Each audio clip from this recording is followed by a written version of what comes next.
Godmorgen.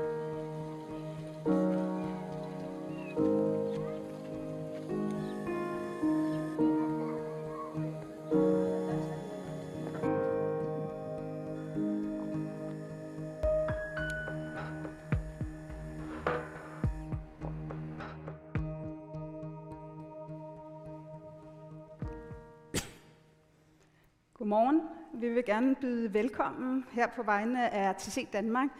Det er fantastisk, at så mange vildt dygtige danske og udenlandske eksperter har sagt ja til at komme og holde oplæg her i dag. Det er vi helt utrolig glade for. Og nogle af jer er rejst langt for at være med i dag. Peter Galbraith, han er kommet helt fra USA, og Thomas Renard er kommet fra Belgien, Beatrice og Patricia er kommet fra Sverige. Og det er vi meget taknemmelige for. Da Knud og Olivia, som desværre ikke kan være med i dag, og vi stiftede RTC Danmark sidste sommer, var det nogle gange en ensom kamp at få børnene hjem. Men vi har mødt rigtig mange fantastiske mennesker, der brænder for den her sag. Og det er vi virkelig lykkelige for. Og vi har et superhold af frivillige, som blandt andet har gjort det muligt, at vi kan holde den her konference i dag. Og en af dem, det er Anna, som kom ind på kontoret som sådan en lille engel, imens Knud og jeg havde rigtig, rigtig travlt.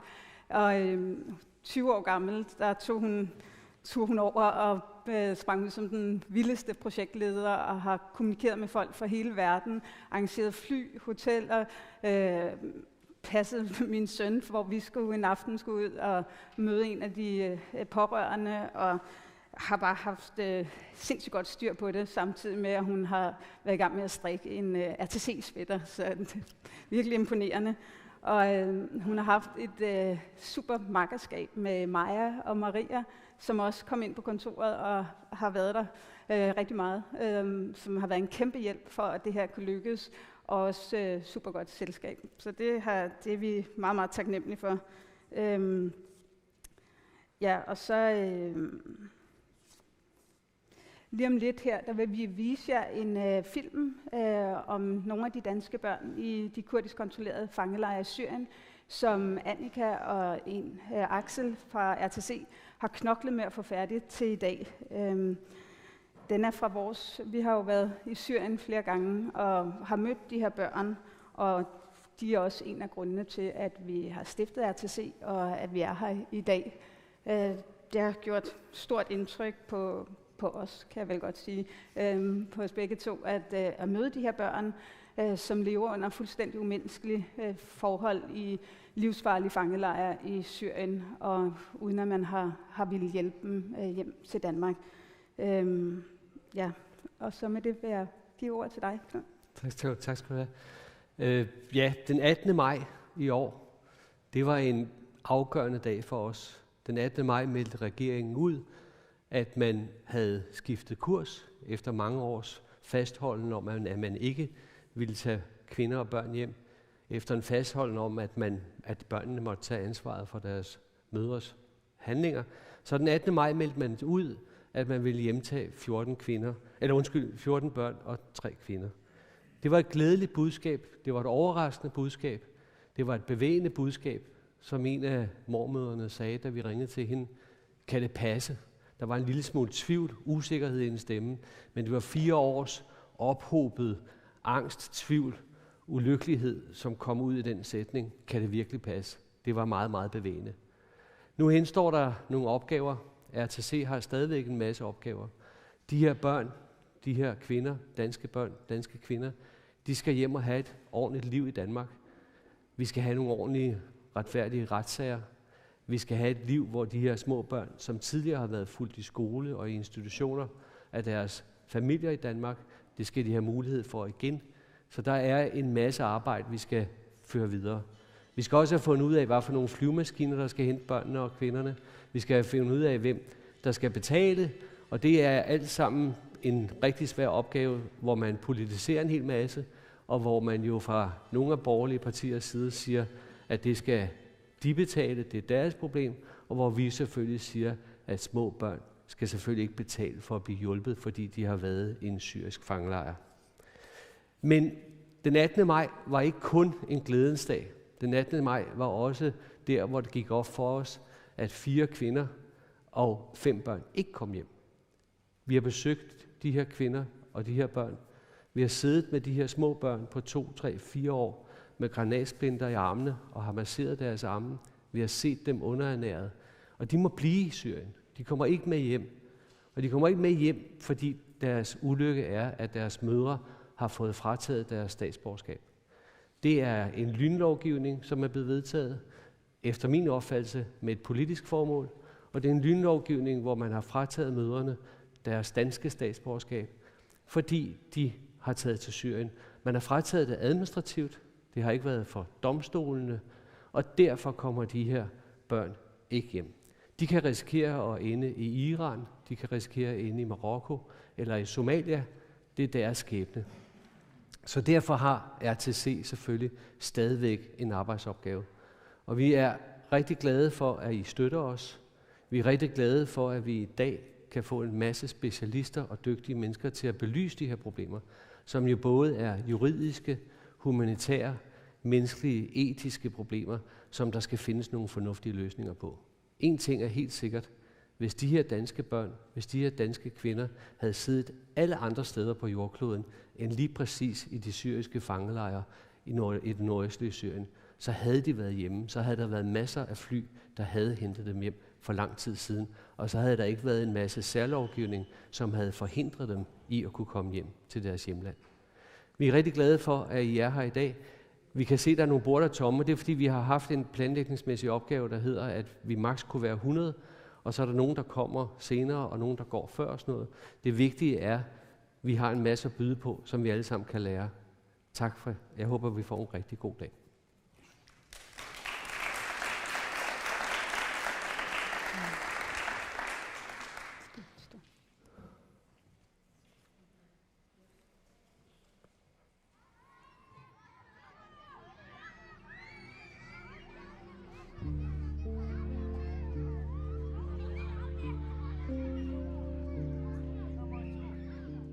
Jeg kan ikke lide at være her.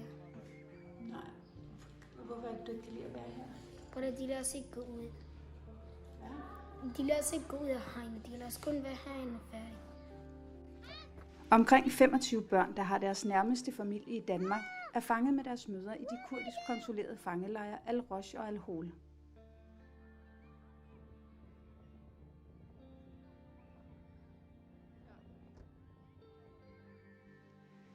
Vi rejste over Tigrisfloden fra Irak til det nordøstlige Syrien for at besøge de danske børn i de syriske fangelejre, som vores forening Repatriation Danmark repræsenterer.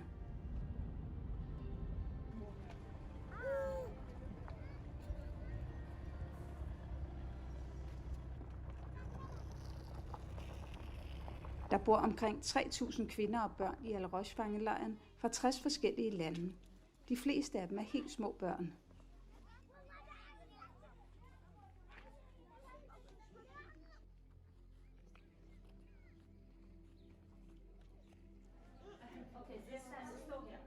I fangelejrens besøgslokale møder vi 4 danske kvinder og 9 børn. Den yngste, der på det tidspunkt er 1 år, er født i al-Roj-fangelejren. De andre børn har været der i 2 og 3 år. Har du lavet det? Ja. Har du lavet det? Og det skal mormor have? Med tasse. Okay, ej, hvor er det flot. I Danmark har Miriams mormor kæmpet en årelang desperat kamp for at få sin datter og 2 børnebørn hjem. I en lang række udtalelser og rapporter har speciallæger vurderet, at Miriam har PTSD. Hendes storebror på 5 år, som moren har adopteret, da han var 2 uger gammel, er også syg. Det er virkelig dårligt. Jeg kan ikke lide at blive her. Hvorfor kan du ikke lide at være her? På når man har ikke nogen bedste venner, og de gider ikke lege. De laver bare efter problemer og problemer og problemer. Jakob og 3 af hans yngre søskende er født i Danmark. De har gået i danske institutioner og skole, inden at deres forældre tog dem med til Syrien i slutningen af 2014, hvor de endte hos Islamisk Stat. Kan du huske, da du boede i Danmark, hvordan det var? Hvordan var det? God. Var det godt? Ja. Hvorfor var det godt? Jeg har nogle bedste venner, der var gode at give i skolen. Hvis I kom til Danmark, hvad ville I så gerne lave? Jeg vil gerne lege med min bedste ven og gå til skole sammen med vores familier. Når vi kan lege sammen med vores familie og gå en tur sammen med dem og spise sammen med dem og hygge os sammen med dem.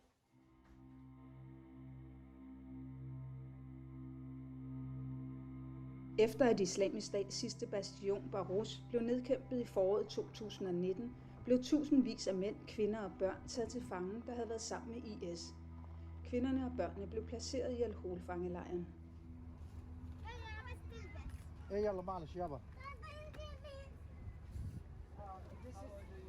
Sister-in-law living with her in this tent. One is below. They ask for tents, but they don't give them new tents. It's been like turned after what they call it.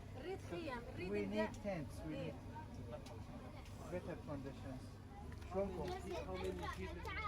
She with two kids, and she and her husband and 8 kids. All of them are living here.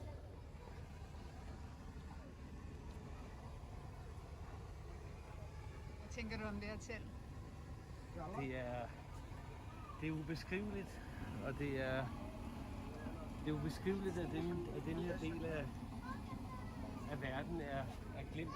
Det er mennesker skal ikke kunne bo sådan her. Der bor 60.000 mennesker i lejren, de fleste i den syrisk-irakiske afdeling. Omkring 10.000 udenlandske statsborgere fra Danmark og en lang række andre lande er fanget i annekset.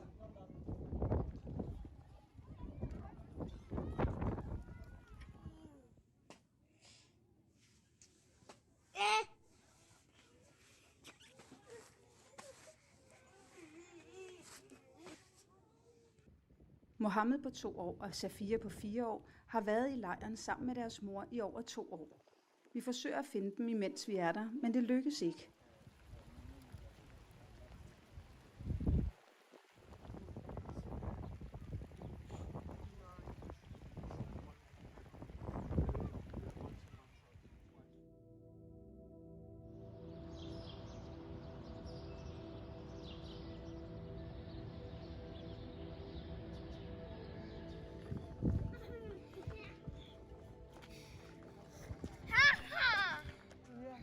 Vi er igen på besøg i al-Roj-fangelejren. I et af teltene besøger vi en dansk kvinde og hendes 2 drenge på 2 og 3 år. Hvad end jeg får med? Den ældste dreng har været i fangelejren i snart 3 år. Er det de ovne, der er så farlige hernede? Det er det, ja. Og de her gas... Det er dem, der er gået Men vi lige. kan ikke uden. Det er iskoldt. Okay. Det er meget koldt. Og deres lille toilet derovre. Så du har toilet og køkken på samme sted. Og så sover I her. Vi sover her, ja. Og så sidder vi her. Vi skiller den ad ved at... Det kan den ikke. Sådan her. Nej, jeg tror nogen. Det er vores stue, legerum og soveværelse. Hold da op. Her. Her er det vildt. Det er meget vigtigt det her. Når elektriciteten går, så har vi kun vind. Så har jeg lys her. Her er dit legetøj. Jeg har prøvet at lave nogle huse til dem ud af de her kasser. Nej, hvor er det fint. En lille by. What do you want the countries like Denmark to do? They can't take their women and children back their homes. Even some countries are afraid from those people that they would make distribute their security. But those children are still young, and they can't take them home and treat with them and change their mentality. I see the children over there, they're playing. Are they dangerous? They are very little, and they are not dangerous against anybody. They are no guilt. Those children need to be at school and we at the park to play at, and they have their own right in their own countries. What is your wishes? Really, we wish them to go back to their countries. Some of them says we are ready to be prosecuted. Maybe we did a mistake or a guilt, but our children would live their normal life there. I besøgslokalet møder vi de andre danske børn fra al-Roj-fangelejren. Vi har mødt dem på flere af vores tidligere rejser til Syrien. How old are you? 4 years old. Jonas har været i fangelejrene al-Hol og al-Roj i 2 år. Lige inden at det lykkedes familien at overgive sig til kurderne, blev de ramt af en bombe. Her blev Jonas' lille fætter dræbt, og de andre blev hårdt såret. Jonas og hans mor og moster lider stadig af smerter og har alle 3 granatsplinter i kroppen. Prøv at se her, jeg har også sådan her. Kan du se, den er magen til? Ja. Hvordan dengang I boede sammen med jeres far, hvordan var det? God. Du savner ham? Ja. Er du bange for, hvordan tror du, han har det? Ikke godt. Jeg savner ham så meget. Ja, kan jeg godt forstå. Hvad med din familie i Danmark? Savner du også dem? Ja. Jeg savner dem meget. Jeg vil gerne ud herfra. Hvorfor vil du gerne ud derfra? Men det er ikke god herinde. Ja, okay. Vi får at vide, at besøget er slut. Inden at vi går, får vi lov at vise de store børn en videohilsen fra deres fætre og kusiner i Danmark. Hvordan går det? Har I det godt og sådan noget? Vi håber, at vi snart kan se jer igen, fordi ja, vi savner jer mega meget. Og vi elsker jer. Ja, ses. Og hvad vil I gerne lave, hvis I kommer tilbage? Ja, alle 4 på en gang. Spille fodbold? Jeg vil gerne spille fodbold med jer, ikke? Og se her, skal I bare se her. Se, der sidder den lille også, ikke? Og her. Bye.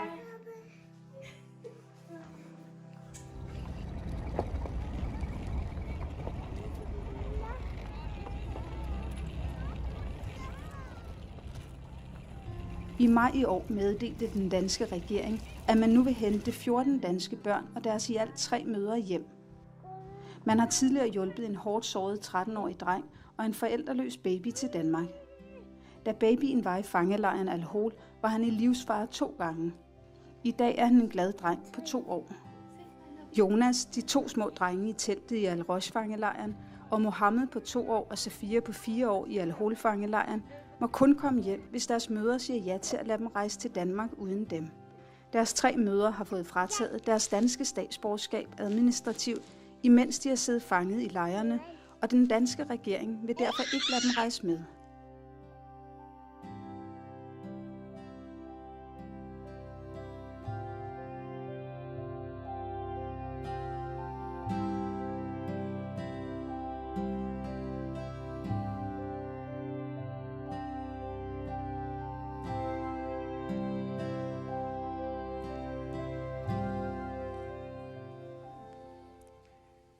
Og velkommen til dig, Morten Frik fra Politikken, som har lovet at være moderator for os her hele dagen.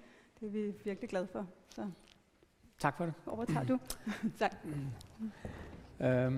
Now, I'll do this first introduction in English, since we have guests from abroad and Europe. First of all, thank you for having me here today. It's an honor to be a moderator here, and it was very moving to see the video. On a personal note, I'll say sometimes it's hard to wrap your head around how life is in these camps. Actually, I'm not really. I'm not sure I understand what I see when I see this video. Am I looking at a camp? Is it a prison? What is it? I can't even get my head around it. As a journalist, I ask questions, and that's my job. And it's just a privilege to be here, because there are so many opinions out there on the Danish children in the camps in northeastern Syria. But facts are much harder to find. People in the know are very hard to find. So I really didn't have much doubt when I was asked to come here and moderate today, because it's a really, really impressive program that Knud and Natasha and all the volunteers have put together for us today. There are really people in the know in this room now. So I think we should all recognize that it's not an easy job to make a conference like this with such short notice, to get these people together and even do it in a COVID crisis. So really my first task will be, shouldn't we just give Knud and Natasha a round of applause just for having us here. Thank you. Now, there are a few practicalities. As you can see, this conference is being broadcasted. We are taping here, having video. If you're not comfortable being videotaped, then please move behind the cameras there. It's possible to sit down there. Also, I would like everybody to turn off their cell phones so that we'll have no disturbances. And I think we should just help each other, reminding that we're still having a COVID crisis here, which means please use face masks when you're not seated, keep distances, wash your hands, or use sanitizers, so that we can all be healthy and safe when we are leaving here today. Now, it's my great privilege to introduce the first speaker of today, Dr. Thomas Renard from Belgium. Dr. Thomas Renard is a senior research fellow at the Ahmed Institute. His research focuses on counter-terrorism and counter-radicalization in Belgium and in Europe. His recent research has focused on the evolution of counter-terrorism policy in liberal democracies since 2001, on returning foreign fighters and on radicalization in prison and on terrorist recidivism. Now, Dr. Thomas Renard, I'll just leave the floor for you. Welcome.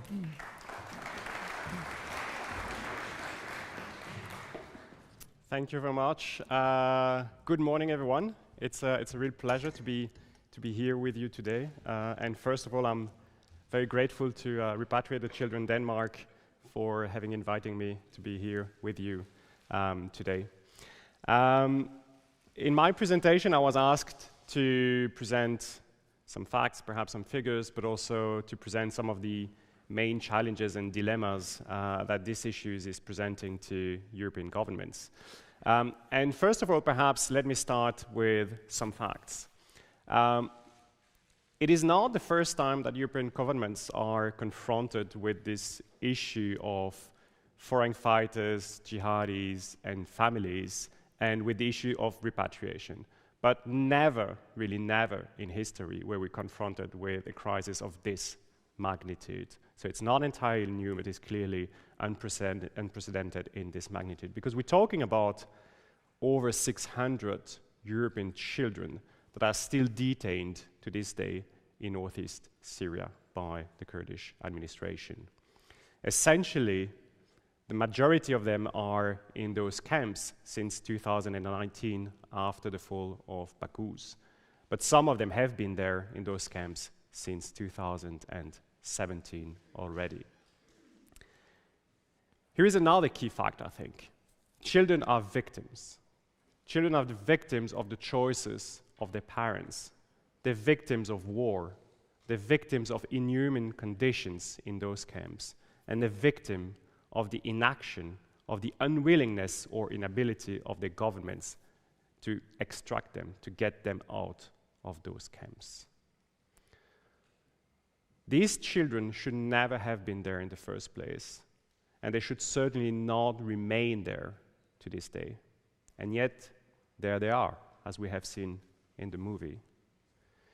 They are still there in spite of constant calls from families, from NGOs, from civil society, from journalists, in spite of calls from security services or anti-terrorism magistrates across Europe, in spite of court decisions that have repeatedly ruled in favor of the repatriation of their children, in spite of the recognition by the governments themselves, by European governments themselves, that these children have the right to return, and yet they're still not back. Why is it then? What I want to highlight here is perhaps three different sets of reasons: political reasons, legal and practical reasons, and eventually security reasons. According to several polls in different countries in Europe, public opinion seems generally, perhaps overwhelmingly, against repatriation, even against the repatriation of toddlers. This has led to fears about the electoral toxicity of this issue. Political suicide, some say, particularly when elections are around the corner, and not least given the fact that in many European countries, populist parties, far-right parties are increasingly popular and therefore put pressure on moderate, progressive parties. Yet I strongly believe, that governing is not just doing what is popular, it's also doing what is right and what is best for the country. And repatriation, I believe, might be a case of good policy, bad politics. And to quote Churchill, who was not known for being a soft-hearted person, nothing can be more abhorrent to democracy than to imprison a person or keep him in prison because he is unpopular. This is really the test of civilization. The repatriation of children does not only pose a political dilemma, but also legal and moral ones.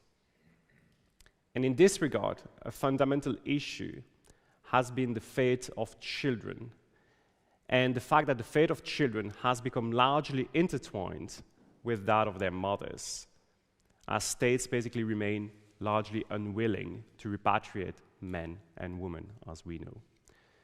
And most governments seem to condition repatriation to separation. Yet, the separation of a mother and a child can be considered, to say the least, legally and morally problematic. Can it be done? Can it be done without the consent of the mother? Can it be done even with the consent of the mother? Can it be forced, and under which circumstances? What, in the end, is the best interest of the child? The issue of separation presents very profound dilemmas for the governments, of course, but also, and more fundamentally, for the families and for the mothers. What choice do they actually have? What situation are we putting them in front of? And do we actually need to put them in front of that choice? Because as a matter of fact, the arguments in favor of a repatriation of the children with their mother, the arguments against separation abound. Separation, psychologists, experts tell us, separation is likely to trigger additional traumas to these children, and that may actually hinder their chances of a successful resocialization. Separation can be considered unnecessary because security services tell us that most of these women were already defectors of ISIS in a process of de-radicalization, in a process of disengagement, or at the very least that they present a relatively low threat to our societies. It is a matter of fact that the Kurdish administration so far seems unwilling to tolerate repatriation of the children without the mother, so would not allow for a separate repatriation. And as a matter of fact, then, it is simply easier, given that fact, not to separate the children from their mothers. Not least, and I think this is an argument that is often overlooked, not least if we consider that most of these women will return to Europe sooner or later. So why not repatriating them already? It seems, for all we know, that the Kurds may not be able to prosecute these women. So if not now, in 1 year, in 2 years perhaps, we will be confronted again with the decision of what to do with these women. So again, why not repatriating them now with their children? So while the decision to repatriate or not is one thing, it should not be, went a little bit too fast. That's the problem when you follow notes. To conclude on this part, let's remember that the absence of decision is a decision in itself, with very concrete consequences. And without a shift of policy from European governments or from Kurdish authorities, children remain and will remain stranded and at risk in those camps. Now, it should not be entirely dismissed, indeed, let's be realistic, that governments are facing very concrete difficulties, not only the dilemmas that I have presented, but also in operationalizing a repatriation policy. And that should be recognized. It's still a zone of war. There's still conflict in the region. There's still armed groups active. Hence, a repatriation mission is risky. The deteriorating situation in the camps complicates the localization and identification of the children, of the families to repatriate. Confirming filiation and nationality of the children, providing them with the papers, also requires additional effort. Negotiating with the Kurdish authorities is complicated. It is a non-state entity with no international status. There is no diplomatic representation, no consular services in the region. That also complicates things. Yet at the same time, and this being said, 84 European children have already been repatriated from Syria. 84 European children. So it can be done. As a matter of fact, many other countries have done so in much higher numbers. And waiting longer, several months, several years, is clearly not going to make things easier. So again, why not now? And finally, the security argument. Issues of national security are often used to counter the arguments of repatriation. National security is often put as if it were above the best interest of the child. Children, in some cases, are presented as ticking time bombs. Ticking time bombs, as some heads or former heads of intelligence services have been heard saying. But again, here is a fact. Between 200 and 250 European children have already returned to Europe since 2012, in addition to those who have been actively repatriated. Many of them suffer from multiple traumas, and their resocialization here in Europe is challenging in many regards. Let's be honest about this. But we haven't heard of a major incident. We haven't heard of any time bomb yet, as far as I'm aware. In contrast, it is hard to see how abandoning children in these camps is not the actual policy that is creating time bombs. And in conclusion, I strongly believe that European governments have the legal and moral responsibility to repatriate European children with their mothers. Failing to do so is undermining our principles and international commitments, as well as making us less safe over the longer term. I will stop here because I was said that we can have some questions as well, so I can happily answer any questions you may have. Thank you very much.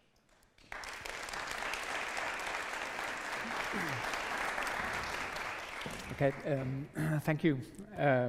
Now, I think I'll just take a couple of questions myself first. You were quite precise when you said that this it can be done, I believe you said.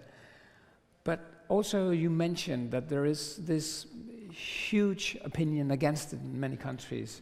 So where do you see the solution?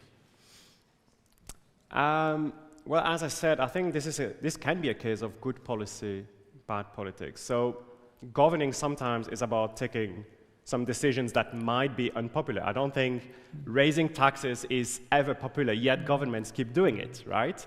So I think governments can take decisions that are unpopular.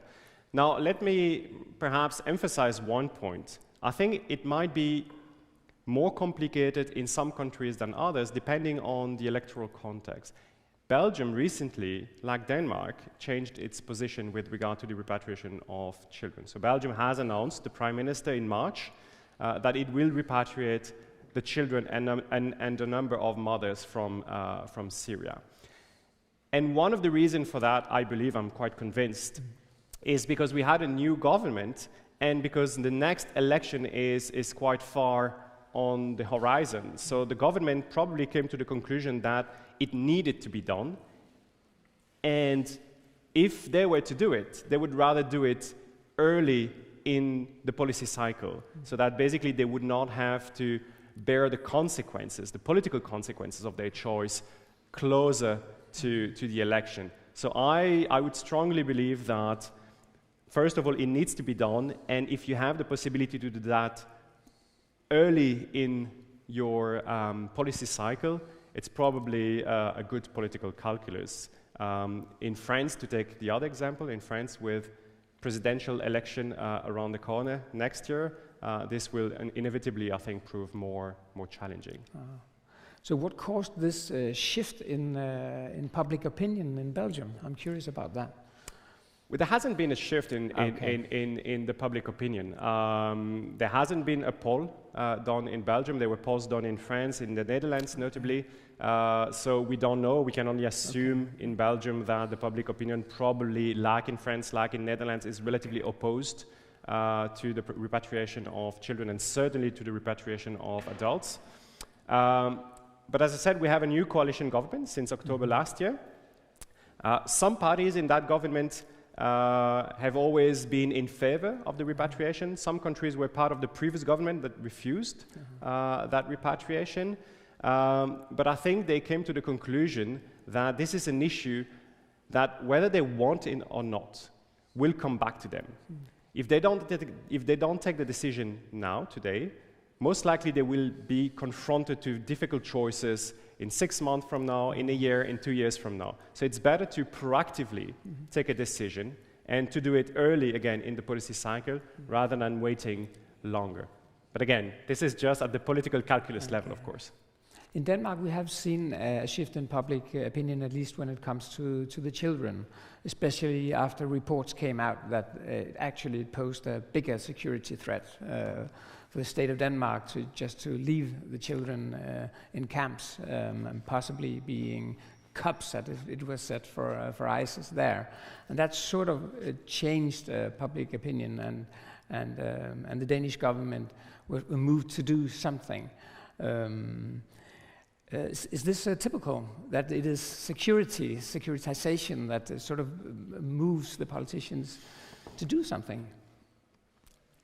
I'm actually a little bit doubtful about that. Okay. Because we have seen in a number of countries, we have seen in the UK, in Belgium, in Netherlands, in France, in Germany, for the past 2 years already, we have heard heads of intelligence services, former heads of intelligence services, anti-terrorism judges, a whole series of actors that really are, I would say, quite credible voices when it comes to assessing the risk of these individuals. And we have heard say that basically it was safer to repatriate everyone, including women, including men, to prosecute them in Europe, to detain them in Europe, and to work on their de-radicalization, disengagement, and rehabilitation safely into the society. But in spite of these relatively powerful voices that were presenting this argument through the security lens only, they were not mentioning moral arguments, they were not mentioning legal arguments, just specifically on the security arguments. They said it's safer to repatriate everyone rather than abandoning them in those camps, because then you cannot monitor them, you cannot keep track, you're dependent on what the Kurds will decide to do with them. There's always the risk of evasion, there's always the risk that they disappear and could reappear someday in Europe with bad intentions. So these services have built the case for over 2 years now that we should repatriate everyone. But that hasn't helped, that hasn't been enough to convince the governments of Belgium, Netherlands, France, or the UK to change their position. So I think it's really a whole series of different reasons. You have to put together the security reasons, the legal reasons, the moral reasons, the political calculus, and of course the work that civil society organizations like RTC Denmark, journalists, the coverage in the press of these issues, all of that plays together. It's not one or the other, it's really all of this together that puts pressure to some extent on European government, and at some point may trigger the shift in the policy. Okay. Thank you, Thomas, for an extremely interesting speech. I believe that we are running, we have a sort of tight schedule here. So what I'll do is I'll open for questions in the afternoon. We'll have discussions there, and there'll be a possibility to ask Thomas questions as well. But I'm a bit fearful that if we start this now, we will lose track of time very, very quickly. But thank you very much for coming. And personally, I just say that there is some hope in that, isn't there? That politicians can actually make unpopular decisions, isn't there? I would hope that they can, because otherwise it's not good government. Okay. Thank you, Thomas. Thank you very much. Thank you very much.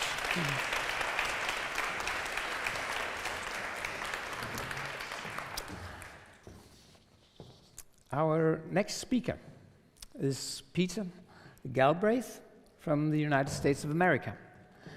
I'm very, very happy to get to introduce Peter. He served as the first US ambassador to Croatia. You have held other senior government positions, including Deputy Special Representative of the Secretary General of the United Nations to Afghanistan in 2009. You are also an author, and I believe that you have actually been pivotal in helping 17 children to be repatriated from the camps in Syria. So, very warm welcome to you, Peter. The floor is yours.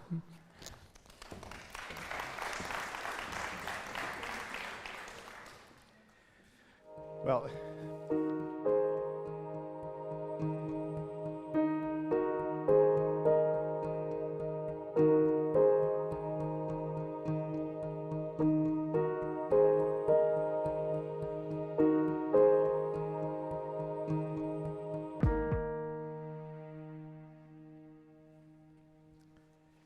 so, thank you for the invitation, and my particular congratulations and appreciation to Repatriate the Children Denmark, and to Knut and Natasha and all the volunteers for the extraordinary work they've done, which is not just in highlighting this issue and, of course, in putting on this conference, but in achieving a significant part of their goal by having the government of Denmark now commit to the repatriation. Well, in fact, it's committed to the repatriation of all the Danish children, 3 of the mothers. There's some complications about the children of people who are no longer Danish citizens, but still, it is a great success.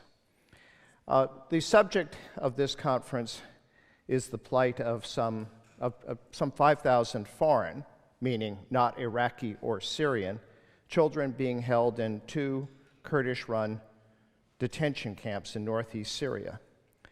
And frankly, the more specific focus of this conference is the fewer than 1,000 children born to women from Western countries, Europe, Australia, Canada, and the Americas. But before I turn to the specific subject of these 5,000 or 1,000, I want to just emphasize a point, that this represents only a small fraction of the human misery that is going on in northeast Syria. 10,000 Kurdish men and women fighters died in northeast Syria in the 6-year war against the Islamic State. Those deaths mean thousands of Kurdish and other children growing up as orphans or with just one parent. Thousands of Kurdish civilians, including children, died in the Islamic State's brutal assault on Kobani and other towns. Prisoners were beheaded, drowned, burned alive, and the case of some women stoned to death, that creating more orphans. Tens of thousands of Kurdish and Christian families were driven from their homes by the Islamic State and by the Turkish invasion of Afrin in 2017 and of northeast Syria in 2019. In many cases, the homes in the areas taken over by ISIS no longer exist, and where the Turkish troops are, or their proxies, return is not possible. You saw the video of the misery in the camps, but understand that is just part of the misery. There are people who are the victims of the Islamic State who are in terrible conditions. So when we think about children in northeast Syria, it is not just those children who happen to come from European countries. There's a group of victims that is near and dear to my heart. You mentioned 17 children repatriated that I was involved in. But 12 of those children were children of young women who were kidnapped in Sinjar in northwest Iraq in 2014, taken by the Islamic State, sold, literally sold in public auctions as sex slaves, raped, and had children. And then what happened? They were with the Islamic State as slaves until Barghouth fell in 2019. They went with the ISIS families. They were captured by the Kurds. If the woman identified herself as a Yazidi, she was immediately taken away from the group, turned over to the Yazidi religious establishment, which took her children away. And the religious establishment went through the camps looking for Yazidi women, some of whom didn't identify themselves because they knew they'd lose their children. Where they were found, that was the same situation. The children went to an orphanage in northeast Syria. These young women, teenagers, when they were abducted, went back to Iraq, and they were denied for more than 2 years the right to get their children. So I hope you can recognize the irony of this situation, that the women who went to Syria to participate in a terrorist organization that enslaved the Yazidis, they got to keep their children in the camps, whereas the people who were enslaved had their children taken away. Fortunately, we were able to reunite some of them. There's still more to be reunited. And I have to pay tribute to a Swedish-Kurdish doctor, Dr. Neyman Ghafouri, who found the Yazidi mothers. And even though she was not able to participate in the actual physical repatriation on the Syrian side of the border, they only allowed me to do that. It was without her, none of this would have been possible.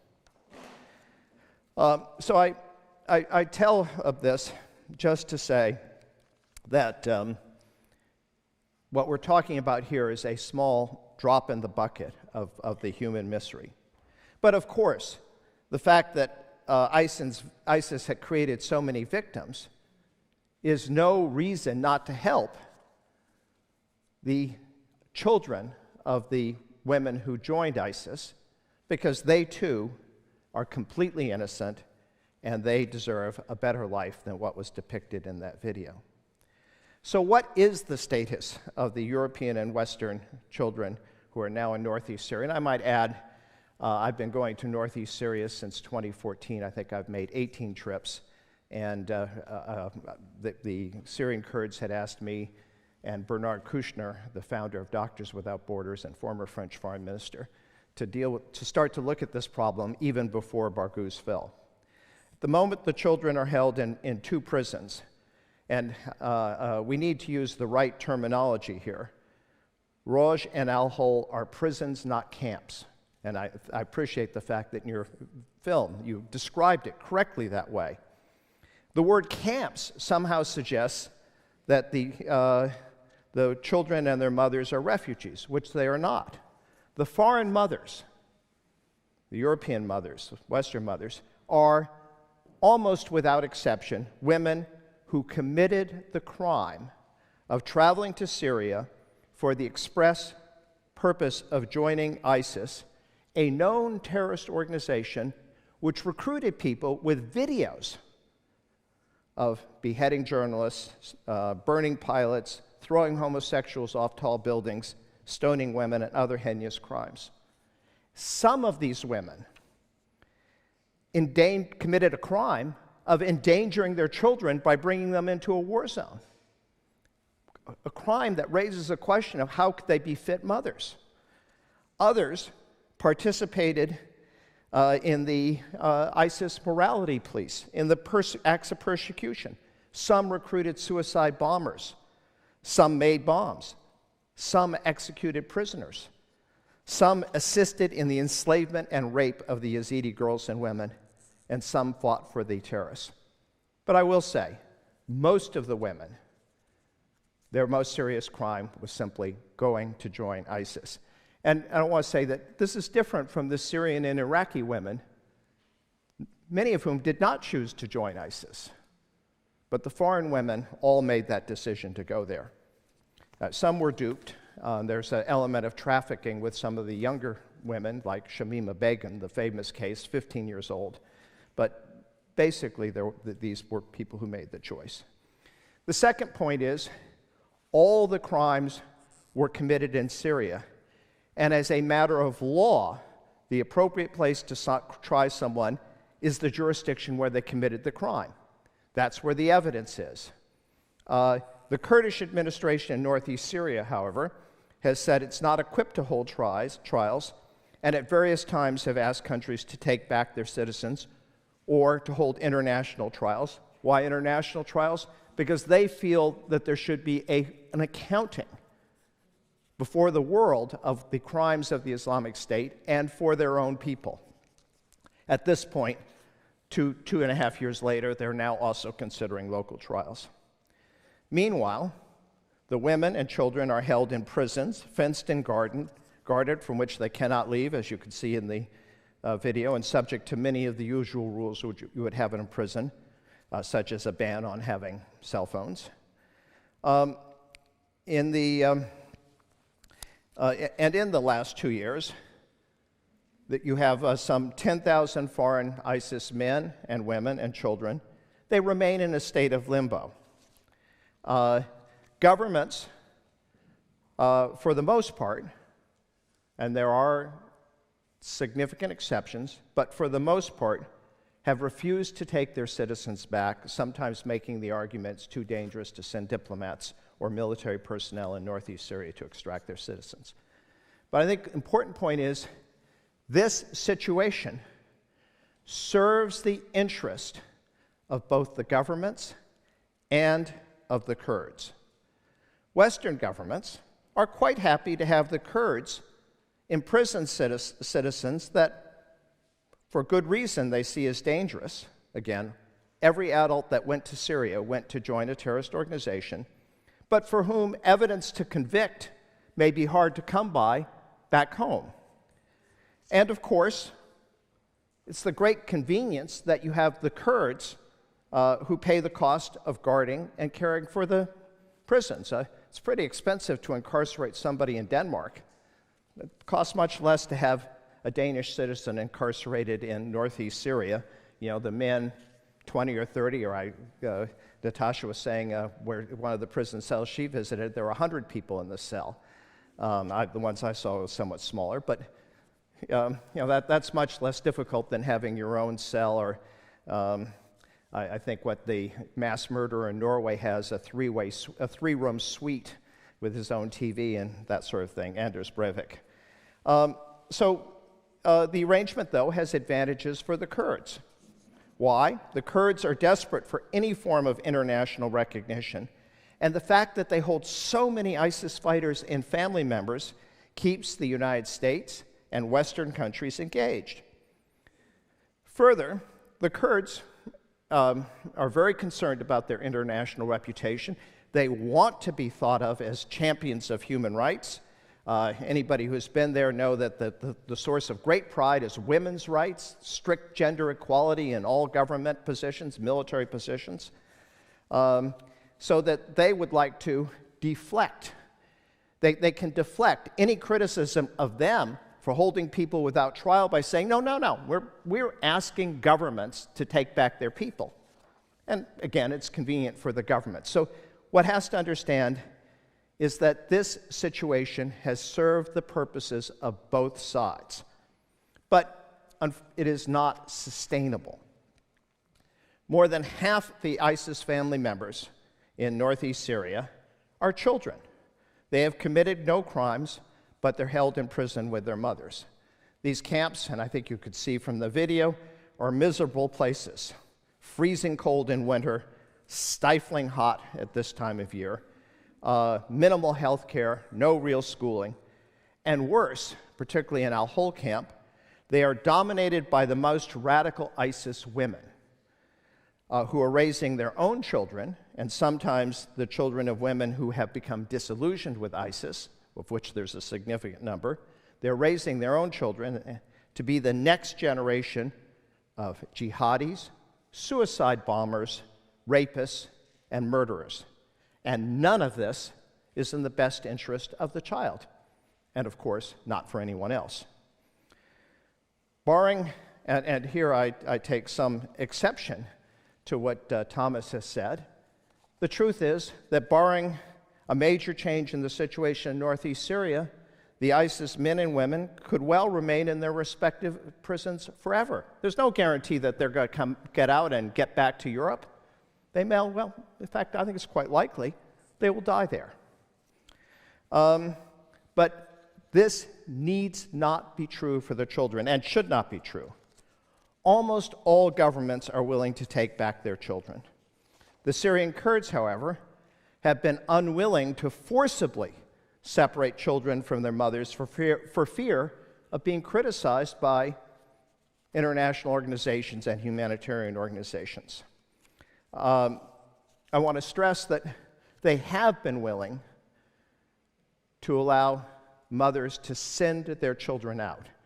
I've brought out 3 German children where the mother wanted to send her children out without her because Germany is one of the moral leaders of the free world. At the last minute, they said they wouldn't object if the mother came, and so I was also able to bring the mother out. Most recently, in March, I brought out a Canadian child whose mother wanted the child to go and be with the aunt because that gave the child a future, but the mother couldn't come. In any event, in circumstances where governments are unwilling to get their children, we need to think about a change of strategy. I mean, it's fine to be lobbying, and I'm glad there's been success in Denmark and Belgium and maybe Sweden, Germany, but we have to recognize that for the most part, countries who are going to take their citizens have already done so. And 14 Danish children, again, it's the Danish children, but it's a small part of the total number of children. So it's time for a change of strategy. And while it is true that mothers should not be forcibly separated from their children, that is something that's bad for the child, bad for the mother, it's a human rights violation, potentially. It is an even greater human rights violation to keep children in prison. And as long as governments refuse to take back their mothers, the refusal to separate children from their mothers represents a potential life sentence for the child. Now, human rights and humanitarian organizations have responded by calling for governments to take back their children, and some, as we've noted, notably the United States, Finland, Denmark, Netherlands, are beginning to do or have so. But other countries will never repatriate their children. France is a case in point. And I have to say, the position of governments, even if you disagree with it, and I know everybody here disagrees with it, but I think one of the things about diplomacy is you need to put yourself in the other person's shoes to understand their perspective. And their position is not unreasonable. It's understandable. Many of the prisoners, certainly the men, some of the women, have committed horrific crimes while with ISIS, but evidence is hard to come by.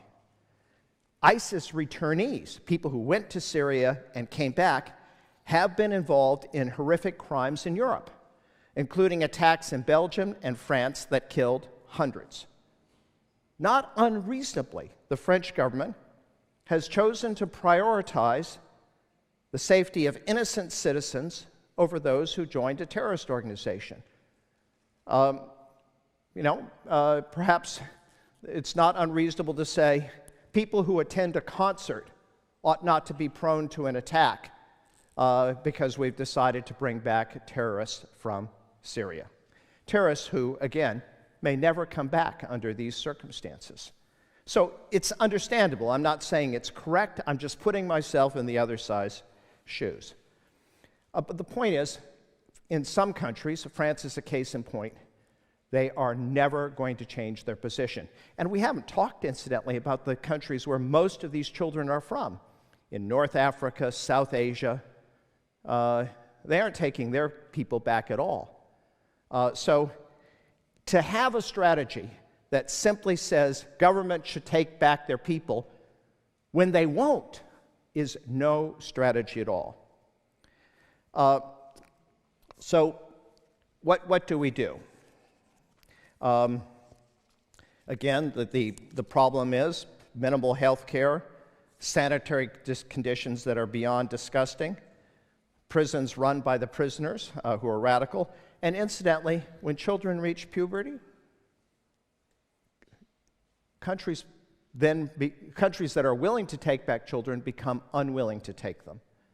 The Kurds have a program for teenage boys, a Hori house. To de-radicalize them, they are taken out, they go to this program. They spend 4 years, 14 to 18 in the program, de-radicalized, and you know what happens to them after they graduate? They go to prison because there's no place else for them to go. They cannot be put in the local society. They're 18, their countries aren't going to take them back. So this is an argument simply for doing what is possible now. And again, what would a new strategy entail? First, it should be based on international law and human rights law. And here, the rule is very simple. The United Nations Convention on the Rights of the Child, which basically reflects both customary international law and the law as applied in every country in the world, in every Western country, you apply one legal standard. You do what is in the best interest of the child.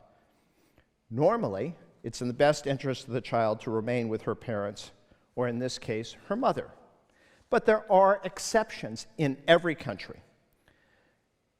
Countries remove children from their parents when the parents are abusive, or where the parents are living in an environment that is harmful to the child. And every Western country considers it harmful for a child to be in prison, and therefore takes a child away from a mother or father who is incarcerated, who is in prison, even if the person is in prison, the parent, while awaiting trial. You do not, in our countries, you do not put children in jail with their mothers. And in most of our countries, this is automatic. It's certainly a human rights violation to imprison a person, and especially a child, when that person has committed no crime. And as bad as it is to take a child away from her mother, it is even worse to hold her in prison. And incidentally, I do not consider radical women raising their children to be terrorists to be good mothers, to be fit mothers. So, what would a new strategy involve? I would urge that the Syrian Kurds be encouraged to remove children from the prisons and therefore from their mothers.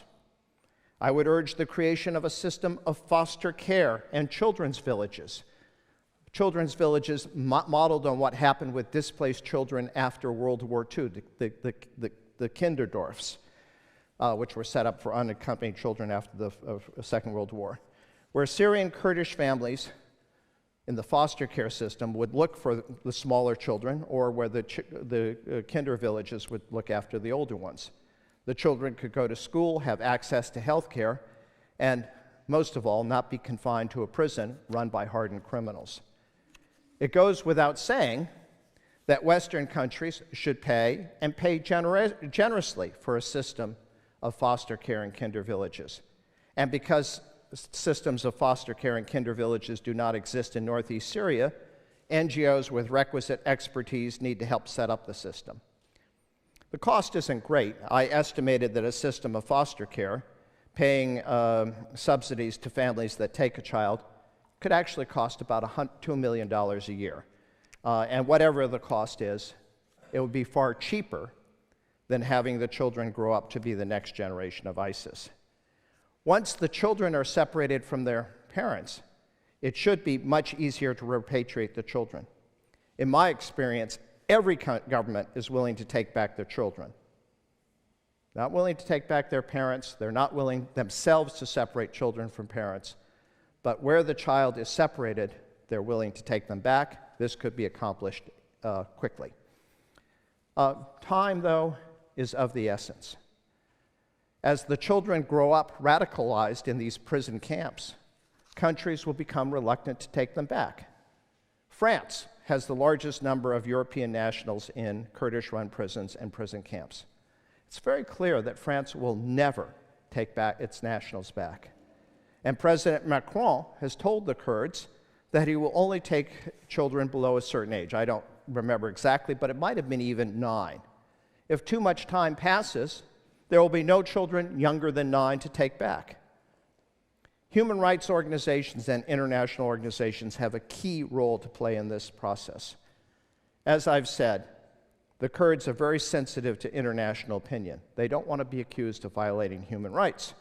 Human rights organizations need to focus on the reality that the choice is not between an ideal world, it is a choice among relative evils.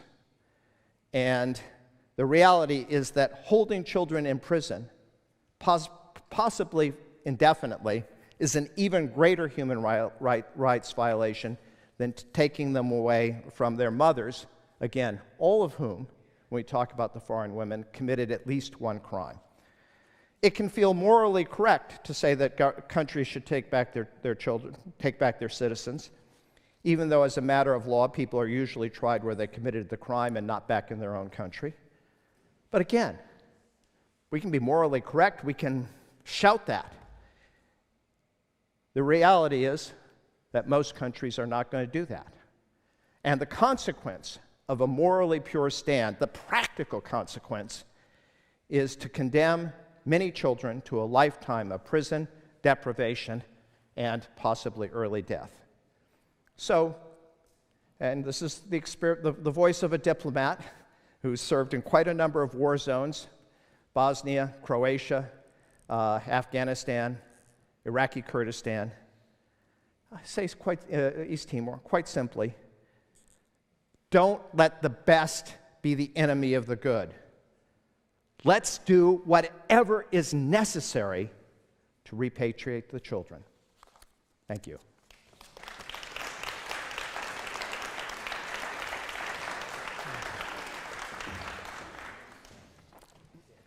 Thank you for your speech. In some ways, it's, I believe in a Danish public, it's quite a radical idea, that you're quite a radical solution to separate mothers from children. And so I'm just being curious now. Have you had this conversation with mothers? How do you go to a mother and tell them you have to let your children go? Well, let me just put the question back to you as a noted journalist and observer of the Danish political scene. Mm-hmm. How does the Danish public feel about putting children in prison who've committed no crime, possibly to life sentences? Mm-hmm.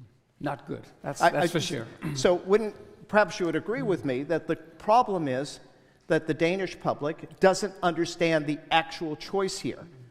And that's the actual choice. I'm not gratuitously favoring taking children from the mother. I'm saying there's on a practical level, for many of the children, this is the actual choice. And again, remember, we're not just talking about, we're having a lovely conference about fewer than 1,000 European children, but there are more than 5,000 children in those camps. That's the issue. But just to state my question again, how do you do it?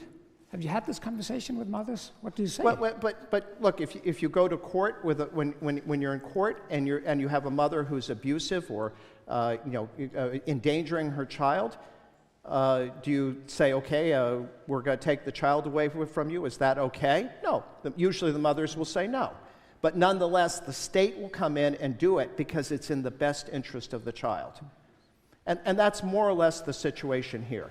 There are mothers, and I must say it's the mothers who, in my view, care the most about their children, who are the ones who have been willing to send their children out. In some sense, and incidentally, at least in one case, it served the mother well. I think it was like the judgment of Solomon. The fact that she was willing to send her children out then made her own government at the last minute decide she was a worthy person and they agreed to take her. We are certainly talking about hard choices here. You mentioned the example of France a couple of times in your talk. Could you perhaps just elaborate a little bit about why is it that we must understand that France is never going to take their foreign fighters back? The French president has repeatedly said this. French public is totally against it. In France, you're balancing the safety of people. You think of the attack on the Bataclan concert, the safety of the population against, again, people who went to join a terrorist organization, their welfare. The French government and public opinion are totally against it. You have an election coming up next year, and the alternative to President Macron is Marine Le Pen. And I don't think very many people think that she's going to take a more generous view towards the French detainees. Probably not. Yes. I'm a bit curious about this black box in the Danish debate, which is the Kurdish government. We are now having meetings between Danish representatives of government and the Kurdish locals trying to figure out a way to get the children home safely and the mothers in some cases too. It's sort of a black box. What is it that Denmark has to deliver to get the children home safely? What is it that they want? Well, I think that's a very good question. For 2 years, the Autonomous Administration Northeast Syria, that's the formal term for it, is saying countries should take back their people, and definitely take the mothers with the children. All of a sudden, Denmark, and it's not just Denmark, there have been several other countries in this experience, said, okay, you're right, we'll do it. And they're now, oh, wait a minute, we're not really willing to do it right now. Are we doing it wrong? Are we not talking to the right people? There may be an issue there, but I don't think you're doing it wrong. I think you have to understand what it is that the Kurdish administration wants. It wants recognition, not as a separate state, but recognition of its existence. Every time a diplomat comes to northeast Syria, that's a form of recognition. So, there's a kind of a political currency to all of this. And it keeps the world engaged for a people who are entirely dependent on their survival for international support. So it's an understandable tactic. Oh. So you weren't really optimistic about solving this problem. You're actually talking about we're going to see people kept in prisons in northeastern Syria perhaps for decades. Is there no way we can change that?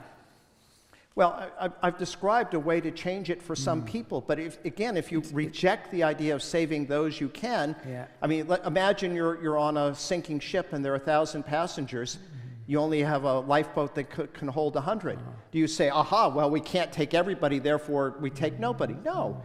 This is a question of the people we can get into the lifeboat, and we can get the children into the lifeboat. And the notion, I just want to be clear, the notion that these people will somehow make their way back to Europe and become a threat after they've been radicalized, it's possible. But it's also quite possible that this area will revert to the control of the Syrian government. The Kurds are adamantly against the death penalty. They don't apply it. I think it's fair to say that the Syrian government applies it with a certain element of enthusiasm. If they end up in the hands of the Iraqi government, and some of the French women and men were sent to Iraq, they had 15-minute trials, death sentences. So there's an excellent chance that the adults will never get out of there, and the conditions in the camp in terms of health and care. And again, the Kurds, incidentally, are doing what they can. It's simply, these prisoners get more care than the displaced Kurds who were displaced by the prisoners. Why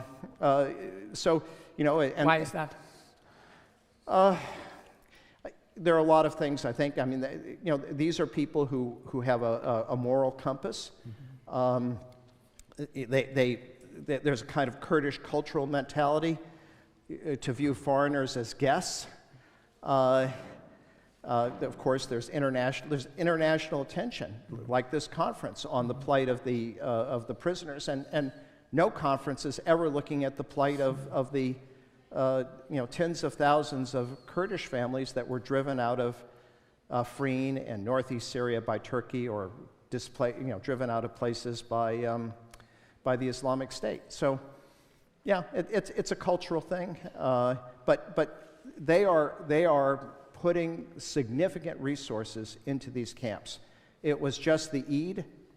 They went out and they gave presents to every child in the camp. Okay, Pisa, I think we have to wrap this up now. Thank you a lot for coming here. Thank you for a very, very thought-provoking speech. Thank you.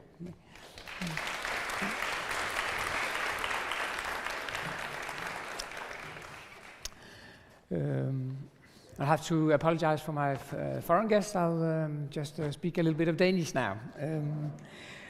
Vores næste taler er Kasper Fisker. Kasper er stabschef i den kriminalpræventive enhed, og han er tidligere ledende kriminolog i PET. Og det, som Kasper vil prøve at give os et indblik i, det er Danmarks erfaringer med helt konkret at afradikalisere hjemvendte fremmedkrigere. Velkommen.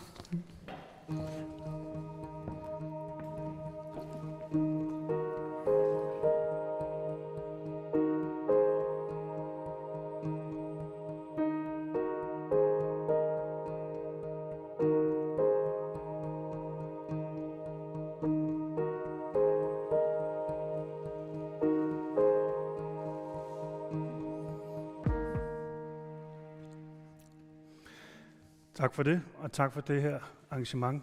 Tak for invitationen. Jeg er stabschef i en kommune, og det er rigtig spændende arbejde, fordi, som jeg plejer at sige, alt starter og slutter i kommunen. Vi kan have en masse fantastiske tanker om, hvordan det hele systemet skal fungere, men i sidste ende, der er det kommunen, der afhænger lidt af kommunen, hvordan vores borgere udvikler sig, om kommunen har evnen til at reducere tilbøjeligheden til eksempelvis militant radikalisering. Kommunen har ansvaret for sine børn. Kommunen har ansvar for at resocialisere alle de her mennesker igen. Dels når de kommer fra voldsomme oplevelser i Levanten, men også når de er afsonet i fængslerne. Så alt starter og slutter i kommunen. Og der vil jeg sige, det var lige før, det var nemmere at være ansat i PET med et nationalt ansvar. Fordi, ja, det kan man nok regne ud. Og derfor vil jeg egentlig også gerne tale lidt omkring systemet. Fordi det er alt for svært, det der med at tale om, hvad man gør i det nære arbejde. Det har vi jo også en som Sadia, der kan komme senere og fortælle lidt om. Og det ved hun alt om. Så jeg vil gerne tale lidt om det system, vi har til rådighed herhjemme, fordi det er der ikke så mange, der ved særlig meget om.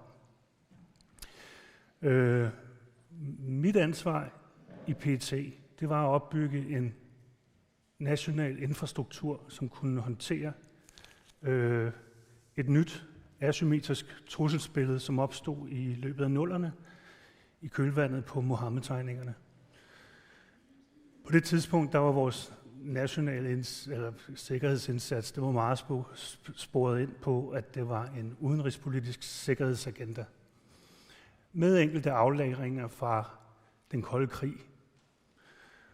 Så der sad stadigvæk tolke og aflytter og alt muligt andet rundt i rummene. Men det vi så nu, det var en anden type trussel. Det var en trussel, der ikke kom udefra, og hvor den her forestilling om, at alt det farlige, det kommer udefra, den egentlig ikke holdt hele vejen. De her sager, de var befolket af danske unge mænd, som havde gået i vores institutioner, som velfærdsstaten havde været med til at producere. Og derfor så var vi nødt til at problematisere, kan man sige, vores eget samfund lige pludselig. Det var meget ubehageligt.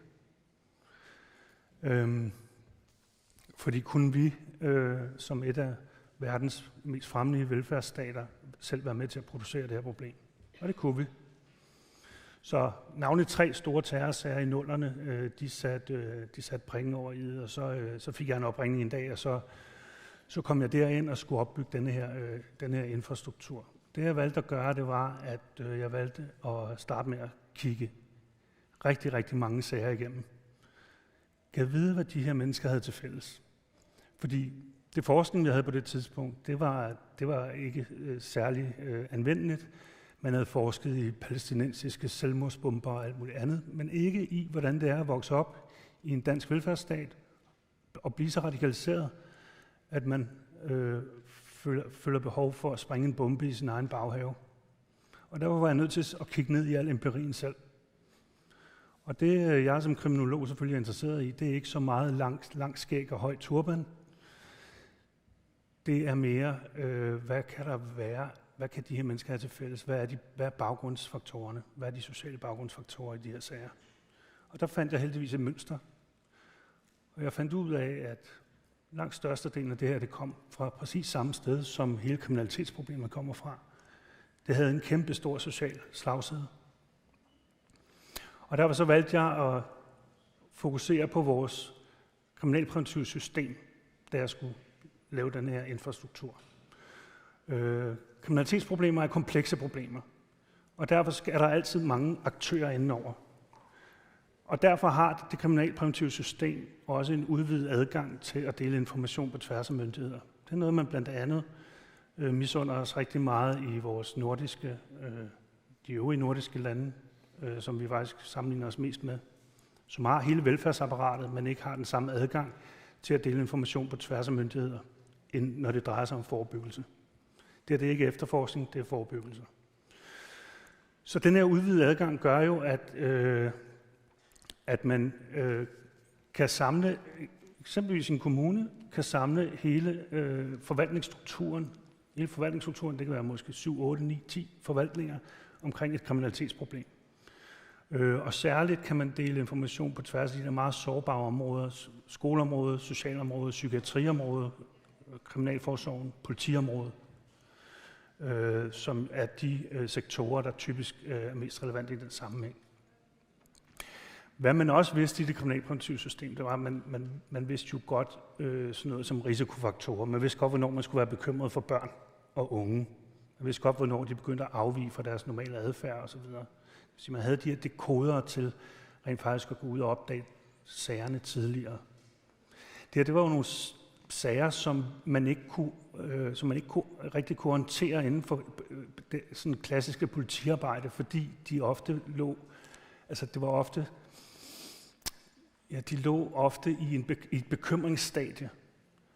Og derfor kan man også sige, at infrastrukturen samtidig var sådan en fremskudt forsvarslinje, altså noget med at opdage sagerne noget tidligere.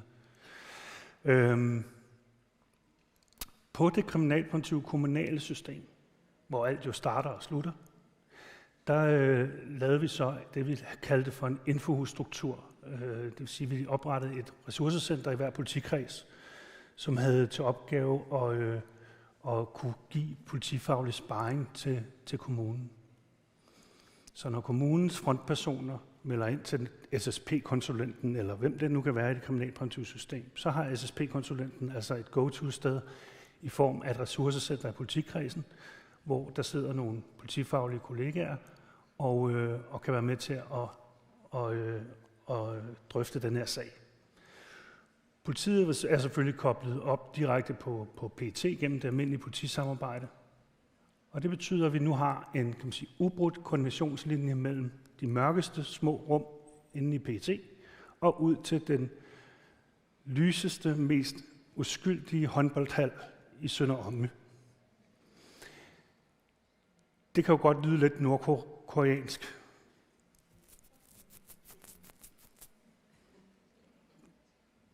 Alt efter temperament. At alle frontpersoner i Danmark, alle offentlige ansatte i Danmark i princippet er koblet op på PET. Ja, det er det vel egentlig også. Men det man bare skal huske er, at almindelige borgere, alle borgere, kan indberette alt om alle andre direkte ind til PET. Det her bureaukrati, det gør jo, at man først har en frontperson, som bliver bekymret, og der kommer en pædagogisk socialfaglig vurdering på sagen. Allerede her, der falder mange sager fra. Derefter går man til sin SSP-konsulent, som tager en radikaliseringsfaglig vurdering på det. Her sorteres rigtig mange sager fra. SSP-konsulenten kan gå videre ind i infohuset og få en politifaglig vurdering på. Og her ryger rigtig mange sager fra. Og endelig, hvis den her sag så klarer sig videre, jamen så ryger den ind til en vurdering inde i politiets efterretningstjeneste. Så det er faktisk et meget, meget grundigt system. Og det er et system, der er baseret på, at al information skal være relevant for sagsbehandlingen. Så man kan altså ikke bare sniksnakke og sprede sjove historier om hinanden. Men det giver faktisk nok det mest, den højeste, grad af horisontal og vertikal koordinationskapacitet i den frie verden, det vi har herhjemme. Og det her system opdager ikke bare sager, men det her system bruges også, når sager skal resocialiseres. Altså når man skal lave i resocialiseringsarbejdet. Og inden for det, vi kalder compliance, altså at borgere, som kan være meget, meget vrede og frustrerede, de stadigvæk holder sig nogenlunde inden for samfundets almindeligt accepterede normer. Og det gør de ikke ved, at de bliver overvåget nødvendigvis, men det gør de ved, at de får mulighed for at få en relevans i det land, vi lever i. Altså at de får nogle tilværelseskompetencer og nogle konkrete kompetencer til at gå ud og skabe en fremtid for sig selv. Det lyder jo meget lyserødt alt sammen, og der kunne være masser af kritik på det her. Men det var det system, jeg var ansvarlig for at bygge op. Og deri lå også en masse overvejelser omkring, hvordan gør vi det her på en måde, så det ikke bliver kontraproduktivt. Så det her med at sikre, at vi ikke var ude at skabe det problem, vi egentlig troede, vi løste, det er selvfølgelig meget, meget vigtigt. Og der lavede jeg et helt andet system til det, men det er tiden for knap til her. Men det er bare det, jeg vil sige, at med de lange velfærdsuddannelser, vi har i Skandinavien, der er vi rigtig godt rustet til det her. Og så vil jeg sige, at i Danmark har vi så en ekstra ting, og det er nemlig det her med, at retsplejeloven giver os mulighed for at dele information i forebyggelsessager på en måde, så jeg tror ikke, nogen andre lande har de muligheder. Og jeg tror, det er noget, der er et resultat af en mangeårig forvaltningsmæssig samarbejdstradition, som gør, at det er muligt, at vi fik den paragraf i 90'erne. Så når jeg bliver spurgt, om vi kan håndtere den her opgave, så fra en sikkerhedsmæssig vinkel, ja, det kan vi godt. Det kan vi godt. Navnlig fordi PET er en af verdens mest moderne efterretningstjenester, det vil sige, at de formår at arbejde med meget, meget komplekse opgaver. I forhold til forebyggelsesdelen, altså forebyggelse og resocialisering, ja, det kan vi godt, fordi vi har det mest tætvævede filter, faktisk, der er, tror jeg, i den frie verden. Baseret på, socialfaglige kompetencer og høj grad af uddannelse. Jeg er jo meget enig med Thomas i, at det her med børn og radikalisering, det giver ikke voldsomt mening. Det er ikke radikaliseringsfagligt. Der er ikke meget belæg for at påstå, at børn i den alder skulle kunne være så kognitivt modnede, at de rent faktisk kan være radikaliseret. Virker det så? Kan vi se, det virker med de unge? Ja, det kan vi sådan set godt. Der ligger ikke nogen officielle, offentlige, tilgængelige målinger på det. Men hele tiden bliver der på grund af rigtig god forebyggelse ude i Danmark, mellem de kriminalpræventivt samarbejdende institutioner, lavet så god forebyggelse, at det holder mange operationer fra døren hos PET. Det vil sige, at der er mange sager, der aldrig bliver til noget. Og der går faktisk også PET, det kommer Tore nok ind på, PET en del fremmedkrigere rundt i vores samfund, som blandt os, som forsøger at få et fornuftigt liv i en kedelig velfærdsstat. Og der går også tidligere terrordømte personer rundt blandt os. Det kan være vores nabo. Det kan være alle mulige. Og de gør ikke noget. Det er ikke her, truslen kommer fra. Så selvom det ikke er noget, man kan få adgang til offentligt, så må I tage praktikernes ord for, at det har jeg set udspille sig for øjnene af mig. Så det er sådan en helt almindelig ting, at det gør man på daglig basis. Jeg tror, jeg vil stoppe her under hensyn også til den stramme tidsplan. Og jeg er selvfølgelig tilgængelig hele dagen for spørgsmål.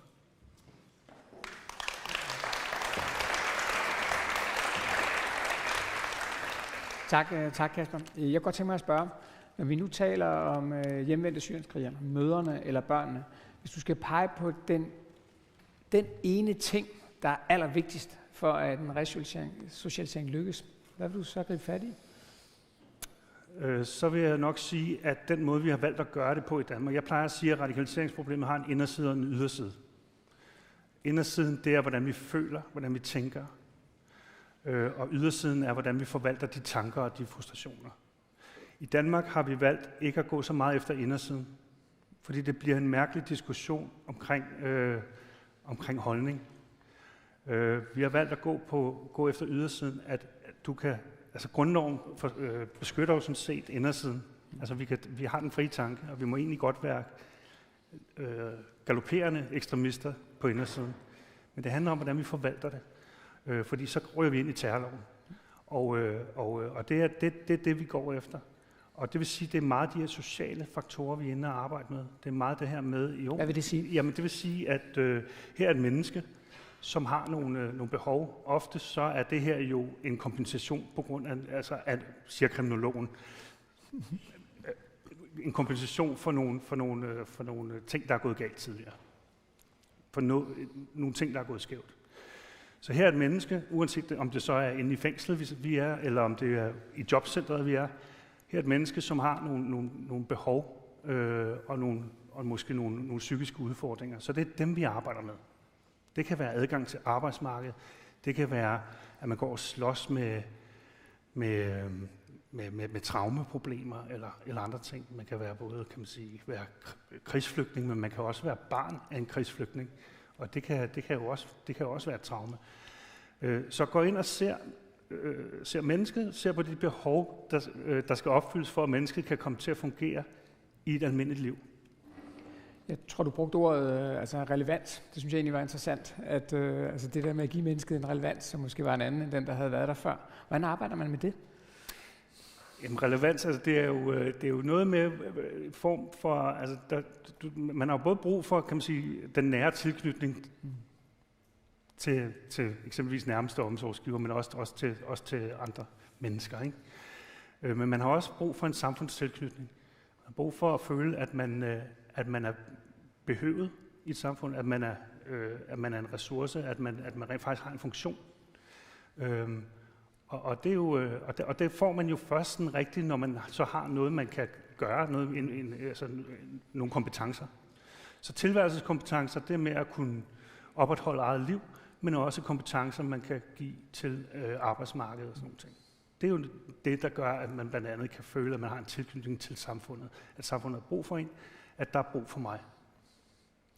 Det var jo meget smukt, som du startede med at indlede, og på en eller anden måde at tale om, at i Danmark, det hele starter i kommunen, og det slutter i kommunen på en eller anden måde også. Og du beskrev jo en flot kæde i virkeligheden, fra kommune til SSP'en, til det politifaglige, måske helt op til PET i nogle sammenhæng. Men den anden side af den mønt er jo også, tænker jeg, at nogle gange er kommuner stive, rigide, regelsyrede systemer, der ikke altid handler hurtigt, der ikke altid er lige god til at dele information, og hvor man kan stå med måske ret store kriser i sit liv i virkeligheden som borger, og bare have en oplevelse af, hvad i alverden skal jeg bruge et forløb om 3 måneder til. Altså, hvordan takler I det? Ja, nu kan jeg godt ryge op på den helt store klinge, ikke? Altså, fordi min kritik af kommunerne er mindst lige så stor som min ros. Bureaukratiet er til for at sikre vores retssikkerhed. Det er simpelthen sådan, så vi ikke kommer til skade i systemet. Men det er også meget langsommeligt. Og man kan sige, at det kriminalpræventive system står på en 30-40-årig tradition, som har hvilet lidt på en sovepude.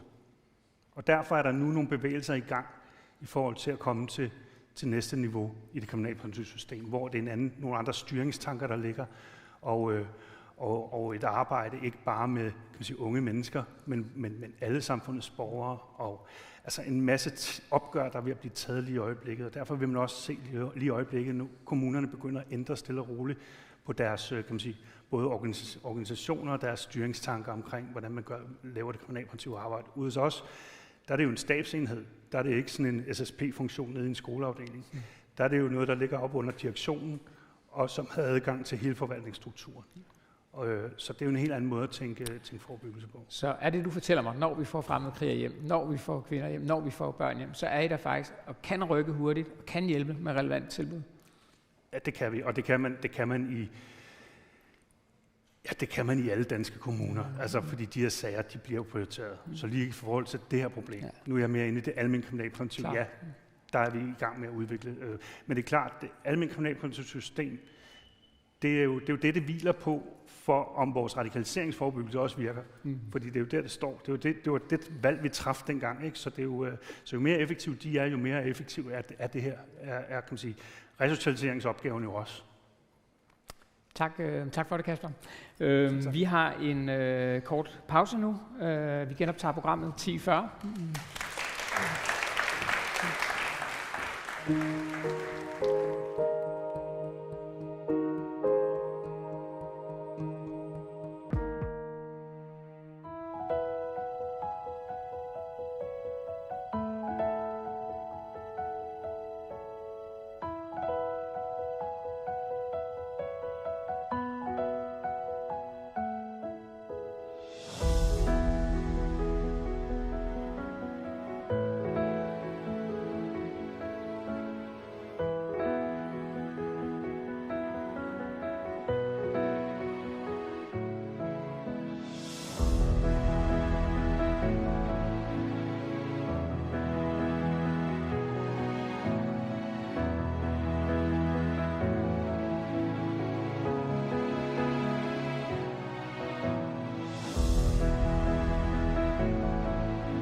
Kamal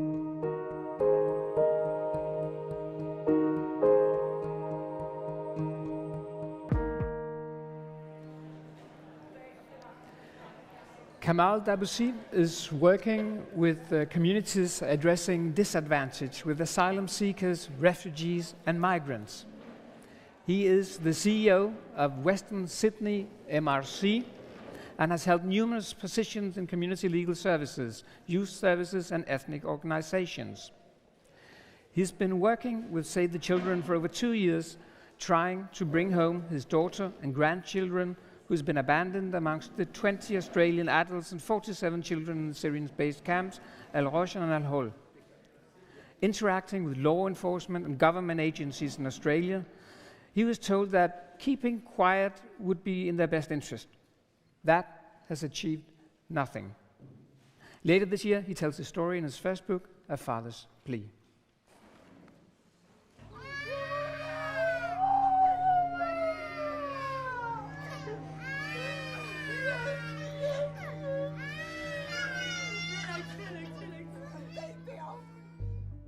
My daughter Mariam, her husband and her baby daughter went overseas in 2015 to Lebanon and Turkey in what was supposed to be their first overseas holiday.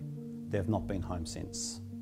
After months not knowing where she was, I was informed by the Australian government that Mariam had been coerced into going into Syria, into the clutches of Islamic State. Much later I would learn from Mariam that she had been forced by gunpoint by her husband after being tricked into going to the Syrian border. Mariam's husband was killed around the same time my second grandchild was born. She tried to leave, she was caught, jailed and forced to marry another IS fighter. She soon fell pregnant and then she was trapped.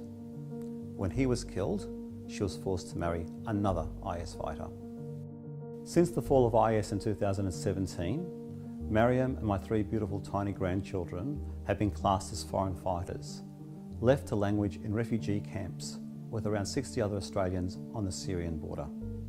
When Mariam turned 29, she begged me, "Dad, I don't want to be here on my next birthday." Today as we film, it's Mariam's 30th birthday, and we're no closer to getting her home. I've been told that by keeping a low profile, that would be the best chance of being reunited with my family. That has achieved nothing. This is our story.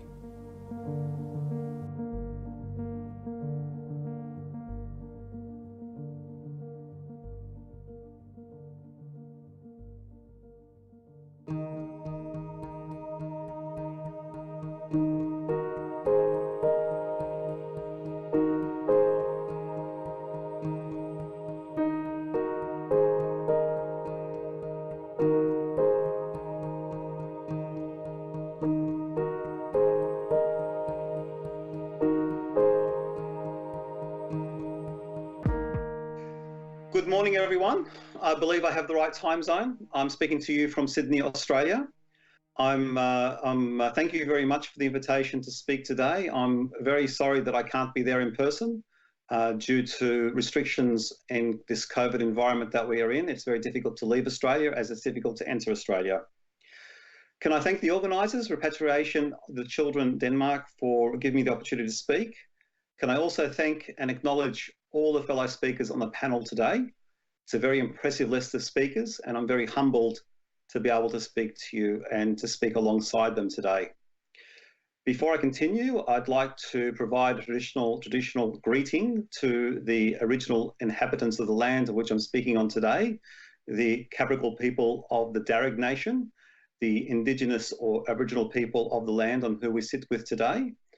It's important to note the original owners of the land, and note that Australia is the only former Commonwealth country that doesn't have a treaty with its Indigenous populations, and someone who I stand with shoulder and shoulder for the path of true and lasting reconciliation. I've been asked to speak to you today as I am a father of a daughter that was suffered at the hands of IS. She was trafficked into Syria by her husband, and she has been there since 2015.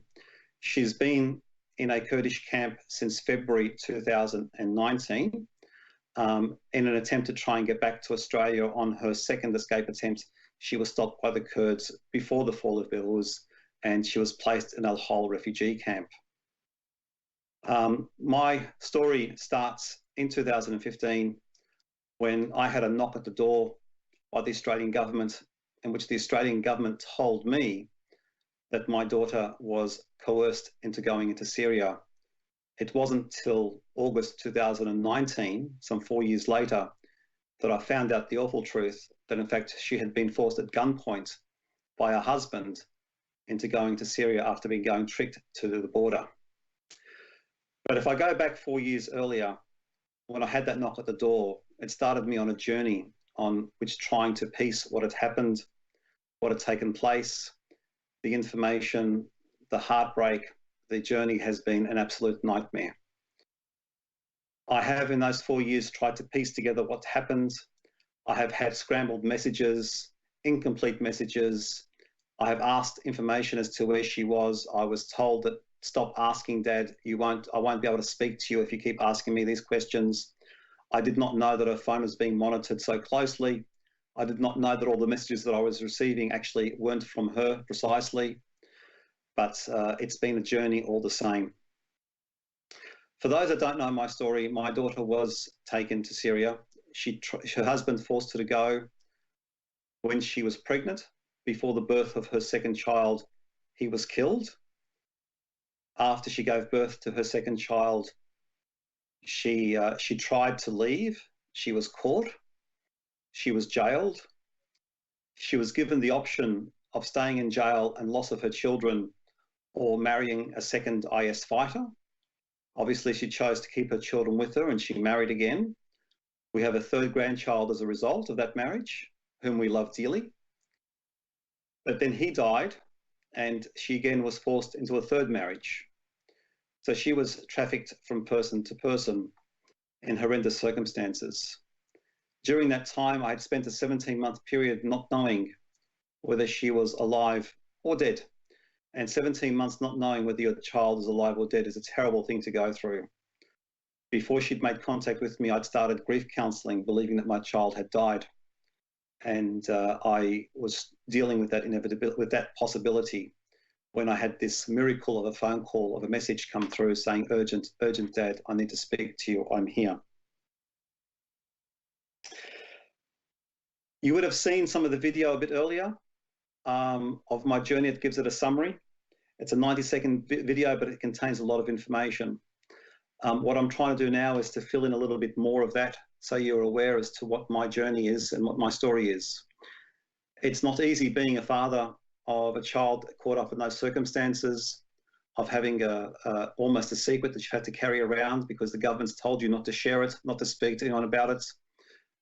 You're trying to pick up those pieces and get that information, trying to live a normal life. You have to put food on the table, pay the mortgage, pay the bills, and to continue in this nightmare that I've been carrying since 2015. My daughter arrived into Turkey and she sensed something was wrong.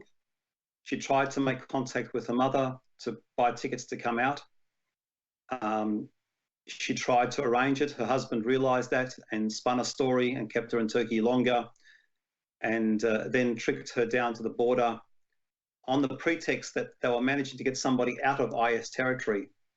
And it was actually at the border at gunpoint that he not only took my daughter across, he took his own mother and father and younger brother. So his whole family he managed to take across under gunshots and fire.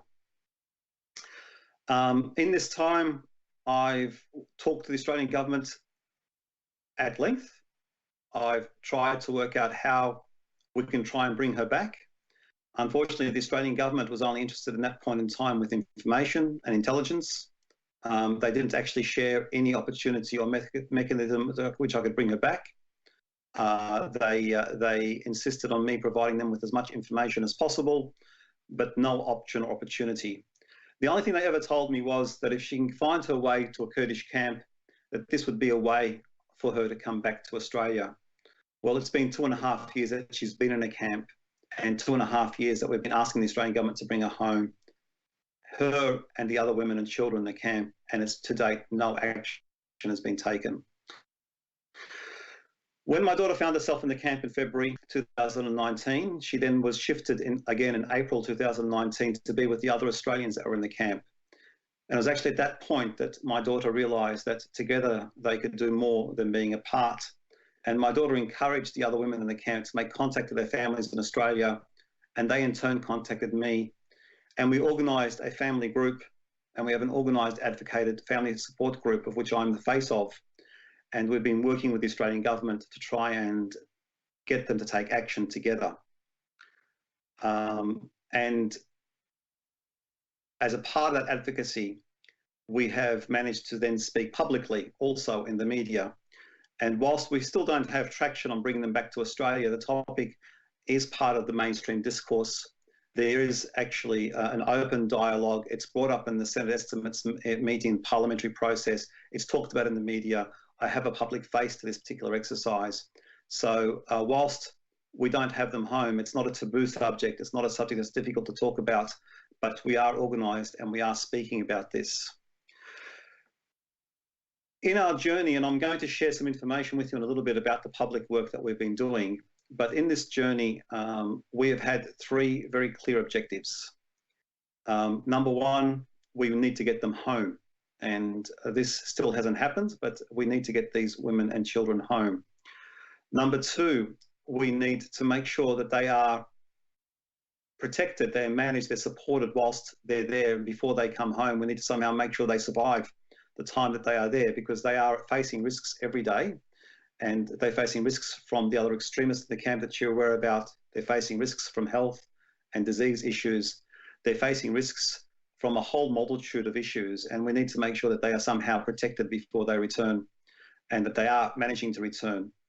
And lastly, we are also, third objective is that we protect them, because we do know that once they do make it home, and whilst they are there, they are the subject of media scrutiny, they're the subject of academic inquiry, they're going to be the subject of security forces, and so the third objective is to protect them. So it's under those three objectives that we've organised a family unit. And our bottom line as families, and our bottom line for them as mothers, is that we do not want the children separated from their mothers at all. And to us, this is a underscoring issue. Thankfully, the Australian government have never said to us that they're intending to separate the children from their mothers.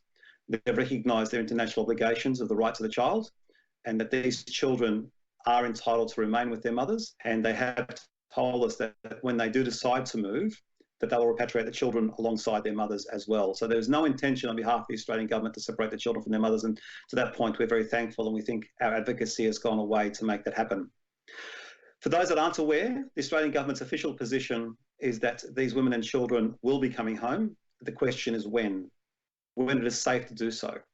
And at the moment, their primary objective, them coming home, is that Syria is not a safe environment for them to conduct repatriations.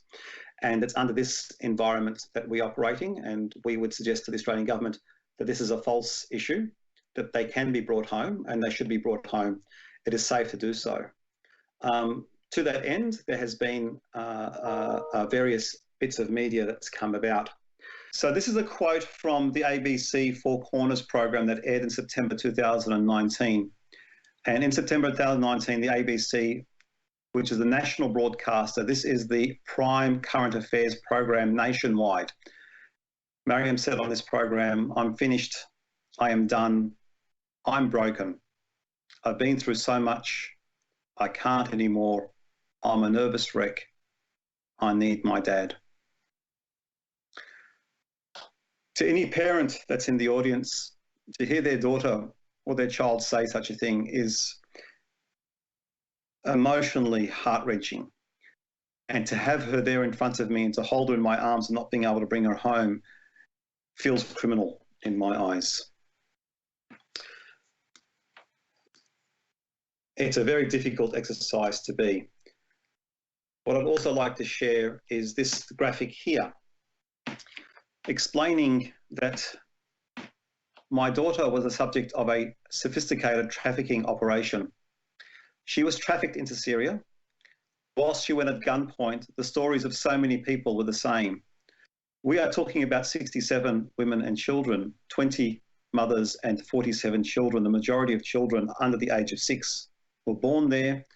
and they are not listed in this graphic. But you could see at the top of the tree, Mohammed Dahab, which was my son-in-law's brother, a very senior member in IS, and he's managed to traffic all those people below that. His brother listed there, you'll see Khalid Dahab listed, and below that is my daughter, Mariam Debussy. But all these other people were trafficked as a result of this man. The majority of Australians actually are connected, that are still alive, are connected through this person here. And that's a really important distinction to make. These people have been trafficked, and they remain the risk of re-trafficking. The children, I have 3 grandchildren. One is born in Australia with Australian documentation. There are 2 more that are born in Syria that are without documentation, and they run a particular high risk. They are even more vulnerable because they don't have documentation, and they are at risk of exploitation, of trafficking, of slavery, of sexual abuse, and this danger is ever present and requires protection of their host country. And Australia since has not yet taken that action. I would also like, if I can, to show you the first few minutes of the ABC Four Corners interview in which my daughter spoke on the national broadcaster.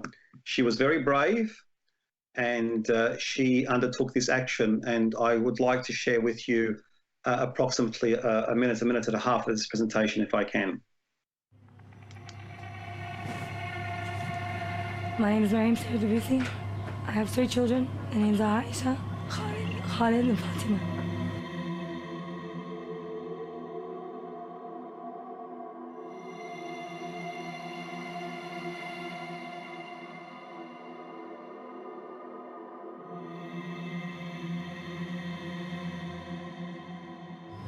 I'd like the Australian government to know that we're actually broken. Okay, we're shattered. We are broken people.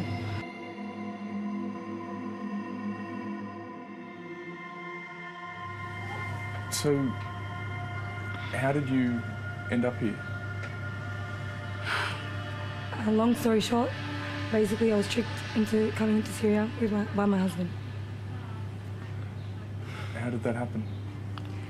It started off as a normal holiday.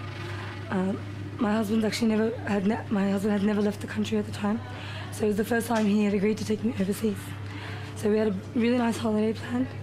We went to Malaysia, took me to Dubai, we went to Lebanon.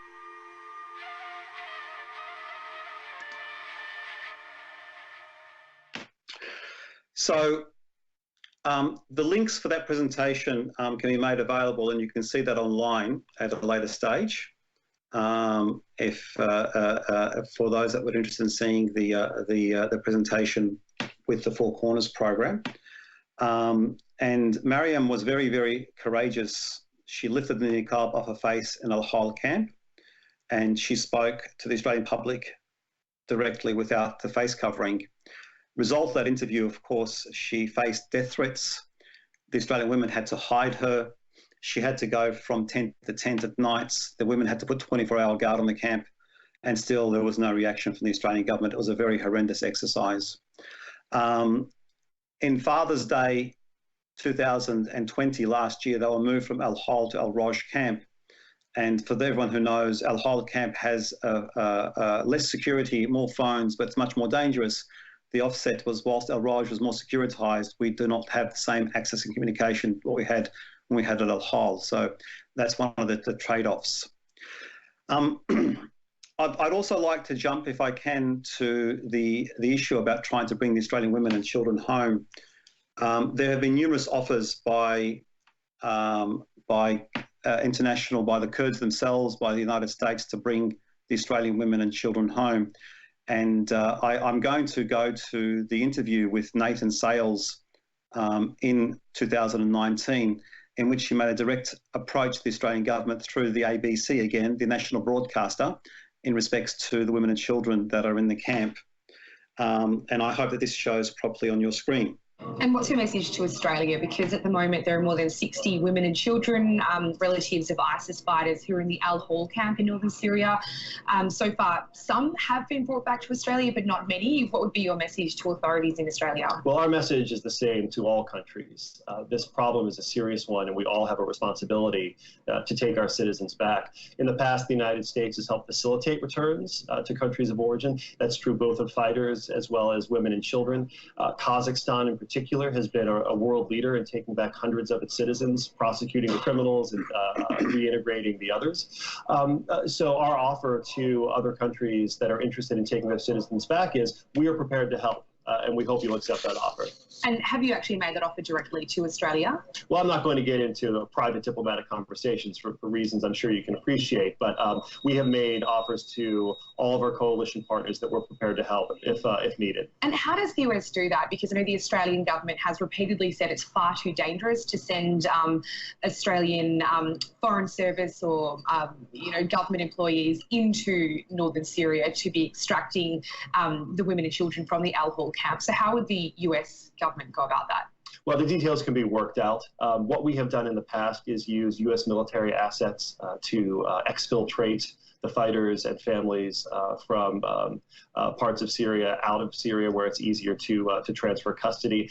There are also a number of non-governmental organizations that are working in northeastern Syria. It might be possible to partner with them since they have access to camps and other facilities. There's a number of different options that are on the table, and we're pursuing very much an all-of-the-above approach because regardless of what means we use, the bottom line is we need to get these kids and their parents and the fighters out of Syria and back to countries of origin. So in response to the American offer, the Prime Minister, Scott Morrison, was asked why they would not accept the United States offer, and I've highlighted it here, asked what reason there could be to reject the offer, given it would guarantee Australian officials would not be placed at risk.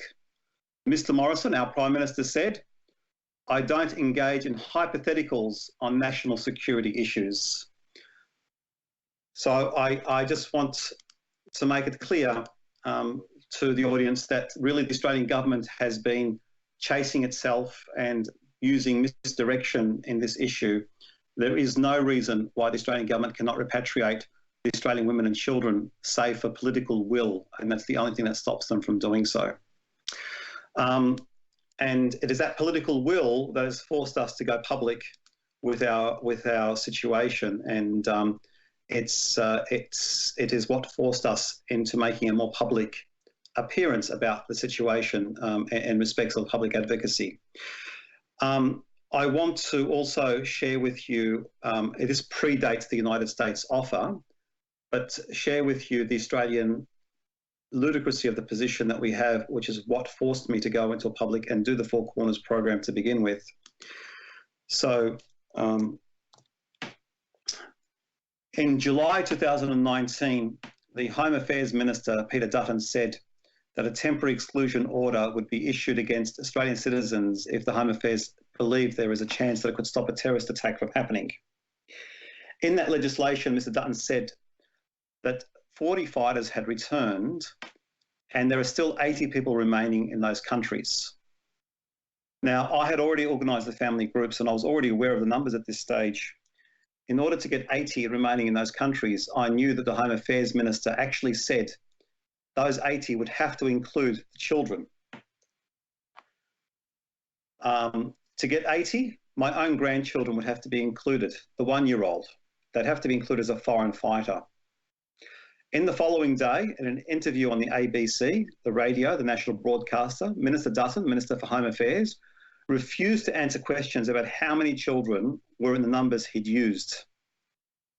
Us not being public allowed the department, the minister, to actually indicate that our children, my grandchildren, were labelled or could have been foreign fighters. And so there it was. My grandchildren and my daughter were all labelled as foreign fighters and possible terrorists in the Australian Parliament. And that challenge had gone, and that statement had gone unchallenged, which then forced my hand into making a public statement and trying to advocate for their return. I'm not going to labour the points. I'd like to spend a bit of time just in summary. You will have seen the video, we'll send some information that's there, and hopefully I'll get some question and answer from the audience. But if I could summarise the issue, from a human rights perspective, citizens have the right to return home. And my daughter and my grandchildren are citizens and they have the right to return home. Citizens enjoy the protection of their host country, of who they're citizens of. And at the moment, Australia is abdicating its responsibility, as all nations are abdicating their responsibilities by leaving them there in those conditions. From a humanitarian point of view, the conditions are deplorable. The Kurds are doing the best they can with the resources they have. The whole area is depressed. The whole area is facing a humanitarian crisis. Actually, to help that environment, we need to take back our nationals and allow the Kurds and the Syrians to rebuild and to concentrate on their own people. They shouldn't be having to babysit our children. They shouldn't have to be looking after our families. So there's a humanitarian reason for it. There's also a sustainability reason for this. Our key ally, the United States, and the key ally of many Western nations wants them to return home. Our key ally in the fight against IS wants them home. So sooner or later, they should be returning home. Question is, do you want my granddaughter to come back when she's 7, 17 or 27? Do you want my grandson to return when he's 5, 15 or 25? Because the only way they're not returning is if they die. And is that really the proposition that we're putting up there? That we'd rather see my grandchildren die than return home? Our call to the government is very straightforward. Treat them as any other Australian you would treat them. If there is something wrong, if you've got a concern about them, treat them as you would any other Australian. Put them under control orders by consent.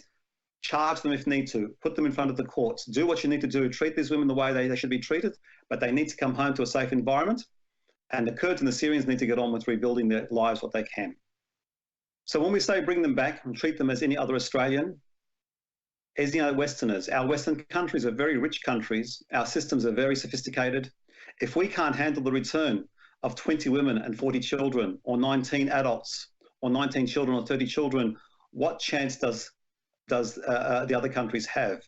If we can't lead with our sophistication, with our resources, then what else can other countries do? And lastly, I'd say, leaving our children, leaving our grandchildren in that situation, what does that make us to our own values? What do we stand for? What is our liberal democracy? What have we fought at this abhorrent organisation called ISIS? If we haven't fought the ISIS to destroy these abhorrent values, we're keeping people over there locked up without charge, keeping children in detention when they should not be in detention. What does that make of us? What does that make of our countries? What does it do to families? What does it do to my family? What does it do to my grandchildren, to my daughter, to my relatives around me? How do we have trust and work with the institutions that are there to support us? So I'd call on the governments to act today, put them in a safe place, treat them as you would any other national. Stop pretending to saying it's dangerous to take them when clearly you can take them. It's only political will that's taking this action, and we'd ask them to act today. The conditions that they're in is atrocious, and the people that are looking after them have more important things to do to rebuild their lives. For all concerned, we must act today and not tomorrow. I hope I've added to the discussions today, and I hope that you found it of value, and I hope that I can answer your questions as well. Thank you.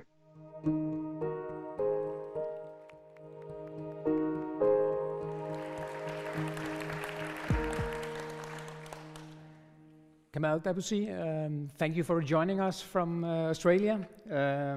Thank you for sharing your story. I can't even begin to understand how it's like not to know for 17 months whether your daughter is alive or not.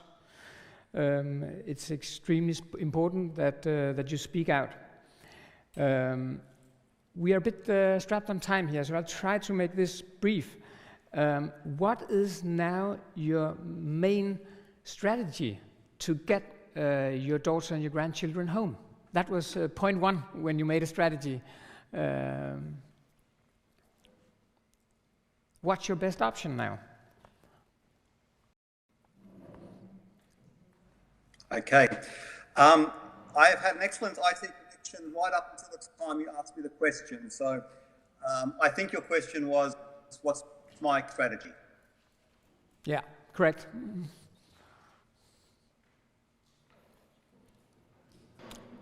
Continuing to undertake private advocacy to the government, and we are continuing to try and meet with ministers and policymakers to put the case forward. And in that environment. Okay, Kamal, to see we are having troubles hearing what you're saying here. I believe we have a very bad connection, unfortunately. So I think we have to wrap it up here. Thank you once again very much for joining us. It was very moving hearing your story, and we wish you all the best with getting your daughters and your grandchildren home safely.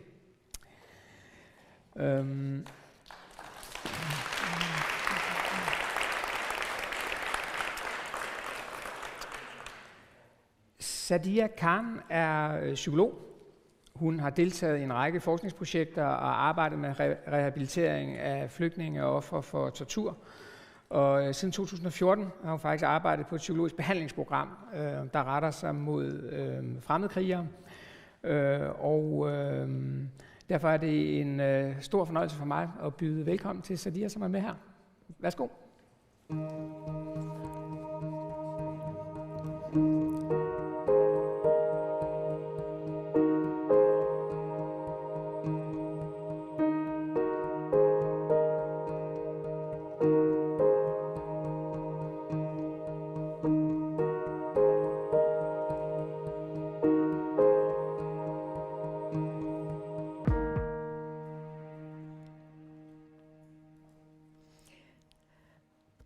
Godt. Mit navn det er Sadia Khan, og jeg er ansat som psykolog ved Dignity, Dansk Institut mod Tortur. Jeg ved ikke, hvor mange af jer, der kender til os, men vi er et af de ældste i Danmark, som har arbejdet med flygtninge og torturoverlever siden 1980'erne. Jeg har været ansat i Dignity de sidste 10 år, hvor jeg primært har arbejdet med mennesker, som har været udsat for voldsomme traumatiske hændelser. Det er både flygtninge, torturoverlevere, men også andre stærkt traumatiserede. Jeg har de sidste 6 år arbejdet med sager inden for bande- og ekstremistiske miljøer, og derudover ved siden af mit kliniske arbejde har jeg også bidraget med viden og min ekspertise på radikaliseringsområdet, blandt andet i EU's antiradikaliseringsnetværk.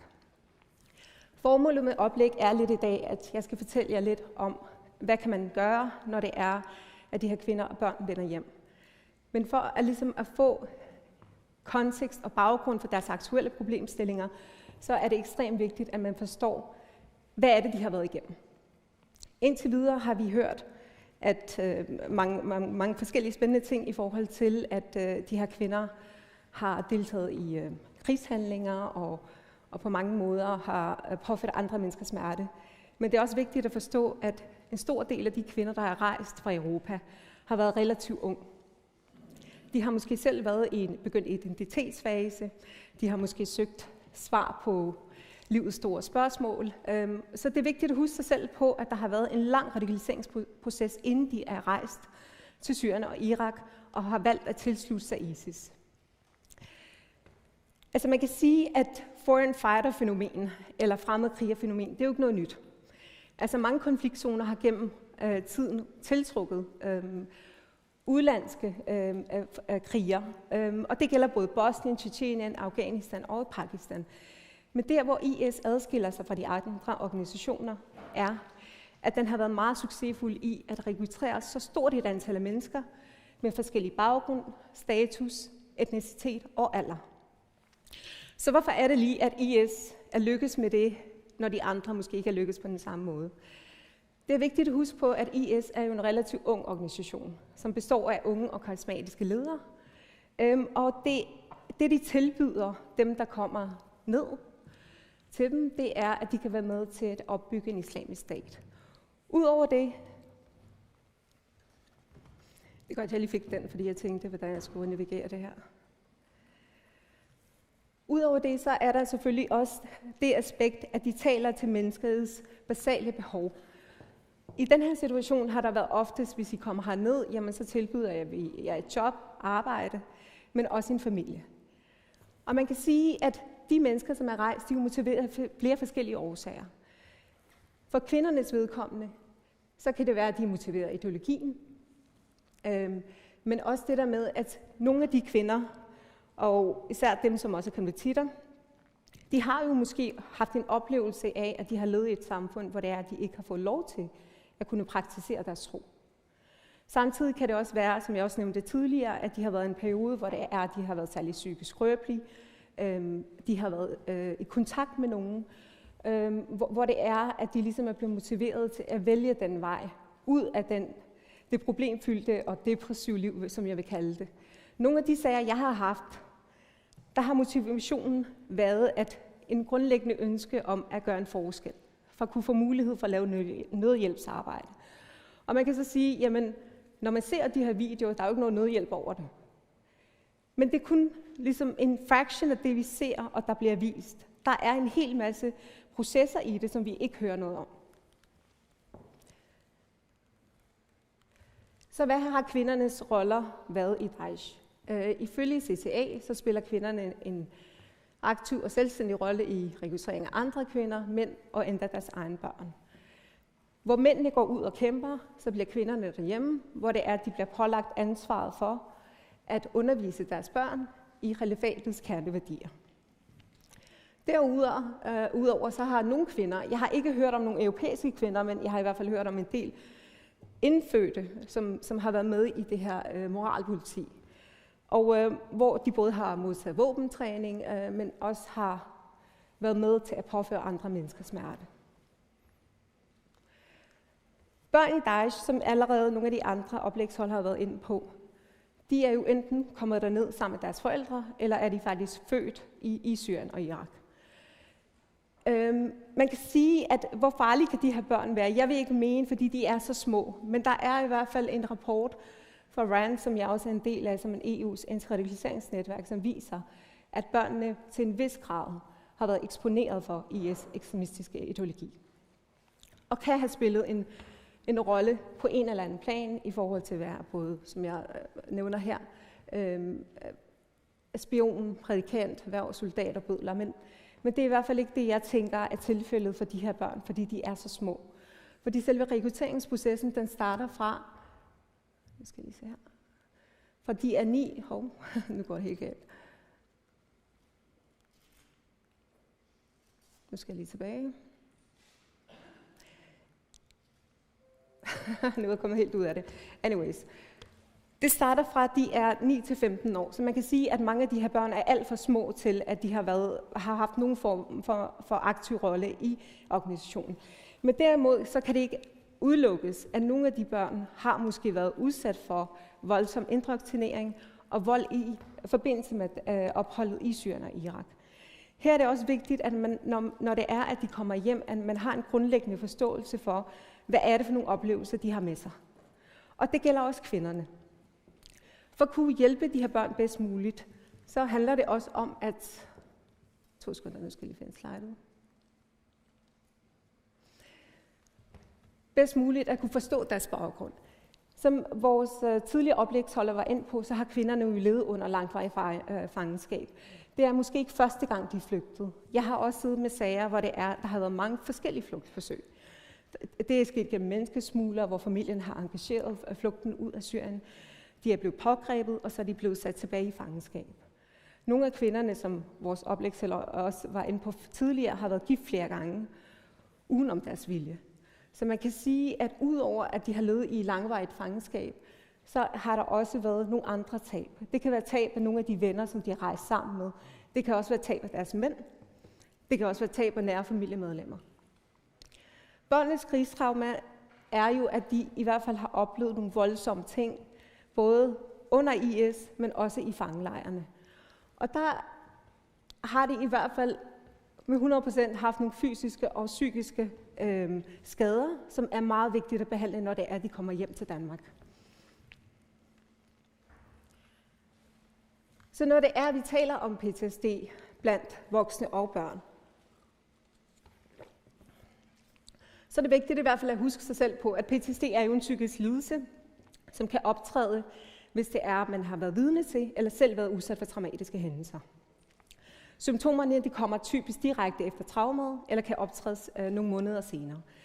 Men det, der er anderledes ved de her sager, det er jo også den målgruppe, som jeg sidder med som flygtninge og torturoverlever, det er, at PTSD'en dækker ikke alle deres problematikker. Og det er også derfor, at mange af de her mennesker, der kommer hjem og er flygtet eller har levet under fangenskab, vil have en kompleks PTSD. Og en kompleks PTSD er jo kendetegnet ved, at det er multiple traumer, og som kan påvirke ens liv mange år foran. De kan have problemer med relationer, de kan have mistillid til omgivelser. Nu skal jeg prøve at vise jer her. Nu går jeg. Det går rigtig godt med det her. Nå, men jeg tror ikke, jeg fungerer så godt med de her PowerPoints i dag. Men PTSD i hvert fald, det er en væsentlig svær lidelse at leve med. Indtil videre så har der jo ikke været en formodning om, at små børn ikke påvirkes af traumer i samme grad som ældre børn og voksne. Men i dag er der jo faktisk flere studier, der viser, at helt små børn påvirkes af traumer i langt højere grad end først antaget. Og de kan på baggrund af disse oplevelser få svære psykiske følgevirkninger, som kan påvirke dem resten af livet. Nyere forskning på området viser også, at traumatisering i en tidlig alder kan påvirke barnets biologiske, emotionelle, sociale og kognitive funktionsniveau, både på kortere og længere sigt. Og man kan sige, at når børnene er så små, så deres psykologiske reaktioner på traumerne, det kan også komme til udtryk i form af psykosomatiske klager. Det kan være adfærdsmæssige vanskeligheder. Det kan være fysiologiske forstyrrelser. Men der, hvor litteraturen peger på, og vores erfaringer også for klinikken, er, at det relationelle perspektiv spiller en afgørende rolle i forhold til vurdering, men også behandling af traumer. Og det med at blive adskilt fra sine primære omsorgspersoner kan være stærkt traumatiserende. Og derfor anbefaler vi, så vidt muligt, at forældrene ligesom skal inddrages i behandling. Fordi børnene er for små til at kunne sætte ord på deres oplevelser, men samtidig så får man heller ikke hele den historie med, som de har levet som familie. Derudover så er det vigtigt, at når jeg bevæger mig ind på, nu er mit slide gået væk, i forhold til rehabilitering og resocialisering af hjemvendte børn, så er det vigtigt, at man starter med at normalisere deres hverdag. Og her er det rigtig, rigtig vigtigt, at de får lov til at genoptage skole, fritidsaktiviteter og kan interagere med jævnaldrende børn. Derudover så er det også meget vigtigt, at børnene bliver beskyttet for den stigmatisering, der kan være forbundet med deres families historik. Og her er det altafgørende, at der er en helhedsorienteret indsats, hvor det er, at de forskellige aktører samarbejder og koordinerer omkring familien. Nogle af de oplevelser, jeg desværre har haft, det er jo, at der kan være en manglende samarbejde mellem myndighederne. Nogle gange har man siddet med sager, hvor det er, at jeg så kun har haft det psykologiske ansvar, og så har jeg ikke fået de informationer, jeg har haft brug for, hvis patienten eller klienten lige pludselig ikke holder op med at komme til behandling. Så synes jeg, at det nogle gange kan være udfordrende at finde ud af, hvad er det, der har gjort, at de ikke kommer mere. Og oftest får jeg en besked, som siger, at de føler sig ikke klar til at arbejde med traumerne lige nu. Og jeg vil sige, at det er vigtigt i hvert fald, at både kvinder og børn får hjælp til at håndtere deres psykiske og fysiske vanskeligheder. Noget andet er jo, at ud over deres traumer, når de så kommer tilbage til Danmark eller EU og i samfundet, så fordi vi er så et lille samfund, hvor alle kender alle, så kan de risikere, at de kan blive socialt udstødt af andre mennesker. Og det har jeg i hvert fald set rigtig meget af. Jeg har set rigtig meget af, at man har ikke ville omgås de her mennesker, fordi man er bange for at selv at få problemer. Man er bange for at tale med dem, man er bange for at, hvis de inviterer en ud på en kaffedate, jamen det er for meget, det kan vi ikke. Og det gør jo, at de bliver yderligere isoleret i deres hverdag, som gør, at symptomerne bliver meget mere forværret, end de er i forvejen. Udover det, så kan man sige, at familien, som er efterladt i Danmark, de kan jo spille en afgørende rolle i forhold til resocialisering og reintegration i samfundet. Mange af dem, der rejser, de har jo afbrudt kontakten til deres sociale netværk, og de har kun sporadisk kontakt til deres familie som forældre og søskende. Og når de kommer hjem igen, så er det den eneste kontakt, de har tilbage. Men selv den relation er under massivt pres, i og med, at de har valgt at tilslutte sig, men også rejse for at være en del af en terrorbevægelse. Familierne kan være efterladt med sorg, vrede og frustration, men nogle gange har de også selv ledt fremmedgørelse og modgang på grund af de er på grund af den beslutning, som der er blevet truffet. Derfor er genetablering af netværk enormt vigtigt. Og det er også der, hvor jeg tænker, at hvis de her børn kommer hjem, og mødrene bliver fængslet, så er det meget vigtigt, at hvis man kan, at det bliver den tætteste netværk, der ligesom tager sig af børnene. Fordi der er stadig noget genkendeligt, der er stadigvæk en relation.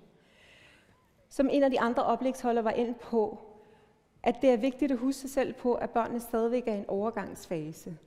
Og hvis der er separation og adskillelse fra deres primære kontaktpersoner, og de selv bor hos en plejefamilie, hvor der ikke er en grundlæggende forståelse for deres vanskeligheder, så kan det være en stor hindring for håndtering, men også bearbejdning af traumer. Og det kan jo også være med til, at det er svært at opbygge psykiske ressourcer hos børnene, til at de kan få et normalt liv. Slutte vi, altså nu ved jeg ikke, hvor meget tid jeg har tilbage, men jeg kan jo blive ved med at tale. Okay, godt. Ja. Og der tænker jeg i hvert fald, at her spiller jo de forskellige aktører en afgørende rolle i forhold til, hvordan det kommer til at gå de her børn.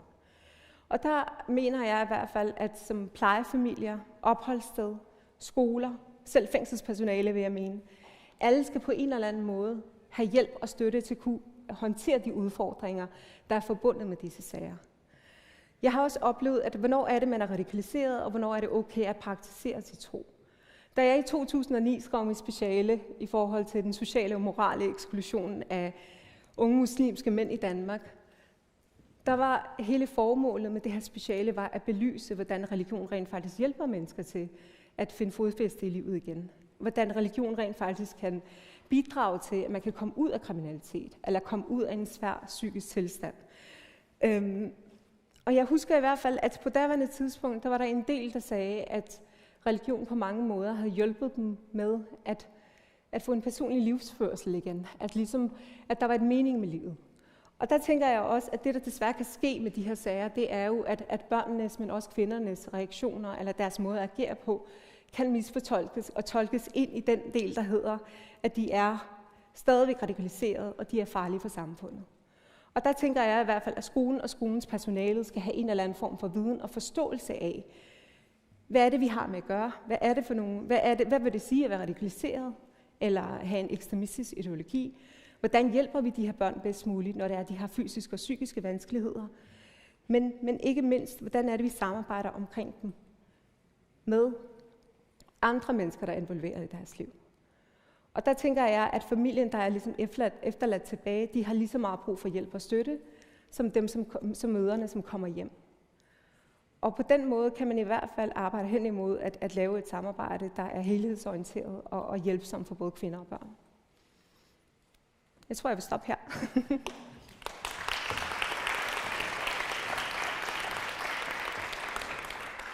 Så hvad gør familierne egentlig? Er de åbne om deres situation, eller er man delvis åben, eller er det en hemmelighed, som børnene og kvinderne eller de her mænd går med selv?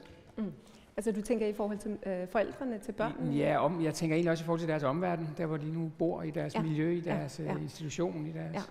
Altså det er en stor hemmelighed, fordi det har jeg jo også oplevet med mit arbejde med traumatiserede flygtninge, hvor de årvis har ledt af traumer. Men de har valgt ikke at dele deres oplevelser med deres børn, og hvor de tænker, at de her hemmeligheder vil skåne børnene. Men det er også det, der har ligesom været årsagen til, at børnene er blevet sekundært traumatiseret, eller har fået det væsentligt dårligere længere hen. Og det samme gælder de her kvinder. Altså de sager, jeg har siddet med, der har forældrene ikke ville dele historien med andre. Fordi det er forbundet med diskrimination og stigmatisering. Og selve familierne er jo også udsatte, som jeg også sagde, at de kunne også lide under den her fremmedgørelse, som der følger med at være tilsluttet en terrorbevægelse. Så hvordan håndterer du det i din rådgivning, det her med, at man egentlig også beder børnene og familien om at bære på en hemmelighed, eller at være sammen om det?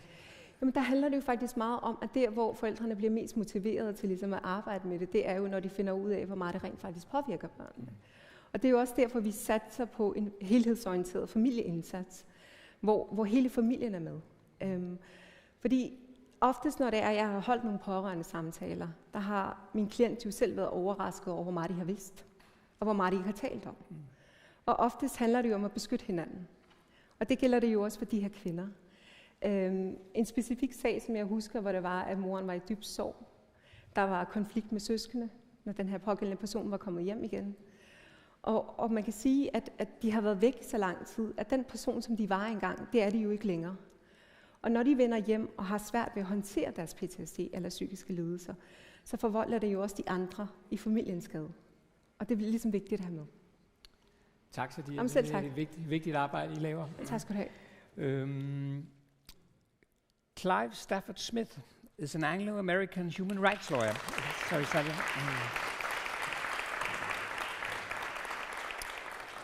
A human rights lawyer who spent 32 years in the US defending prisoners on death row, and after 9/11, bringing the first litigation to open up Guantanamo Bay, before founding the legal action charity Reprieve and returning to the UK. In between continuing this work, he is currently focused on opening up what he calls Guantanamo on the Euphrates, the detention camps maintained due to the European pressure keeping detainees from returning home to the rule of law.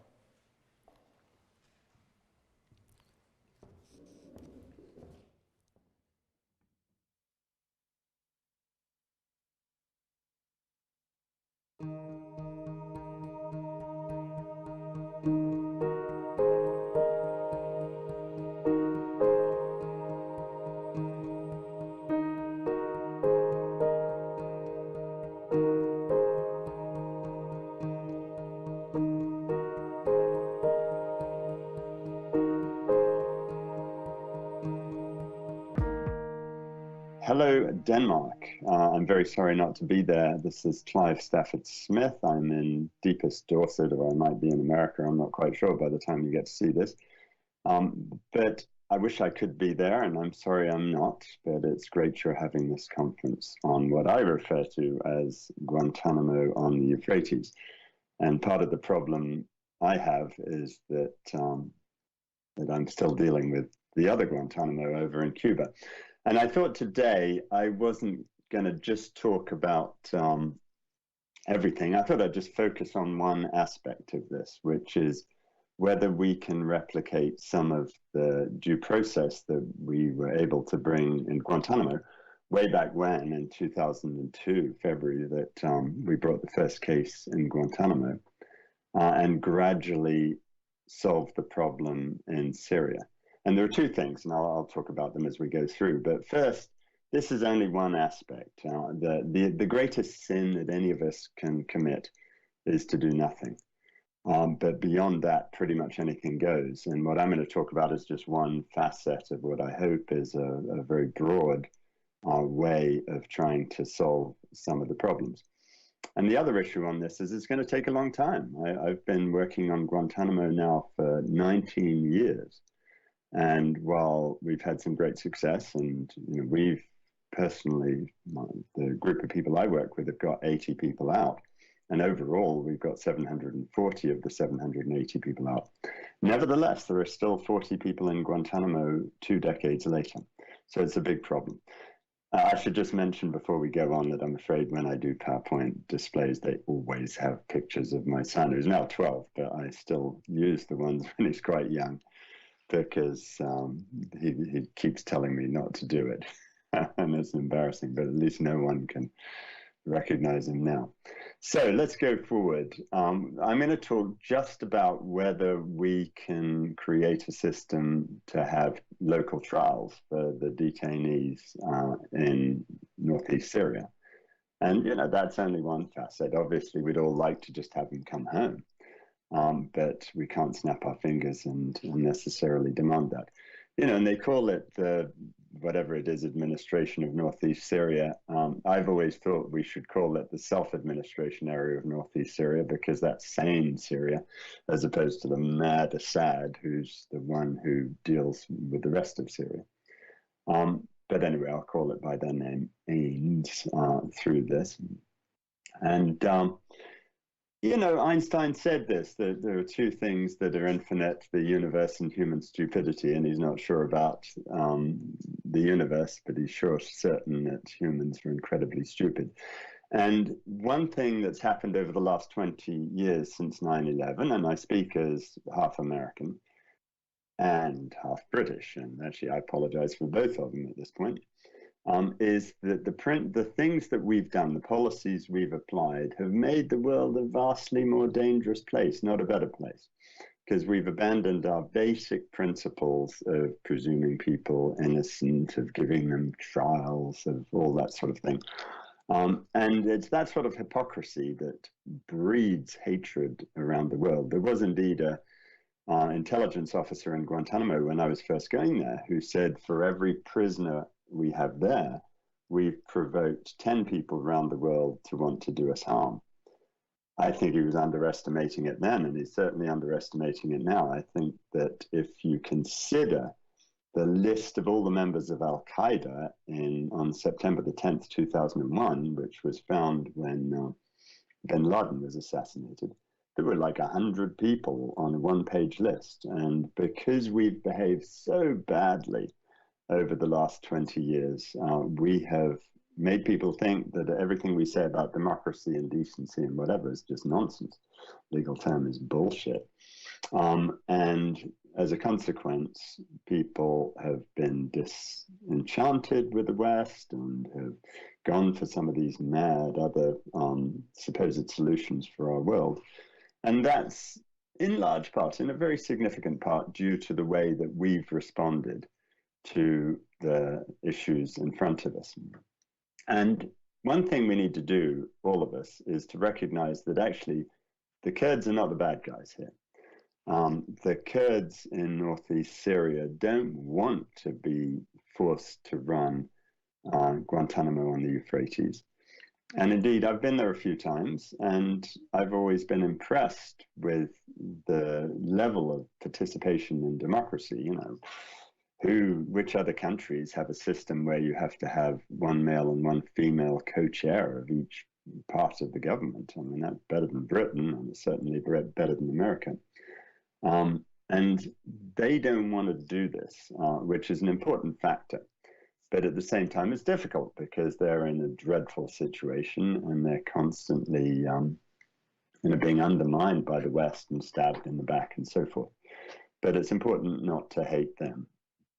And it's important to look at where the real problem lies, which I think in large part is that chap on the left there, Boris Johnson.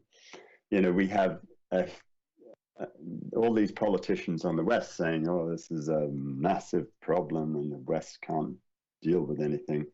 Well, it's not. It's actually really easy for the West, and it's just a political issue where they're exploiting hatred. But it's a real problem for the Kurds. And so I want to talk a bit about the lessons we learn from Guantanamo and the comparisons, because I think it's useful to think about that in terms of how we might approach northeast Syria. The first and most important thing, actually, is that starting on this, the reason I was able to get in to begin with, before I think there were certain forces that would rather keep lawyers out, was that the Kurds really didn't want to have a legal black hole, whereas it took us 2.5 years to get in for the very first time to Guantanamo Bay. We sued on February the 19th, 2002, and we won in the US Supreme Court in June 2004. And for 2.5 years, no one was able to visit anyone in a prison in Guantanamo. They could go there and have a propaganda tour where they were told all this nonsense about how everyone was so evil, but they could, the media could, but they couldn't talk to any prisoner. And those prisoners were all held totally incommunicado. And we didn't have a list of the people who were in Guantanamo until 2006, so that was 4 years on. All of that was considered secret. I got into Gitmo for the first time in late 2004. And I was one of the first people to do that. But this is a big problem, and at least the Kurds don't want it.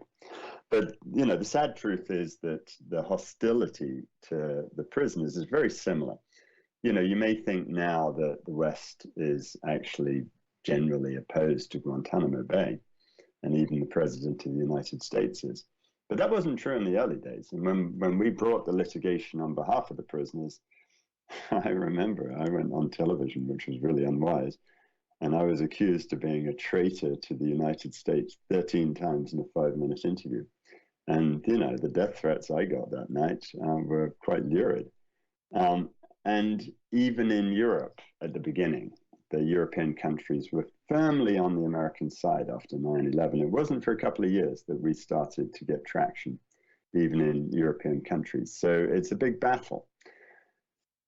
One of the really interesting aspects of the comparison between the two Guantanamos is, you know, in Gitmo, eventually, everyone came to see the United States as the bad guys. And I always say this about Europe, you know, our national sport is not the Euro football. Our national sport is bashing America, which, you know, when you've got Trump or Bush as president, is a remarkably easy game to do.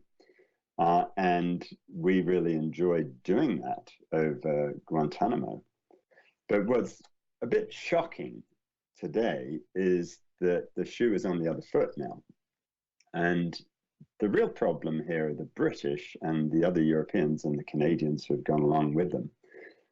Because even Donald Trump, you won't say this very often, you certainly won't hear me say it very often, Donald Trump was right and all the Western Europe governments were wrong. Trump said that we should take all our people back, and the Americans did. I actually was involved in the very first American case, and it was quite easy to force the US to take their nationals home. And yeah, they've prosecuted some of them, but it's just not been a big deal for America, with the single exception of Hodamathana, where Trump did one of his midnight mad tweets. But other than that, the Americans have taken all of their people home and helped a lot of other countries. And the problem here was really the British. I mean, the best example one can give of that is the experience of the Canadians. And I was somewhat involved in that 2 or 3 years ago, when the Canadians had originally reached an agreement. They'd had meetings with the Kurds. They had a memorandum of understanding about how they were going to take what they then thought was about 25 of their citizens back. They'd done passport applications. They'd done everything. And then, and this is clearly true, although obviously they'll deny it for political embarrassment reasons, it's clearly true that the mother country, acting rather paternalistically, ironically, Britain told Canada not to do it. And Canada suddenly stopped this process of bringing their nationals back. And Canada's been just as useless as Britain since then. But the problem was the British, and the British have promoted this ridiculous concept of Guantanamo on the Euphrates ever since. And they've been, from my experience, the main bad guys in all of this, which is too bad. And the Brits have gone around and started this whole nonsense about stripping nationality. You know, the Americans, again, don't do that. There's a case from 1954 where the United States Supreme Court said that taking your American nationality is worse than executing you, which is arguable, obviously, but that's a very British thing to do, and it's very pernicious, and we're seeing it in other countries, Australia and various places, stripping people of nationality too, something we need to fight. You know, another comparison which is important to take into account is the size. When we dealt with Guantanamo in Cuba, there were 780 detainees from 46 countries. They were all men, and that was the bad side, because it was easier for the government to pretend that they all were bad dudes captured on the battlefield of Afghanistan, which turned out to be total bullshit. They were actually people who were sold to America for bounties, by and large. But still, it was a manageable number of people. One of our big problems on the Euphrates is we've got 100 times as many people. And even when you just look at the so-called foreign detainees, who are the ones considered not to be Syrian or Iraqi, you know, they're from a similar number of countries, but there's just, 20 times as many people.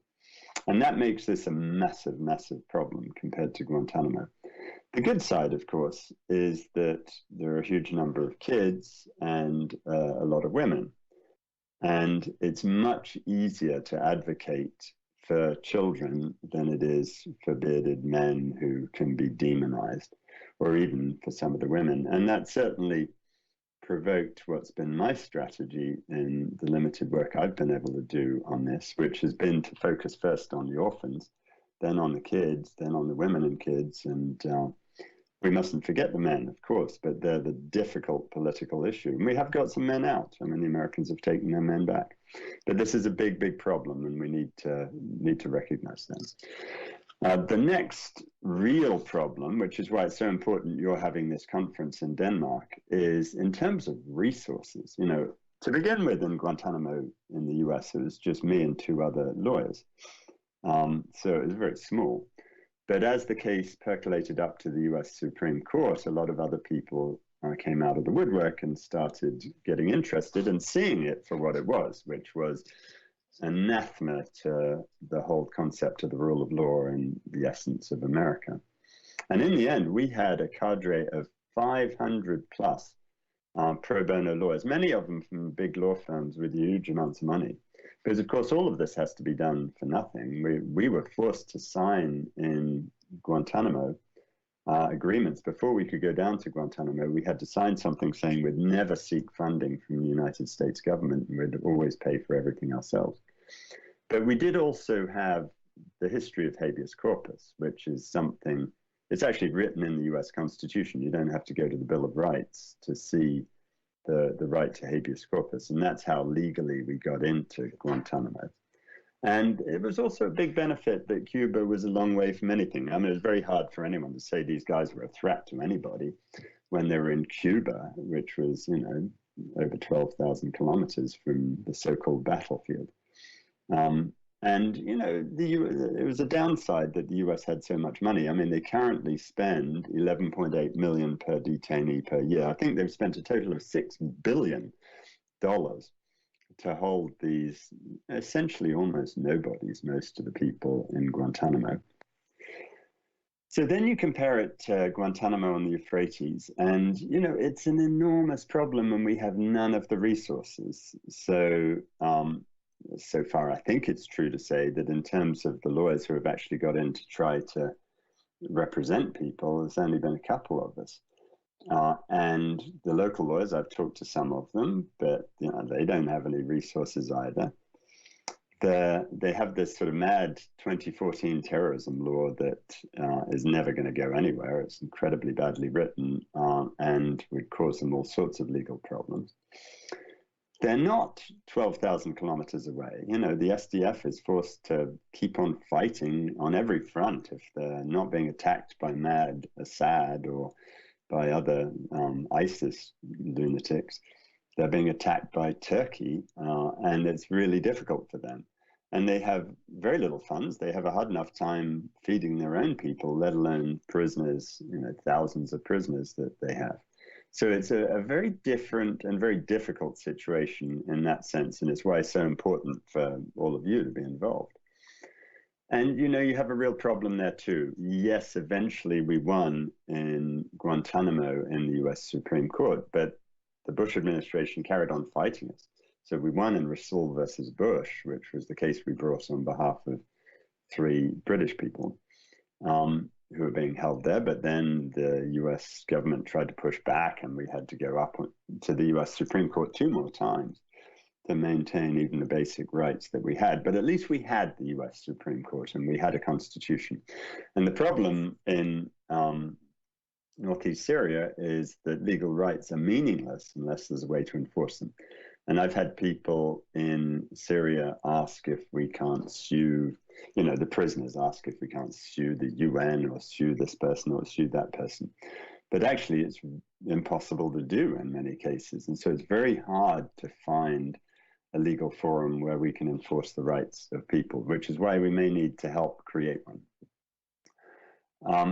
And, you know, all of these things are pretty multinational. It's not to say that you can't bring litigation in other countries. I definitely planned to when I was doing the American cases, because we could force the American government quite easily in court to do their job in terms of helping people. And, you know, when you think about the US passport or the British passport for that matter, and most of your others, it says right there on the inside front page that it's their duty to provide support to people when they're in trouble abroad. And we could have enforced that in the US because we have a constitution. We should definitely try to do it in other cases, as has been done a bit in Britain and done quite successfully in some of the continental European countries.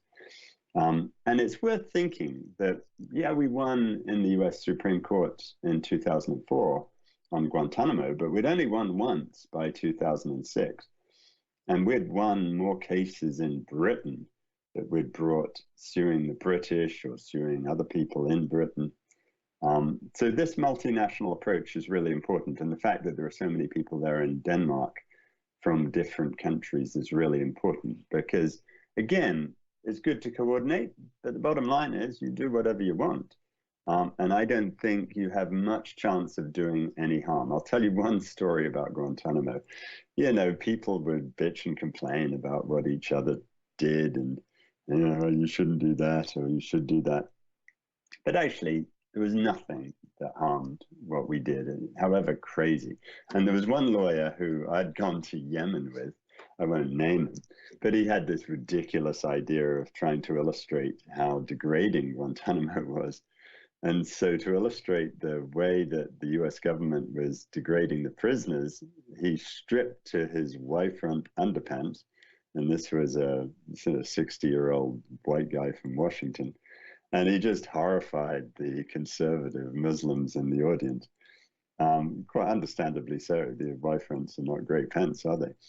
But anyway, even that didn't do any harm, except his legal career, because he got fired by his firm. But, you know, there was no harm done to what we were trying to do, however mad that was. So the absolute lesson is no matter where you are and what you're doing, as long as you're doing, it's almost certainly a good thing. One aspect of all of this is, while courts are important at some level, the court of public opinion is much more important. And one of the reasons that we need to get into northeast Syria is to get the truth out. It was Joe Margulis, one of the two other lawyers who I worked with on Guantanamo, who said of that place that that was only being used because then the Bush administration could say we were doing something to these evil, wicked people who had been behind 9/11. And all of that was a lie. And Joe said, if we open it up, they'll close it down because the people would see the truth, and then suddenly they wouldn't be so supportive of it. And the same is true in Syria. And it's really worth underlining the fact that while we had a court that we could go to in America, actually the American law on this subject was pretty stupid. And it was really important to use the law to get in to see the prisoners, but it didn't help getting the prisoners out, because the DC Circuit Court of Appeals held that the courts couldn't order the release of the prisoners. So actually, of the 740 people we've got out, 0 have been released as a result of a court order. And they've all been released ultimately because of public pressure. And so we would go to visit the prisoners. Everything was secretive. We couldn't say anything until we got it through the censors. But in the end, we were able to get the truth out about so many prisoners that it was just embarrassing to the US government and shamed them into releasing so many prisoners. And 740 out of 780 is also almost 95% that we've got out so far. And there are now 40 left, but we've already cleared 8 of them. So that's another 25% of them who'll get out pretty soon. And that's all really been through getting the facts out. And we've seen the same sort of vilification of prisoners in northeast Syria that we saw elsewhere. And yet we need to not vilify the people who have done those stories. I was really happy to see something just last week where the journalist who had first created the whole stigma for poor old Shamima Begum, the kid, she was 15, from Britain, when she went to northeast Syria. The person who wrote the early stories on that made her look so bad has written a really good piece for the Times about how she's no threat to Britain.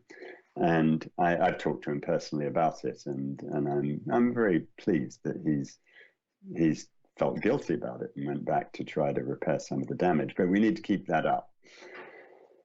Then, one of the issues I want to talk about is just about whether we shouldn't be trying to help them create a legal system where we can get people out. And I think we should. And there are various questions. Lawyers argue about this stuff forever, and it's such nonsense. Of course they can do that. I mean, of course they can create whatever court they want. They don't need to have anyone's permission. I mean, the Nuremberg trials were just created. Guantanamo. The Americans just created military commissions, and there's no reason that a subsection of a country, even just northeast Syria, couldn't do that. Of course they can. And, you know, they can do it even when much of the so-called offense took place elsewhere. This chap here, Marion Albert Mad Dog Pruitt, is someone I represented facing the death penalty in the US. And he did a spree kidnapping with a bunch of murders involved that went all the way along I-10, which goes all the way from California to Florida. And, you know, each state could try him. He was tried in the end in New Mexico, Arkansas, Mississippi, and Florida for the things that happened all the way along the route. So, of course, the Northeast Syrians can try people for whatever. As long as there's some link to that, they have perfect power to try people there for whatever happened anywhere in Syria. But there are practical difficulties they face. I mean, if there are 13,000 foreign detainees, it's crazy to think that these cash-strapped people can do all those trials. Of course they can't. So, you know, we're thinking about trials not as a way to release everybody and try everybody. Of course not. It's just a mechanism to put pressure on the Western governments to behave themselves and take people back. And, you know, I've talked to the people in Northeast Syria at various levels about why they want to do it. They're the victims. They do have the right to put people on trial much more than anywhere else. Not that the British shouldn't be doing it. Of course they should, and so should everyone else, if they've got any evidence. But the Syrians can too, Northeast Syrians. But, you know, it's also good for them because we've talked about it. And I've got to say, I'd rather be tried in a court by the Kurds than in a court by a number of other people, including probably the Americans, because they're not as vindictive. And so, but it's only as a way to highlight, you know, if we did trials in Northeast Syria, and it'd just be a few, the media would be all over them. And we need to have those things done in part to show that there's a lot of people who aren't guilty of anything. And so we want to highlight that. We want to show, have people, you know, people like me, for goodness sake, go down and help human rights lawyers to make sure that they have fairness and that people are acquitted. And, you know, if we do that, we can change the story and gradually move everyone towards sending people home. And we can do it with all the human rights provisions. One thing I like about the Kurds is, you know, they have no truck with the death penalty, and they'd like to have it all human rights compliant. So, you know, it's important for us to try to use that as one tool for helping to solve the problem in Northeast Syria. And we should take the parallel with Nuremberg, where they provided they provided counsel for the person in, you know, in the language they spoke. So they got German lawyers to represent them. But, you know, they also, Nuremberg, one thing people don't remember is even in the trial of the very worst Nazis, the Nuremberg tribunals acquitted 5 of 24 people. You know, over 20% of them were found not guilty. And of all the 12,000 plus trials they had of Nazis after World War II, a third of them were acquitted, were found not guilty. And so what that does is highlight everything. Yes, you've got the mad people who really were doing crazy, mad things, but you've also got people who weren't. And one of the good ways to get that story out is if we can do it in a courtroom where people are acquitted. And we can all think of people who, if they were put on trial, would be fine. I mean, I'm not going to name names, but some of the Canadians who I'm well familiar with, you know, we know that so many of the women who ended up in Northeast Syria were coerced or were trafficked or were stupid 15-year-old kids. And also, you know, I put a word in for Jack Letts here, because I'm sure at some point John and Sally will be listening to this, and they know, and I know, that Jack's no more a terrible terrorist than my grandmother.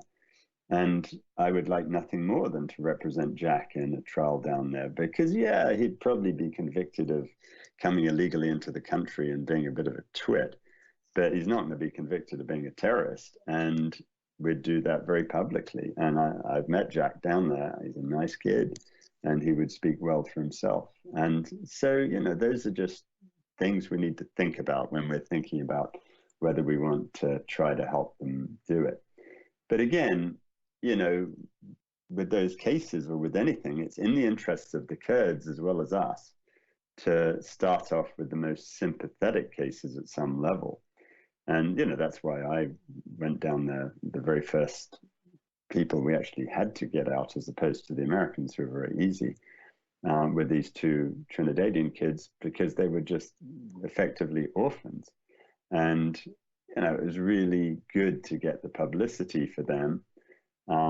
But we want to do the same with any trials we might do. And if people are convicted of something minor and are sentenced to some minor offense, and what the Kurds have said to me is they don't expect anyone to get more than a, you know, 20-year sentence, but most people would get something very minimal.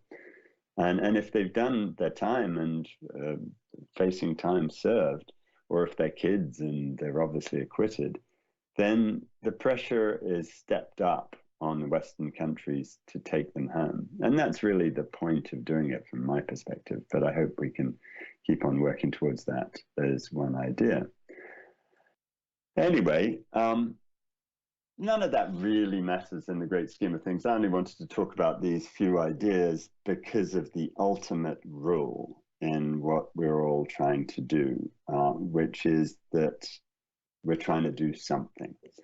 You know, I think as a group of people, we didn't have much backbiting in the Guantanamo cases. It was just a bunch of stupid stuff every now and then. But the bottom line is people really got along and respected each other doing whatever they did. And obviously that's true for us. Anything that you do is good. The only sin is to do nothing. And pretty much anything, you know, look, we have a test I used to have in the office I ran in New Orleans, which was called the triple laugh test. And if you have an idea that's so stupid that just everyone bursts out laughing at you, then it's probably not going to do any harm anyhow, so I should go ahead and do it. But almost never would people have ideas when we were doing death penalty trials that we would reject as being harmful, because almost nothing is harmful except to do nothing. And so I encourage you to not just listen to what I have to say, but to listen to what everyone has to say, and then crack on and get on down to Syria yourself and do whatever you can do. Or if you can't do that, there's any number of things you can do to highlight the plight of people up here. And I suppose that's about it. This is a particularly embarrassing picture of Wilf, dressed up as Robin Hood, who I'm sure many of you will know as he's certainly my hero, who went around doing battle with the evil Prince John in England in about 1100 and something. But anyway, that's Wilf being dressed up by me as Robin Hood. And we all need to do it ourselves. We need to get out there and do whatever we can to help solve this huge problem of Guantanamo on the Euphrates. And with that, I just want to say thank you. I appreciate it. Sorry I can't be there in person. It'd be nice to meet you all in person. But it's good to be able to talk to you a bit from here. And I hope we'll work together on this for the years to come, which will be years to come, I'm afraid. Thanks.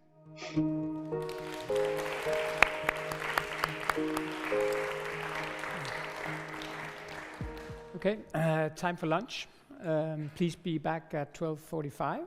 And there'll be some music playing a minute before we are starting again, so please be seated. Remember to keep your distance, wear face mask when not sitting, and use hand wash or sanitizer. Enjoy.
Beatrice Eriksson is the co-founder of Repatriate the Children Sweden.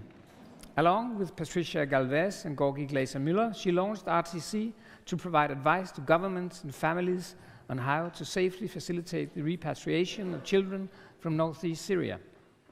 She was intimately involved in the efforts to repatriate the grandchildren of Patricia Galvez from the al-Hol camp to Sweden and is currently providing guidance to other Swedish families who are attempting to secure the return of their own grandchildren. Patricio Galvez is a Chilean-Swedish freelance musician and co-founder of RTC Sweden. Along with Beatrice, he launched RTC to provide advice to governments and families. His journey, also in 2019, he repatriated his 7 grandchildren from the camps in Syria.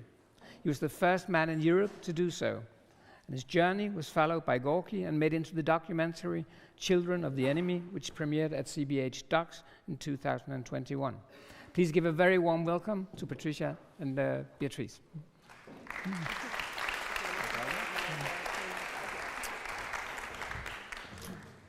Det är sista bilden jag har på Amanda. Jag har förlorat henne.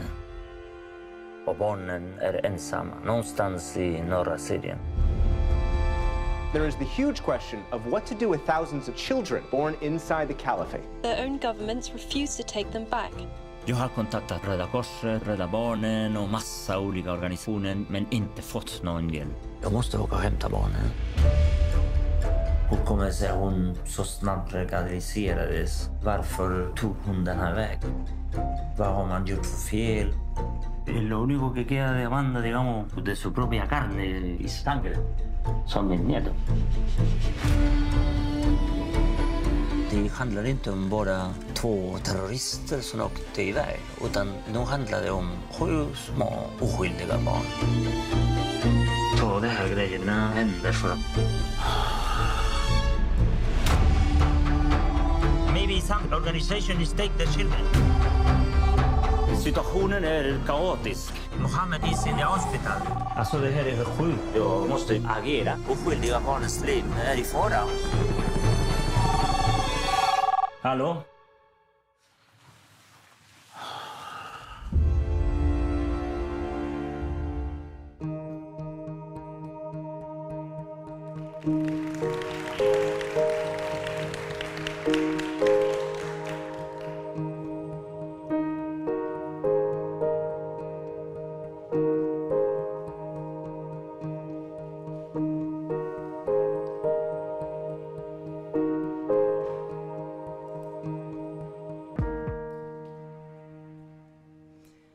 First of all, thank you so much for hosting this conference. We admire our colleagues in Repatriate the Children Denmark highly, and we are so thankful for all the efforts that you made that's led to the decision from the Swedish government to repatriate Danish children. A big applause to RTC Denmark.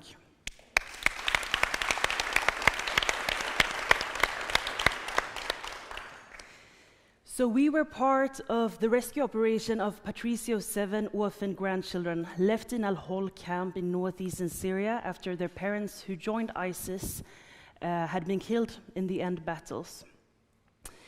When we finally arrived to Sweden with these 7 children, and they were in safety, it struck us, why did the Swedish government choose to rescue only these 7 children and leaving the other some 30 Swedish children to remain in these camps?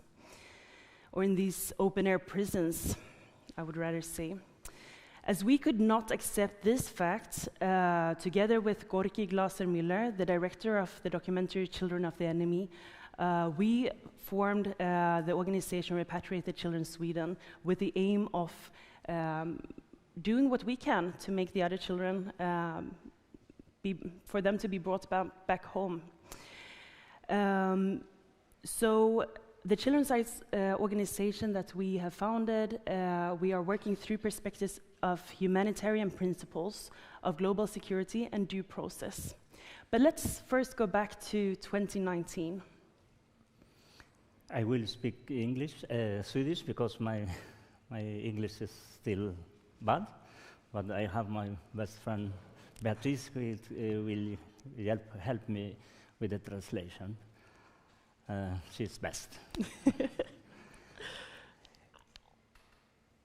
Mina barnbarn, som då var mellan 1 till 8 år, bevittnade och genomlevde under kriget i Syrien den mest fruktansvärda upplevelse som en människa, och som framförallt barn, ska någonsin behöva uppleva under sitt liv på den här jorden.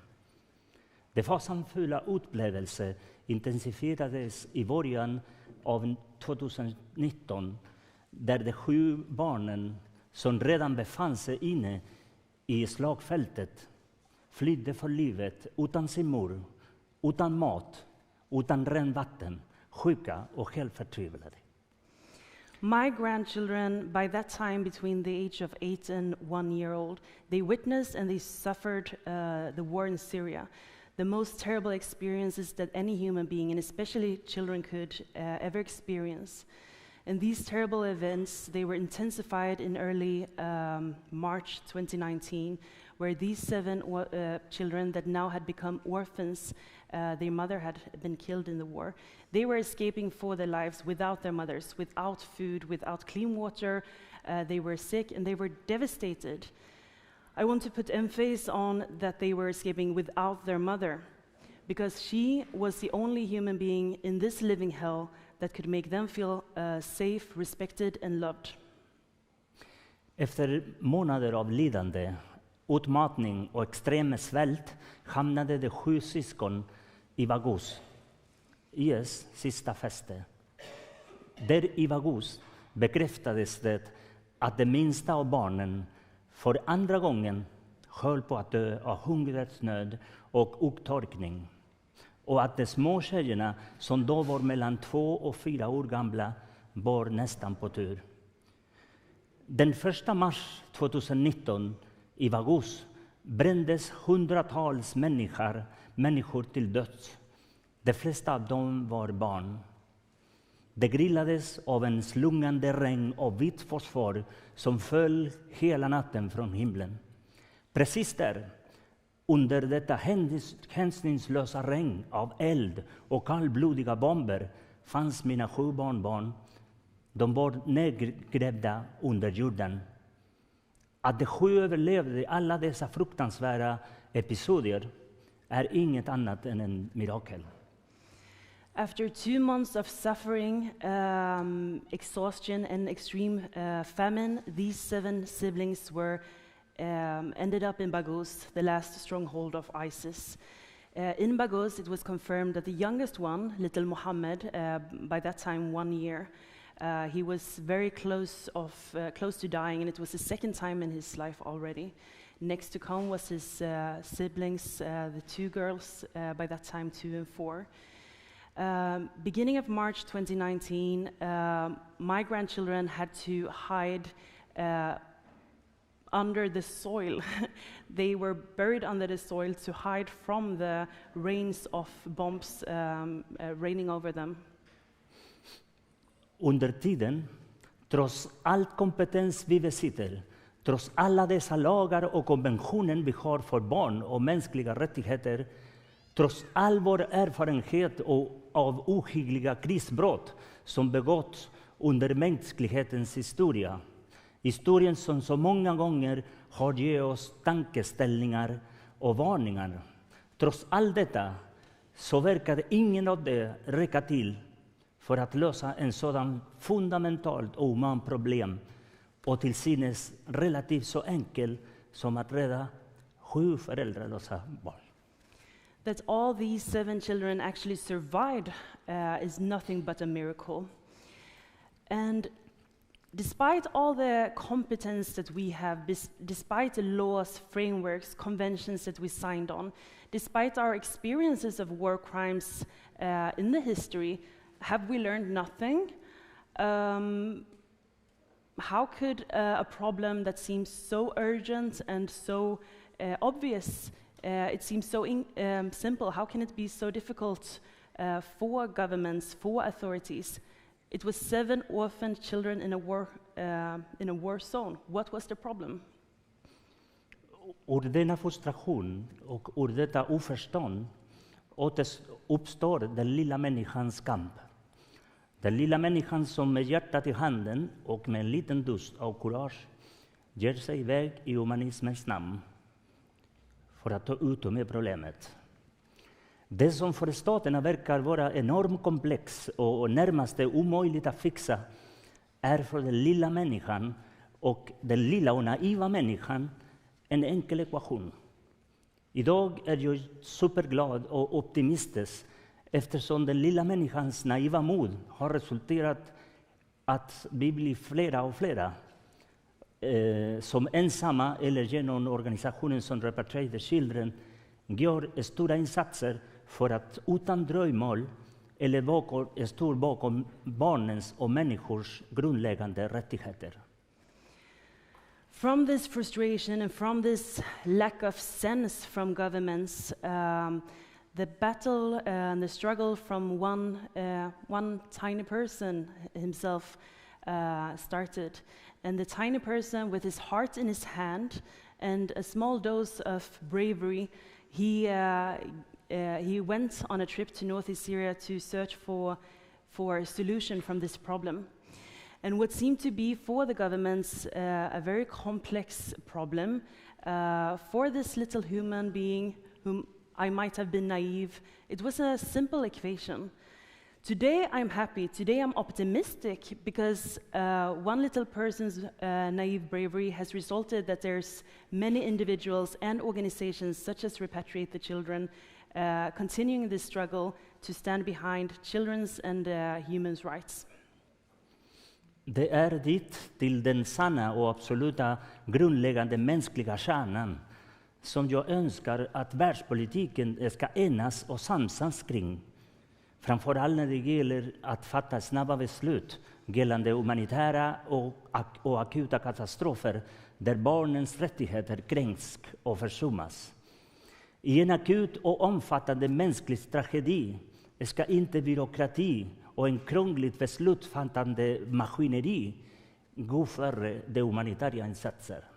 Att stater och dess politiska ledare agerar och fattar sina beslut på basis opinion istället för att agera utifrån den mänskliga okränkbara värden som är inskrivna i FN:s resolutioner och konventioner är allt bortom sin kritik. Is it too much to ask that the international community are gathering around the core of basic human rights? Is it? When it comes to making quick decisions regarding humanitarian issues in a very urgent catastrophe where children's rights are being violated and neglected, we cannot have bureaucracy as an obstacle. These are human lives, and these children's childhood is being wasted. I cannot enough criticize the governments for being this passive. Den lilla människan lånade ut mitt ansikte för att ge ett gemensamt uttryck för den skam som samtliga av oss anhöriga bär efter det felaktiga och barbariska valet som våra barn tog i fördolda. att åka till Syrien och ansluta sig till terror. Med denna skam inpräntad i mitt ansikte och med tårar av sorg och vanmakt bad jag kurderna i nordöstra Syrien om nåd och förskoning för alla våra barns räkning. På så sätt, trots det politiska spelet som pågick och trots alla motvindar som konflikten och zonen i sig innebär, kunde jag, den lilla människan, öppna dörrar och gränser. Och allt detta tack drivkraften som var kärleken till mina barnbarn. I, the tiny, small person, I exposed my face to give an expression of the stigma and the shame that all of us relatives are carrying after the very barbaric decision that our family members made to join this terrorist group. With this shame imprinted in my head, in my face, and with tears of grief, I went to northeast Syria and I asked the Kurds for their forgiveness and for their mercy, for what my daughter and others among her had caused to them. Despite all the political winds, this managed to get me through doors that were closed previously. And thanks to this, I managed to find my grandchildren and convince the authorities. My drive was the love for my grandchildren.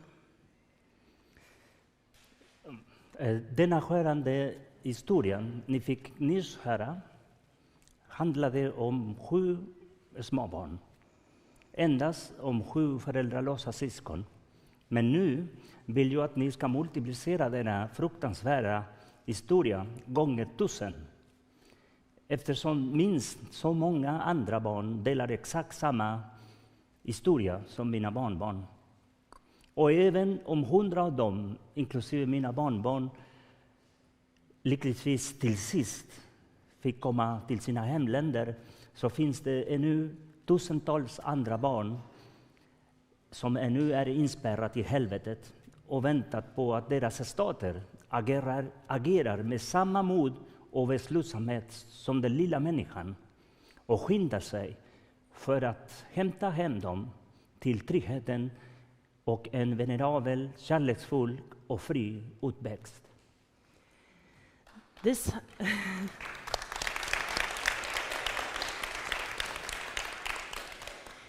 This heartbreaking story that you just heard, it's about my family, it's about 7 children.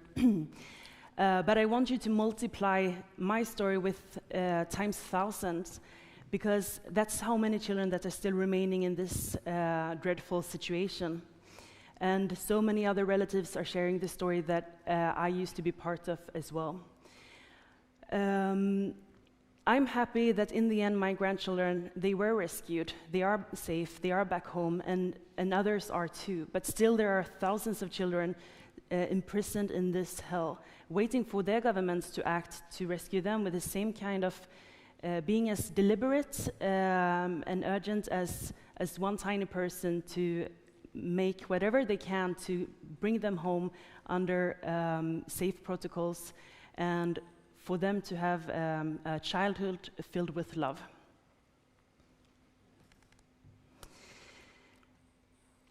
For Patricio, for you, this had been a struggle for many years. Your daughter traveled there and you tried for years to try to convince her to return, to try to at least let the children come home, but it was impossible. So after her passing, you asked the authorities for help time and time again, but you did not get any response. You traveled to northeast Syria. You spent 40 days in the Kurdish region of Iraq and Syria, trying to convince your own government that these children have rights as Swedish citizens and as very vulnerable children.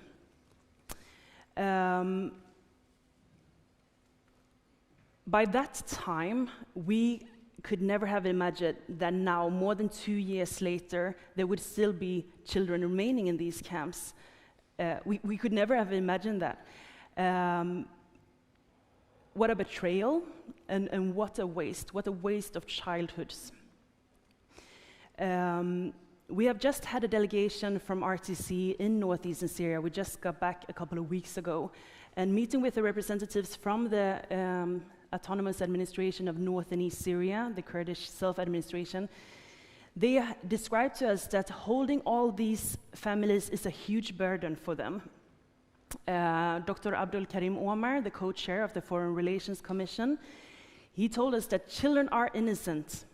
They are just victims, and their countries must take the responsibility. Their existence here will only create another generation of terrorists, and this generation will be even more dangerous than their fathers, because these children are growing up in that mindset of terrorism and in the mindset of taking revenge. The official position from the Swedish government is that children should be brought back home when and if it's possible, but adults will not be assisted to be brought home. We have long time claimed that it is possible, and the opportunity is now. Actually, the window for repatriation has been open for at least 2 years, but soon it can be too late. Few days ago, however, some development occurred with reports saying that Swedish women, possibly from other countries in Europe and abroad as well, that the self-administration don't have any evidence against, will be deported.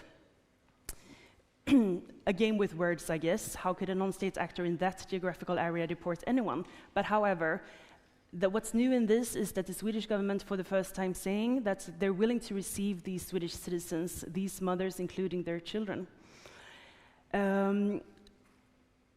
However amazing news this is, the Swedish government also said that we will receive some of the Swedish families. They did not confirm that all the children will be brought back home. So the mistake that was made in May 2019, when the Swedish government chose to bring out 7 and leave the other 30, we don't have the time to make that mistake again. This time, all children need to be brought back along with their mothers at the same time, and it should not linger anymore. There's nothing new about this appeal from the self-administration. When we were there and we talked to representatives from the self-administration, they also told us that they have been appealing. You also know this, they have been appealing. They said 10 times we have been calling for countries such as Sweden, please come and get your citizens. Take these children and these mothers. This is our first priority. And the process is so easy. Governments just need to ask for them. Basically, what is needed is for governments to send an email with the names of the people they want to repatriate. And the self-administration will hand over them to the authorities. They will not give them to NGOs, they will not give them to families. It needs to be a formal request from the government. But that's what's needed, an email. So, Patricio, it's been more than 2 years now since this happened. What has happened since? How are your children today? Barnen är lyckliga. Liksom. De har fått en ny chans i livet och de känner så starkt att de kom bort från helvetet. Så de blomstrar och de var underbart.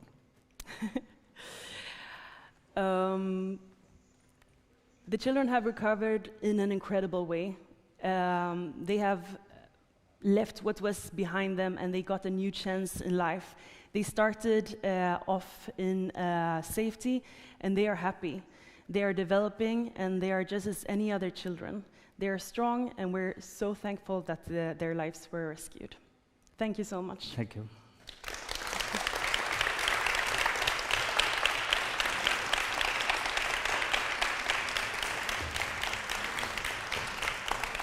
Thank you for sharing your story and a wonderful documentary. I was thinking if we could touch a little bit about this special aspect which I call lack of advocacy. The thing is that when you go to northern Syria as a private person, you're really on your own. There really isn't any support system legally or strange situation. So what I'm curious about is how first of all, how did you find the courage and the energy to keep going? and also as an NGO, how are you trying to build this advocacy now for the children still there? Så det är ingen lätt grej att åka till nordöstra Syrien som en privatperson. Varifrån fick du modet? Varifrån fick du energin att göra det? Det var kärleken till mina barn, alltså barnbarn. Själva sorgen liksom, att ha förlorat min dotter. Känner att du inte hade gjort så mycket för henne. Jag kunde inte rädda henne, men jag måste liksom rädda hennes barn. The love for my grandchildren was the drive.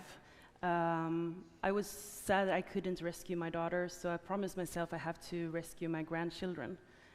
They were orphaned and no one cared about them. It was only me, so who else would act if no one else acted, so I had to.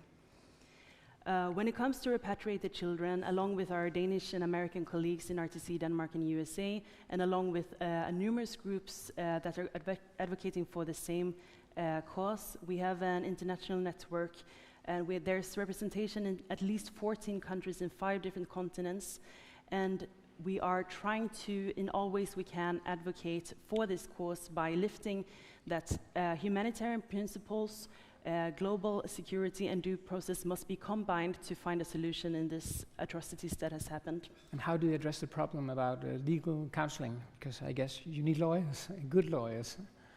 We have good lawyers, and there is a lawsuit on the Swedish government in the European Court of Human Rights pending. So we're hoping these kind of processes can take some time. So we're hoping that the Swedish government will make the right decision. So before that, I mean, the situation is so urgent. There's no more time to waste. Okay, no more time to waste. Thank you very much for coming. Swedish friends. Thank you so much.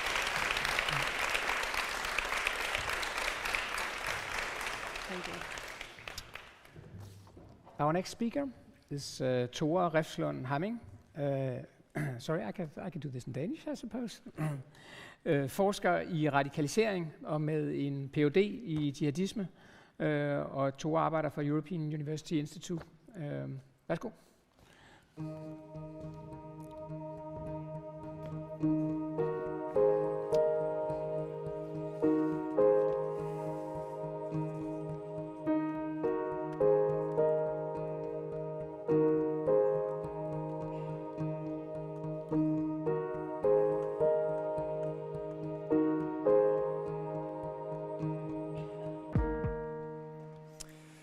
God eftermiddag alle sammen. Vi er halvt igennem dagens program, og det er varmt herinde, og man sidder og bliver lidt træt. Jeg håber, I har lidt energi til lidt flere timer, i hvert fald en halv time mere. Jeg er jo forsker, så jeg er vant til at gå til sådan nogle semi-støvede konferencer, hvor man sidder og gemmer sig lidt bag et langt bord. Så det at stå her, det er jo helt vildt imponerende, og også ret intimiderende faktisk. Og derfor vil jeg også gerne starte med at sige tak til Natasha og Knud og alle i RTC for at stå bag det her. Det er jo ligesom at være en eller anden Steve Jobs, der står til en eller anden Apple-arrangement. Det er en ret hæftig følelse. Men i hvert fald tak for det, og tak for at invitere mig, og tak fordi I afholder den her konference, som er så vanvittigt vigtig. Og jeg er simpelthen så glad for, at jeg får lov til at stå her og bidrage til debatten. Jeg skal lige huske den her, fordi jeg har et lille PowerPoint-show. Det er ikke, fordi jeg har så meget. Jeg har et enkelt slide, jeg godt vil bruge senere. Og så et skrækkeligt billede til at starte med. Jeg ved ikke, om den kommer på. Men den her debat, den har jo både et etisk, et juridisk og et sikkerhedselement. Og det, jeg ligesom er blevet bedt om at snakke om i dag, det er det her sikkerhedsben. Fordi jeg har jo en Ph.D. i terrorisme, eller har i hvert fald beskæftiget mig meget med Islamisk Stat og al-Qaida. Så det er noget af det, jeg ved en smule om. Og måden, jeg tolker det her spørgsmål, som Natasha stillede mig, sikkerhedsrisikoen ved at lade børn og mødre blive i lejrene, det er ligesom, hvilken terrortrussel udgør de her personer, hvis de bliver i lejrene. Og det her med sikkerhedsrisiko, det er jo rigtig, rigtig svært at definere. Særligt hvis man skal gøre det kvantitativt. Typisk så bruger man sådan en NATO-standard og siger, at der er 10-20% risiko for, at det her sker, eller 20-50% for, at det her det sker. Og det er jo typisk sådan noget, som sikkerhedsaktører, efterretningstjenester, de gør. Og mit indtryk, det er, at det ret ofte sker på den her måde. Og derfor vil jeg ikke gøre det. Simpelthen fordi det er så vanvittigt svært. Men trods alt kan man jo godt prøve at kvalificere den trussel, der nu engang er. Og det må man gøre på baggrund af den bedste viden omkring emnet. Og i det her tilfælde, der synes jeg, at den relevante viden handler omkring viden om terror som fænomen og terrors dynamikker, omkring viden om de her konkrete personer, som det omhandler, viden omkring deres kontekst. Det hænger rigtig meget sammen med, at jeg har en tese, at der ikke rigtig særlig mange personer her i verden, der gider at være terrorister eller jihadister i særlig lang tid, hvis de har et godt alternativ. Det er simpelthen ikke særlig sjovt. Det kan godt være, at det er meget interessant i starten, men når man har levet livet, for eksempel i Syrien i en periode, så er det faktisk ikke så sjovt. Så derfor, hvis folk har de rigtige alternativer, så vil de også gerne noget andet. I hvert fald på et eller andet tidspunkt. Og det sidste, der er rigtig relevant, det er viden om jihadistisk ideologi. Fordi når man siger jihadistisk ideologi, så tænker folk ofte én ting. De tænker, nu om dagen, islamisk stat, tilbage i tiden tænker man måske al-Qaida. Men jihadistisk ideologi er rigtig, rigtig mange ting, og det spænder bredt. Og det er vigtigt at forstå den diversitet, der er inden for jihadisternes ideologi. Fordi så kan du også godt forstå, at det ikke er alle jihadister, der gerne vil være terrorister. Det er ikke alle, der rejser til Syrien, der også gerne vil rejse tilbage til Danmark, Sverige, USA og begå terror. Det er faktisk kun en meget, meget lille del. Og det er sådan lidt, hvis du ikke har den forståelse, så ser du spøgelser overalt, fordi så er der over 6.000 mennesker, der er rejst fra Vesten, og som gerne vil rejse tilbage og blive terrorister. Det er simpelthen bare ikke tilfældet. Jeg vil gerne starte med lige at sige et par ord omkring hele debatten, der har været omkring kvinder, børn og mænd, fordi jeg synes, det er vigtigt. Derefter vil jeg gå videre og snakke lidt omkring noget fakta i forhold til, hvad er terrortruslen egentlig fra de her foreign fighters. Og så til sidst, så vil jeg bevæge mig ud på rigtig, rigtig dyb vand og prøve med noget scenarietænkning. Og det vil jeg komme ind på senere, hvorfor jeg synes, det er lidt dyb vand. Men hvis I synes her i starten, at jeg bruger ikke lang tid på at snakke om noget, der måske ikke lige har med det her at gøre, så må I lige bære over med mig, fordi det kommer. Jeg synes bare, at der er nogle vigtige ting at sige først omkring hele debatten. Og debatten startede jo rigtig, rigtig meget i 2019. I marts falder Islamisk Stats sidste territoriale kontrol i Østsyrien, i Beirut. Og det er her, at debatten omkring hjemtagelse jo virkelig, virkelig starter, på trods af, som vi hørte tidligere, at der er folk, der har været i de her lejre siden 2017 og 2018. Men to ting, jeg synes, der er lidt interessante omkring debatten fra 2019 og frem, det er at den har handlet så ensidigt omkring kvinder og børn. Jeg synes, det er rigtig, rigtig vigtigt, at vi også snakker om mændene, netop fra et sikkerhedsperspektiv, fordi det er måske her, at det giver allermest mening at snakke om mændene, fordi det trods alt er dem, der udgør den største sikkerhedstrussel. Men der kan vi bare se, at der er vi måske ikke helt modne nok i debatten endnu til også at forholde os til mændene. Så indtil nu er det jo meget med fokus på kvinder og børn. Det andet punkt, det er timingen for den her debat. Fordi som Kasper sagde tidligere, så kommer jeg også til at snakke omkring, at der er rigtig, rigtig mange fremmedkrigere, der er vendt hjem allerede. I Danmark er det nok et tal omkring 70, måske 80 mennesker. Der er mange af dem rejste sted tilbage i 2012, 13, 14, kæmpede for al-Qaida, Islamisk Stat eller andre militante grupperinger, og så vendte de hjem igen. De var nogle af de heldige, der slap ud. Mange af dem mænd, der har været i krig og virkelig fået våbentræning, altså nogle af dem, vi burde være rigtig, rigtig bange for, de kom hjem. Og der har aldrig rigtig været sindssygt meget debat omkring sikkerhedstruslen ved det, på trods af, at det egentlig nok er dem, vi burde langt hen ad vejen være rigtig, rigtig bange for. Men nu, der bruger vi rigtig, rigtig meget tid og mange kræfter på at diskutere, hvor farlige 3 kvinder og hvor mange børn er det nu, Knud? Der kommer 14 børn, der skal komme hjem, på trods af, at vi har over 70 jihadister, der har tilbragt flere år i Danmark i hvert fald, uden der på noget tidspunkt har været et terrorangreb eller en terrorplot i Danmark, der er knyttet til nogle af de her personer. Det er bare lige for at perspektivere, at så farlige behøves fremmedkrigere eller deres familier simpelthen heller ikke at være. Indtil videre har det jo meget været en debat, hvis man skal sige lidt firkantet, der har involveret 4 aktører. På den ene side, og igen det her det er firkantet, politikere og befolkningen, fordi det er virkelig ikke alle politikere, der er i hvert fald en her i rummet, der ikke er i den gruppe. På den ene side, og så på den anden side sikkerhedsaktører, altså tjenesterne og fageksperter, forskere, analytikere, der arbejder inden for det her felt. Og hvis vi skal være lidt firkantede, så kan vi ligesom sige, at politikerne og befolkningen har været på den ene side, fageksperterne har været på den anden side.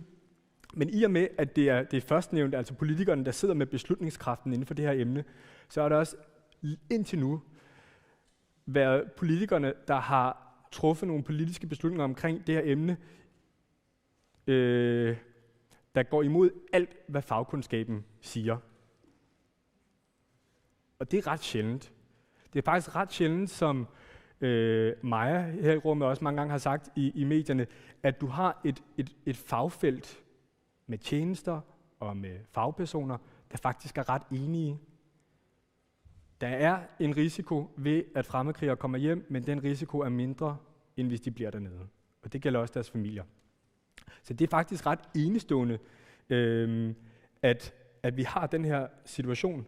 I stedet for har vi set den her politiske kampagne for ligesom at frame de her børn og kvinder på en særlig måde. IS-børn, Syriens børn, terrorister, landsforrædere, hvis det sidste Stoklund har sagt. Og der kan jo ikke være nogen tvivl om, hvad målet med den her retorik er. Det er jo ligesom at male de her folk på en måde, så man virkelig ikke har lyst til, at de skal komme hjem. Det lidt komiske ved det her er så, at de selv samme politikere efter efterretningstjenesten så gik ud og sagde, at det er sgu nok bedre rent sikkerhedsmæssigt at få de her hjem. Så har de fandme været stille. Fordi så kunne de ikke længere gemme sig bag, at nogle af de her sikkerhedsaktører måske i lidt for lang tid har været lidt for stille omkring det her.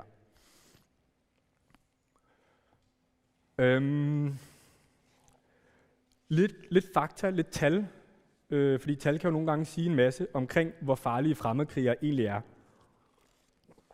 Og den data, vi har, den vidner egentlig om, at fremmedkrigere slet ikke er så farlige, som vi troede. I hvert fald hvis vi sammenligner med tidligere konflikter, jihadistiske konflikter, hvor fremmedkrigere er taget afsted, de har været i træningslejre, de har været i krig, de er kommet tilbage til Vesten, og i relativt stort antal begået terrorangreb. Det her det er det med tal fra 2014 og terrorangreb, der på en eller anden måde kan knyttes til Islamisk Stat. Terrorangreb til venstre, terrorplots, altså angreb, der mislykkedes til højre. I Vesten, det vil sige Europa, Nordamerika og Australien og New Zealand. 62 angreb er blevet udført i den her periode, og nu skal jeg være helt sikker på, at jeg siger det rigtige tal. Kun 6 af de angreb har der været fremmedkrigere i. 52 af de angreb er blevet begået af folk, der aldrig nogensinde har været udrejst.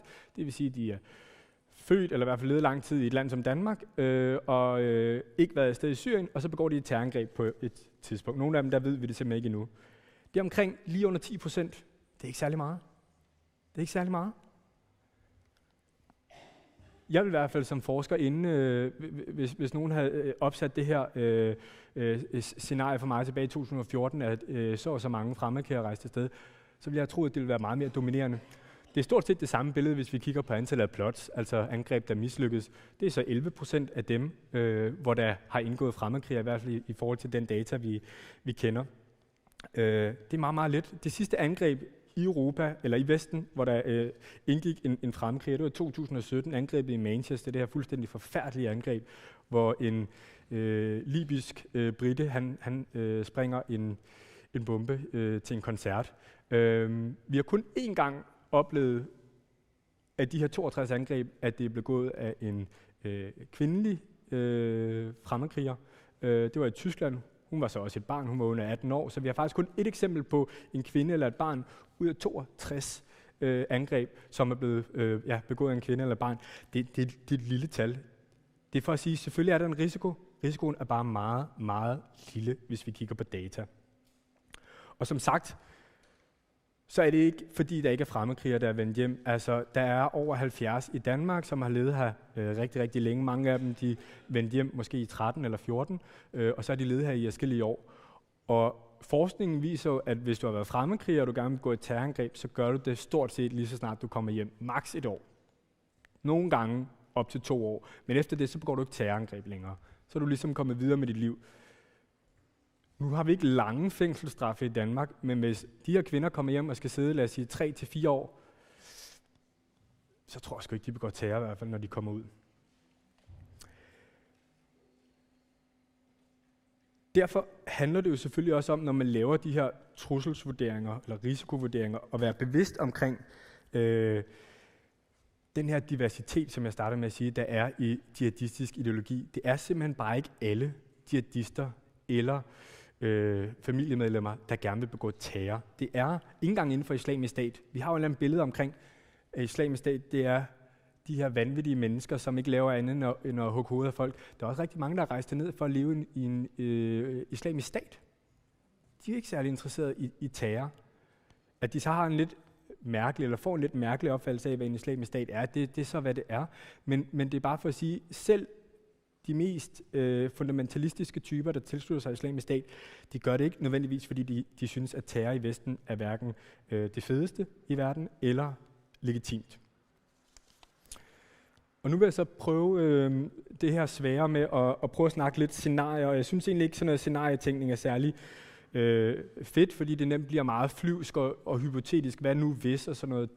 Men det giver en mulighed for, at vi prøver at være lidt konkrete. Og jeg tror, det er ret vigtigt i den her debat, at vi prøver at være lidt konkrete omkring nogle ting, fordi ellers bliver det meget sådan på et meget højt flyvende og ukonkret niveau. Og man kan jo overordnet set identificere 2 scenarier, og under dem selvfølgelig flere underscenarier. Men 2 scenarier. Vi tager dem ikke hjem, vi vil lade dem blive i lejrene, eller vi tager dem hjem. Hvis vi lader dem blive i lejrene, så er der jo en risiko for, at kurderne lige pludselig siger, at vi hverken kan eller vil administrere de her lejre længere. De kommer på fri fod. Så er skrækscenariet selvfølgelig, at de rejser til Danmark, uden vi finder ud af det. De krydser grænserne og begår et terrorangreb. Den risiko er næsten ikke eksisterende for tiden, fordi at vi har så godt styr på de her folk og på krydsen af grænser. Det er simpelthen rigtig, rigtig svært på grund af, at vi har biometrisk data og alle sådan nogle ting. Så det tror jeg ikke rigtig på længere. Så er der selvfølgelig en risiko for, at de kommer tilbage til Islamisk Stat eller en anden jihadistisk gruppering. Det har vi heller ikke lyst til, fordi så bliver de jo fastholdt i den her radikaliseringsspiral, og de kommer ikke ud af det, og Islamisk Stat får opfyldt deres depoter af mennesker. Det er jo virkelig det, vi overhovedet ikke har lyst til. Og så er der jo et tredje underscenarie, der hedder, at de tager et andet sted hen og bor. Tyrkiet, nordvest, Syrien, op i Idlib måske, hvis de kan komme derhen. Det er en mulighed. Den er svær, men det er selvfølgelig muligt. Så er der selvfølgelig også den mulighed, at de bliver befriet af Islamisk Stat. Islamisk Stat angriber en af de 2 lejre, befrier folk, tager dem med tilbage til ørkenen i det sydøstlige Syrien, og så har vi igen det der eksempel, hvor de egentlig bliver hævet tilbage i en verden, som mange af de her, de i hvert fald ikke har været i et par år, og endda måske har forsøgt at flygte fra. Så igen, det er noget, vi virkelig ikke har lyst til. Hvis de bliver lejrene, så det vi skal vide om de lejre, nu har jeg jo ikke selv været der, men jeg har jo trods alt fulgt meget med og interesseret mig meget for det, og ved noget omkring radikaliseringsdynamikker. Det er, at de her lejre, de er rigtig fertile områder i forhold til, at folk bliver radikaliseret eller bliver yderligere radikaliseret. Som en sagde tidligere, det her det er jo ikke bare lejre, det er jo fængsler. Og fængselsradikalisering er et rigtig, eller har i hvert fald været et stort problem, er det stadigvæk. Og hvis vi kigger på en lejr eller et fængsel som al-Hol, så er det måske allerbedst at sammenligne som en kvindelig version af Buka, som vi havde i Irak år tilbage, som jo udviklede sig til som jihadisterne selv siger, det bedste jihadistiske universitet, der nogensinde har været. Det var her, folk blev radikaliseret, det var her, de blev mobiliseret, forstået som, at det var her, de lærte andre jihadister at kende. De kom jo ud, og så tog de bukserne af, tog underbukserne af, og så har de skrevet navnene på alle deres nye terroristvenner i kanten på underbukserne. Det var simpelthen her, man lærte folk at kende. Det samme kan de her lejre jo være. Det kan jo være et sted, hvor man virkelig etablerer eller genetablerer noget netværk, og hvor man bliver yderligere radikaliseret. Og det er jo virkelig det, hvis vi har de lange briller på, at vi ikke ønsker. Det sidste underscenarie er jo selvfølgelig, at de dør. Og det er der jo rigtig mange, der for hvem det er sket siden januar i år, hvor forholdene i lejrene har været helt forfærdelige, og hvor kynisk det end måtte være eller lyde, så er det her måske nok drømmescenarie for mange politikere. Så er man fri for at forholde sig til dem og tænke på dem. Man er endda fri for at betale irakerne penge for, at de skal dømme i deres domstol, fordi der skal også lige følge $1 million med, hvis man gør det. Så det er måske langt hen ad vejen det mest ønskværdige. Det jeg jo bruger stort set alle mine vågne timer på, det er jo at sidde og følge med i, hvad Islamisk Stat og al-Qaida de skriver om på nettet, på krypterede platforme. Der er rigtig meget til stede. Og en af de ting, de har skrevet allermest om IS og IS-tilhængere de sidste 2 år, det er jo netop de her lejre. Og de her folk, der er i lejrene. Og hvor vigtigt det er, at de bliver befriet, at de bliver behandlet godt. Det er en en obligation, de lægger på deres medlemmer. Nu skal I sende penge til dem, I skal hjælpe dem på alle de måder, I kan, og I skal kæmpe for at befri dem. Fordi de her folk, de skal ud igen, så de kan tilslutte sig Islamisk Stat. Senest her under ramadanen har der været en stor online IS-kampagne, hvor man netop har kørt på det her med, nu skal I sende penge, I skal befri dem, det er for dårligt, alle de der IS-krigere, der er i Syrien, hvad laver I, hvorfor sidder I bare tilbage i ørkenen, hvorfor angriber I ikke lejrene, og sådan nogle ting. Så der er selv her, over 2 år efter Baghouz's fald, meget, meget fokus på det fra IS og al-Qaida. Og udover den her ret konkrete trussel, der er, hvis de bliver lejrene med, at de bliver yderligere radikaliseret, eller de bliver genradikaliseret, hvis der er nogen af dem, der allerede er påbegyndt en eller anden proces med afradikalisering. Det er hele den værdi, rent narrativsmæssigt, som det her det giver Islamisk Stat. Vesten efterlader sine borgere. De er ligeglade med jer. Og hvis der er én ting, grupper som al-Qaida og Islamisk Stat er rigtig gode til, så er det propaganda. De er rigtig gode til at lave fortællinger. De er rigtig gode til at bruge events som Guantanamo eller Abu Ghraib eller sådan noget, til ligesom at sige, prøv at se, hvordan det er, I bliver behandlet i Vesten. Prøv at se, hvilket systematisk angreb der er på muslimer i Vesten, og hvor ligeglade de er med jer, og bla bla bla. Det her, det kan være med til at mobilisere muslimer i Vesten og andre steder i verden i så mange år fremover, fordi de ret legitimt kan sige, at vi har behandlet de folk i lejrene rigtig, rigtig forfærdeligt. Så det er ikke engang noget med, at de behøver at spinde den så meget. De kan faktisk bare fortælle, hvordan tingene virkelig var. Har jeg okay med tid? Ja. Det andet overordnede scenarie, det er jo selvfølgelig, at vi tager dem hjem. Og lidt firkantet, så kan man tegne 2 scenarier op her.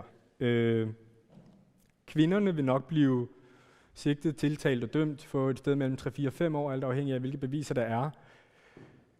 I den periode, hvis man tager den positive hat på, så vil de indgå i et struktureret, skræddersyet forløb. På engelsk, der har man sådan et rigtig godt begreb, disengagement, og det er lidt svært at oversætte til dansk, men demobilisering er måske det bedste, og det er egentlig det, som Kasper tidligere refererede til som ydersiden. Altså at man fokuserer på at få de her folk til ikke nødvendigvis ikke at synes om al-Qaida eller Islamisk Stat eller jihad eller et eller andet, men i hvert fald sige, at I skal ikke agere på det. I skal ikke begå terror. At de indgår i nogle forløb, hvor man arbejder med netop at demobilisere dem. Man arbejder med at behandle dem for de traumer, de kommer hjem med efter rigtig, rigtig lang tid. Og giver dem nogle kompetencer, som Kasper sagde. Det er rigtig, rigtig vigtigt, og Satya vist også, giver dem kompetencer, arbejder med identitetsopbygning. Fordi det her, det er folk, der kommer hjem, både børn og kvinder, og skal starte på en frisk. De skal have kontakt til familie og venner, og de skal ligesom opbygge et nyt jeg. Og børnene, de vil jo nok blive anbragt ved noget familie, eller ved eller ved nogle andre, der kan tage hånd om dem. De vil starte i danske institutioner, hvor de også ligesom skal lidt genopbygge eller genfinde sig selv. Det er jo i hvert fald solstrålehistorien, at de begynder stille og roligt at blive behandlet for deres traumer og dermed rehabiliteret. Den anden side af mønten er jo selvfølgelig, at kvinderne kommer hjem, de bliver dømt, de reagerer ikke så godt på de her forløb, de kommer ud, de begår et terrorangreb, eller også begynder de at radikalisere andre. Børnene, de kommer også hjem og begynder i de her institutioner, kan ikke rigtig tilpasse sig, bliver meget udadreagerende og kommer ind på en eller anden dårlig løbebane. Måske de bliver yderligere radikaliseret, men de tilpasser sig i hvert fald ikke. De bliver ikke rehabiliteret, de bliver ikke demobiliseret over tid. Det er jo selvfølgelig skrækscenariet. Nu skal jeg lige huske, at jeg havde en vigtig pointe. Det er jo et vigtigt emne, så jeg valgte simpelthen at skrive det ned den her gang. Men det vi bare skal huske på i forhold til det her skrækscenarie, at der ikke bliver reageret godt, og de her folk, de udgør en direkte eller en indirekte trussel, det er, at vi er så hamrende heldige i Danmark. Vi har så få mennesker dernede, så få kvinder og så få børn, så det er sgu ikke skidesvært. Det er ikke skidesvært for myndighederne at overskue den opgave, fordi vi trods alt har ressourcerne til det. Og når de kommer ud, så tror jeg ikke, der er nogen mennesker i Danmark, der bliver overvåget tættere end de her folk. Så selvom de har intention om noget, så er det rigtig svært for dem. Og det er jo ikke sådan noget, man nødvendigvis kan lægge sig til at sove trygt om natten, velvidende, men det gør trods alt noget ved, hvor stærk den her terrortrussel er, selv i de værste af alle scenarier. Men risikoen ved hjemtagelse er jo selvfølgelig ekstremt meget forbundet, som Satya også sagde, med hvordan vi håndterer den her hjemtagelse. Fordi den kan gøres på alle mulige forskellige måder. Og her er det faktisk ekstremt vigtigt, at vi starter fra dag 1 af. Lige så snart de kommer hjem, de bliver varetægtsfængslet, allerede der skal vi ind og arbejde med dem. Fordi det er jo folk, der både skal igennem nogle forløb, og de skal have noget behandling. Så det er vigtigt, at der er nogle skræddersyede, strukturerede forløb til at håndtere det.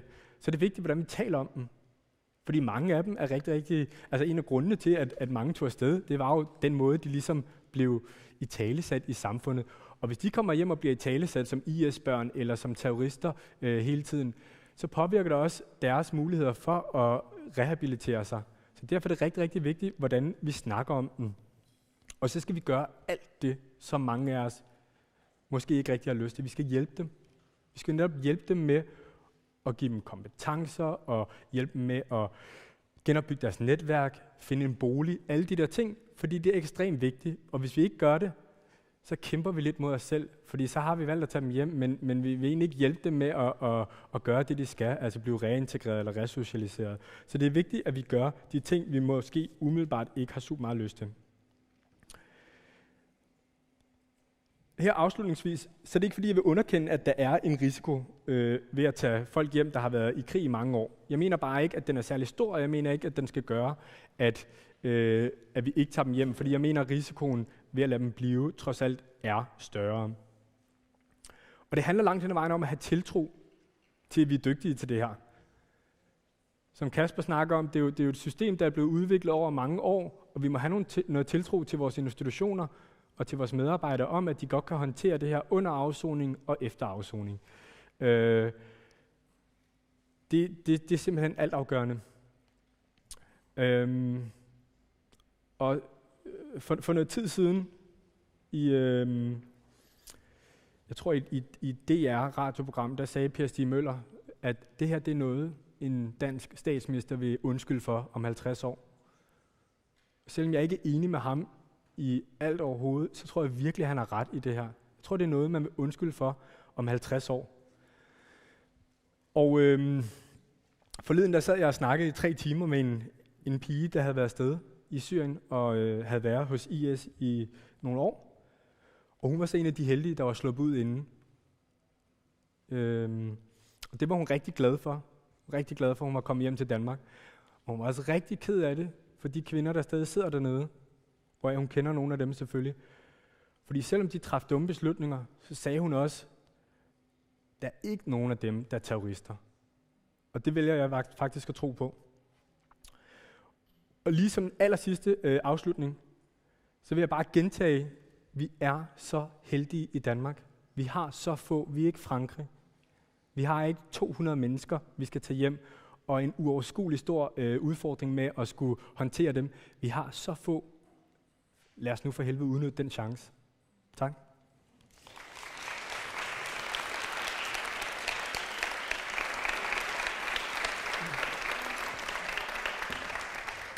Tore, hvem bærer ansvaret for, at den her debat er blevet så relativt skæv? Hvem bærer ansvaret for, at vi tror, at syrienkrigerne er farligere, end de er? Vi glemmer at tale om mændene, og vi glemmer, at vi i virkeligheden står med et relativt lille problem sammenlignet med andre lande. Hvem har ansvaret for det? Og måske endnu mere interessant, hvordan gør vi den debat bedre? Jamen det første, altså nu er jeg jo en part i det her, fordi jeg har jo selv været en del af debatten, så det er jo meget nemt for mig at skyde med skarp på den anden fløj. Men jeg synes, politikerne ret bredt set altså, står med ansvaret for det her, fordi den måde, de har italesat problemet på, den måde, de konsekvent ikke har været interesseret i at lytte til fagkundskaben, det synes jeg har været et kæmpe problem. Og det er jo fordi, det er blevet så politiseret en debat, at vi er fuldkommen ligeglade med fakta.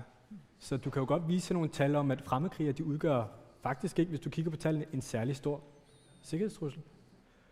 Det tror jeg ikke vil virke.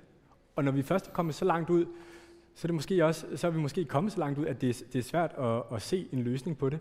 Fordi hvis gode argumenter ikke virker, så er det også svært at overbevise modparten. Og nu er det bare sådan i det her tilfælde, at modparten er dem, der har magten. Og det, er jo, det synes jeg jo i hvert fald er rigtig, rigtig ærgerligt. Det man kan gøre er i hvert fald at komme her og fortælle om sin forskning og dele den med vi andre. Endnu en gang tak, Tore. Selv tak.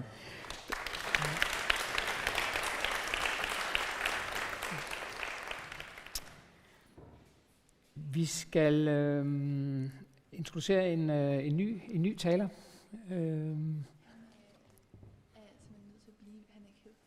Nej. Nå. Ej, hvor herligt. Det er Jørgen Vestergaard, professor emeritus, som vil fortælle os lidt om, hvad er det egentlig for nogle straffesager, vi kigger ind i, når vi får kvinderne hjem. Så jeg vil give ordet til dig, Jørgen. Velkommen til, og godt du kunne være her på den her måde. Tak for ordet. Tak for ordet. Ja, Thor Hamming sluttede med at sige, at det er vigtigt at hjælpe de hjemkommende udrejste. Og nu skal jeg så snakke om, at det også er vigtigt at få dem straffet. Altså, jeg har jo ikke mulighed for at gå i alle enkeltheder med de strafferetlige muligheder, der findes. Så de af jer, som er interesseret i at dykke bag om det, som jeg siger i mit oplæg her, kan med fordel kaste sig over den artikel, som I kan se titlen på den første planche her. Og hvis nogen er interesseret i det, så send mig gerne en besked, så skal jeg nok sende et særtryk den anden vej. Jeg synes, det er vigtigt i første omgang lige at dvæle en lille smule ved, hvad det egentlig er for et behov, der helt åbenbart er for at beskæftige sig med strafferet i den her forbindelse. Og mit bidrag, det kommer altså til at handle om strafferettens betydning i forbindelse med behandlingen af hjemvendte udrejste. Og som alle ved, så er det jo sådan, at de er alle sammen, i hvert fald de voksne, under anklage og under meget sådan vidtløftige, diffuse anklager. Og de er også alle sammen udsat for, at der er ganske alvorlige og retlige og faktiske konsekvenser af de anklager, som rettes mod dem. De retlige indebærer jo blandt andet administrativ fratagelse af statsborgerskab og fratagelse af muligheden for konsulær bistand. Og de faktiske konsekvenser har vi jo hørt ganske meget om i løbet af dagen, og det er jo hjerteskærende. Så hvad er det så, strafret kan gøre godt for i den her sammenhæng, hvis jeg kan udtrykke det på den måde? Altså, der er jo tydeligvis et meget stort behov for i befolkningen, og ikke mindst blandt politikerne, for at markere samfundets afstandtagen fra det, som de pågældende har foretaget sig, i det mindste fra det forhold, at de er taget afsted for at tilslutte sig Islamisk Stat. Før i tiden var det faktisk sådan, og sådan er det stadigvæk generelt, at det at tage ud og slås i fremmede lande, det er jo ikke i sig selv strafbart eller forbudt. Man kan være lejesoldater, man kan også bare være sympatisør med nogen, som er i væbnet konflikt med nogle andre. Men i det her tilfælde, så er der jo meget stærke kræfter på spil, som altså ønsker en hård og konsekvent afklapsning af de pågældende på den ene eller den anden måde. Og strafretten har jo så også den funktion, at hvis man nu får iværksat retsforfølgning og får udmøntet straffe, ja, så er der under fuldbyrdelse af straffen og også efterfølgende en effektiv adgang til overvågning, sådan som tidligere oplæg også har været inde på det. Og så er der et punkt, som jeg har til sidst på planchen her, som jeg synes er kolossalt vigtigt i sammenhængen. Og det er ligesom set lidt fra den modsatte vinkel, nemlig at når man tager i betragtning, hvad der har været af forhåndsopfattelser af, hvad disse kvinder har gjort sig skyldige i, så er der i hvert fald set fra et strafferetligt sådan normalt, fra en strafferetlig normal synsvinkel, et stort behov for også at værne om de anklagedes retssikkerhed. Altså som det jo også er kommet tydeligt frem i løbet af dagen, så er det jo helt utænkeligt, at de alle sammen er skyldige i at have deltaget i halshugninger og bombeangreb og voldtægter af yazidi-kvinder osv. Nogle af dem har måske været involveret i den slags, men vi ved det ikke, og som det fremgår også klart og tydeligt af den aktuelle taskforces rapport, så har man ikke oplysninger i det kurdiske selvstyre, som giver mulighed for at gribe ind over for den slags dramatiske terrorhandlinger eller krigsforbrydelser. Så har der jo været meget diskussion om ikke man kunne få opfyldt disse ønsker om en strafferetlig opfølgning på hele det historiske forløb.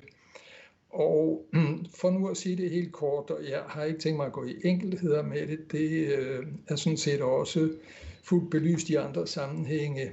Et lokalt retsopgør, det vil være helt uforsvarligt. Altså hvis det kan ikke foregå inden for de syriske grænser, og det kan heller ikke foregå inden for de irakiske grænser. Irak har dødsstraf og har faktisk idømt dødsstraffe i forbindelse med ganske summariske rettergange. Spørgsmålet, altså især nogle politikere har lagt stort vægt på, at det helt rigtige, det vil være at få etableret en international straffedomstol, eventuelt det, som man kalder for en hybrid court, altså bestående dels af lokale dommere og dels nogen, der kommer udefra. Det har man jo så diskuteret nu i årevis, og det jo viser sig at være fuldstændig urealistisk. Hvis det på et eller andet tidspunkt skulle blive til noget, så er det noget, der i hvert fald ligger langt ude i fremtiden. Og i mellemtiden, så er både de voksne og børnene altså indespærrede, og jeg synes for den sags skyld uden videre, jeg kan tilslutte mig beskrivelsen af fangelejrene som fængsler. Sådan vil de også blive kategoriseret efter en dansk målestok. Så der er nok ikke nogen vej udenom, at hvis man skal strafforfølge, så kræver det national retsforfølgning. Og det vil med andre ord også sige, at som det er blevet meget tydeligt i debatten, at hvis et tilstrækkeligt stort flertal af politikere skal være overbevist om, at man i et eller andet omfang er tilhænger af repatriering, uanset om det så er sikkerhedsmæssige grunde eller andre grunde, så kræver det altså, at det strafferetlige system træder i kraft i det øjeblik, de pågældende sætter foden på dansk jord. Og her er så min pointe, og det er nok i virkeligheden mit vigtigste budskab, nemlig at man kan roligt indstille sig på, at der i dansk strafret er det fornødne potentiale til at gennemføre sådan nogle strafsager. I flere omgange er der indført terrorpakker helt tilbage fra 2002, og der er simpelthen en kaskade af bestemmelser i straffeloven om alle de former for lovovertrædelser, som er listet op på planchen her. Og det vil sige, at dansk strafret, for eksempel også i sammenligning med svensk strafret, er meget vidtgående, meget mere vidtgående end for eksempel svensk strafret og til dels også norsk strafret. Så man har altså etableret sådan et fremskudt værn, der skal med andre ord ikke handles særlig meget, hvis man gør det for at vise sympati med terrorisme, så kommer man i den sorte gryde strafferetligt set. Og her for nogle få år siden, der udvidede man så kataloget af bestemmelser med de to, som står på planchen her. Og jeg synes måske også, der kan være grund til at nævne, at når nu spørgsmålet om bevisvanskeligheder er til dukker op, så er det jo faktisk sådan, at Forsvarets efterretningstjeneste har fået sådan rimelig gode muligheder for at foretage overvågning, også i udlandet, når det gælder danskere, hvilket man ikke havde lov til tidligere. Så skal det måske også lige nævnes, at der er en gammel bestemmelse i straffeloven om, at hvis man er for åbenmundet og offentligt billigere terrorisme, som andre har begået, så kan man godt få en tur i brummen, og det er der faktisk flere nyere domme for, og også i sager vedrørende de hjemvendte, nogle af de hjemvendte, som tidligere blev nævnt. Så selvom man ikke har mulighed for i et konkret tilfælde at starte en retsforfølgning, som indebærer en tiltale for egentlige terrorhandlinger af den type, som jo selvfølgelig er de mest alvorlige i sammenhængen, og som har sådan en temmelig vidtløftig definition i straffeloven. Og selvom man ikke kan regne med, at der kommer sager, ligesom alle dem, som vi i tidens løb faktisk har fået gennemgået, som er gennemløbet i danske domstole, så er der alligevel nok at tage fat på i straffeloven. Støtte til terrorisme kan man blive straffet for, og når jeg tager den bestemmelse med, så er det blandt andet fordi, som I kan se nederst på planchen her, at den første sag, som blev gennemført mod en hjemvendt fremmedkriger, ham som sådan lidt festligt kaldes for pizzabageren fra Ishøj. Det var ham, som fik 6 års fængsel, udvisning, fratagelse af det danske statsborgerskab. Han blev faktisk som et mindre alvorligt forhold også dømt for at have taget nogle penge med ned til Islamisk Stat.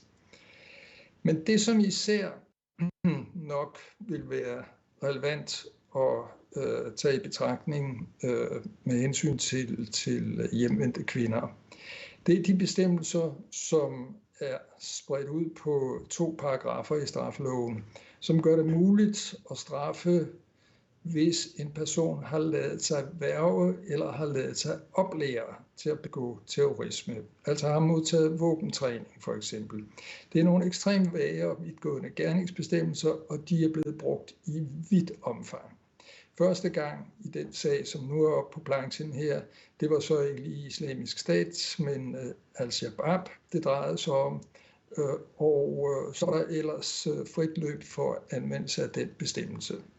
Og så er der en bestemmelse, som er endnu mere vidtgående, som simpelthen handler om fremme af terrorisme. Den er blevet brugt i sådan nogle forskellige sager, som ikke har noget specielt at gøre med hjemvendte fremmedkrigere eller udrejste, men den er faktisk også blevet brugt i sådan nogle sager. Igen kommer pizzabageren fra Ishøj ind i billedet. Han blev dømt efter flere forskellige bestemmelser, og herunder altså både for det her med at modtage våbentræning, men også efter den der sådan lidt ubestemte bestemmelse om at fremme terrorisme. Og den slags sager, og det har jo en vis betydning, når man skal prøve at bedømme det realistiske i at få dømt kvinderne for et eller andet strafbart, når de kommer hjem, hvis de kommer hjem. Den bestemmelse er blevet brugt faktisk over for en 10-11 tiltalte, hvoraf de fleste selv var vendt hjem, så det er altså en delmængde af dem, som de 70 personer, som tidligere blev omtalt. Det, som jeg synes, der især er grund til at fremhæve her, det er den bullet, som står nederst på planchen, hvor der står 4 unge udrejsende. Det var en sag med 4 ganske unge, som ville til Syrien for at tilslutte sig Islamisk Stat. Det lykkedes ikke for nogen af dem. De 3 af dem blev anholdt af de tyrkiske myndigheder, før de nåede over grænsen til Syrien. Og den sidste nåede ikke engang ud af Kastrup, fordi hendes forældre havde været så snarrådige og fornuftige, at de havde taget hendes pas fra hende. Disse 4 unge fik 4 års fængsel, og som Tore og andre har nævnt i løbet af dagen, så er det så at sige tariffen i de her sager. Så jeg synes, at sagen med de 4 unge der, den viser jo med stor tydelighed, at der skal altså ikke ret meget til. Selvfølgelig skal der være en eller anden form for rejseaktivitet eller forsøg på rejseaktivitet, og så skal det kunne dokumenteres, at formålet har været at tilslutte sig Islamisk Stat eller en anden terrororganisation. De 3 af de der 4 unge havde dobbelt statsborgerskab, det har de ikke mere, så det er jo altså også et led i den strafferetlige proces, at man fradømmer statsborgerskab i det omfang, det er muligt. Så kom der de der 2 nye bestemmelser i 2016, og bestemmelsen om landsforræderi, den er der foreløbig ikke nogen, der er blevet dømt efter, men i sagen om den hjemvendte fremmedkriger al-Hol, så er der rejst sigtelse efter den her bestemmelse. Og det er altså vel at mærke en bestemmelse, som med hensyn til strafferamme virkelig vil noget. Så det bliver lidt spændende at se, hvad der kommer ud af det, og så skal man selvfølgelig i den forbindelse hele tiden være opmærksom på, at man kan jo selvfølgelig ikke bruge de nye bestemmelser på noget, som er sket før de trådte i kraft. Og det vil jo så variere fra sag til sag, om det er muligt. Nu kørte vi den forkerte vej. Tilbage igen. Så er der den bestemmelse, som formentlig også er velkendt, som blev indført også der i 2016, som indeholder et strafsanktioneret zoneforbud. Og indtil videre, så er det sådan lidt paradoksalt, fordi de 2, som er blevet dømt efter den bestemmelse, det er Tommy Mørker, en ganske ung mand, som faktisk rejste til Syrien og bevægede sig sådan lidt frem og tilbage over konfliktlinjerne for at bistå kurderne i deres kamp mod islamisk stat. Men de havde ikke fået tilladelse med hjemmefra, så det fik de begge to hver især et halvt års fængsel for. Men der er altså også noget der, som sådan så de der zoner oprindeligt ud, hvis man kan se de der streger omkring al-Raqqa og Mosul, og senere er de kommet til at være lidt mere indskrænket. Det er den nyeste bekendtgørelse, som det der bilag er hentet fra. Men der kunne også have været straffemuligheder. Så alt i alt så er der altså nok muligheder for at iværksætte straffesager. Og så synes jeg bare lige, jeg tror ikke det tidligere har været nævnt i dag, at jeg ville have den her planche med, som altså Thor Hamming var helt korrekt inde på, at stort set hele sagkundskaben går ind for repatriering. Herunder også med henblik på, at man kan få straffet, resocialiseret og reintegreret de pågældende. Men der er jo altså også en hel del internationale organer, som har været inde som er inde på samme linje. Og nu har jeg med vilje ikke sat Donald Trump i toppen, men det kunne jeg sådan set godt have gjort. Og så synes jeg, det er vigtigt lige at afslutte med at knytte an til det, som også tidligere har været nævnt i flere indlæg, nemlig at formålet med at idømme fængselsstraffe, vel at mærke, hvis man så ikke samtidig tager det danske statsborgerskab fra de pågældende, fordi så gør man ikke så meget. Men hvis de stadigvæk har dansk statsborgerskab, så iværksættes der selvfølgelig forskellige tiltag med henblik på deradikalisering og exitprogrammer og reintegrering. Og paradoksalt nok, det skal så være min sidste pointe her, så har det jo i hvert fald indtil for ikke så længe siden været sådan, at i den internationale debat, i den internationale litteratur, på internationale konferencer, der har Aarhus-modellen, som er den her model, som vi tidligere har hørt om i dag, den er ligesom blevet fremhævet som altså løsningen på de selvfølgelig vanskelige problemer, der kan være med deradikalisering og reintegrering.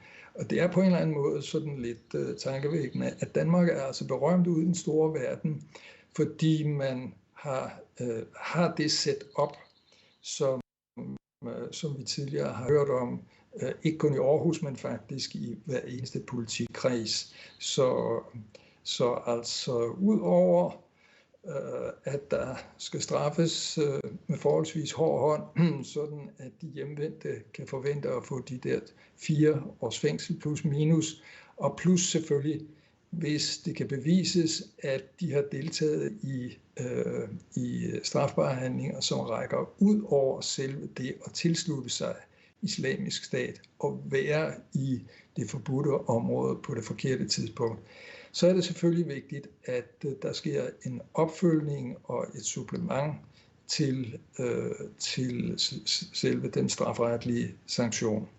Ja, så som sagt, flere detaljer kan leveres, hvis det skal være, så jeg kan ikke se jer, jeg håber, I kan se mig, så jeg holder inde her, og så afventer jeg, hvad der sker. Tak for indlægget, Jørgen.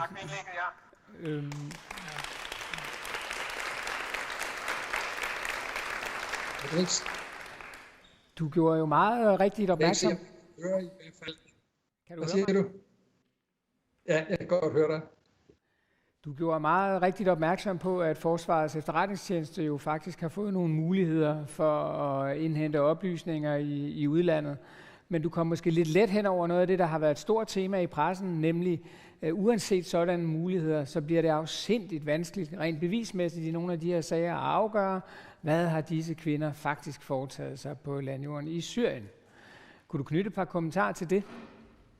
Det kan jeg da godt, fordi du har jo fuldstændig ret, Morten. Min grundlæggende pointe, den er jo sådan set, at selvom man ikke kan bevise, at tiltalte har deltaget i sådan, hvad skal vi kalde det, fritstående strafbare handlinger, altså ikke har været med til at iværksætte bombeangreb, ikke har deltaget i selvmordsaktioner, som andre har udført, og alle de der sådan egentlige terrorhandlinger, så kan man jo under alle omstændigheder straffe for selve det forhold, at vedkommende har tilsluttet sig Islamisk Stat.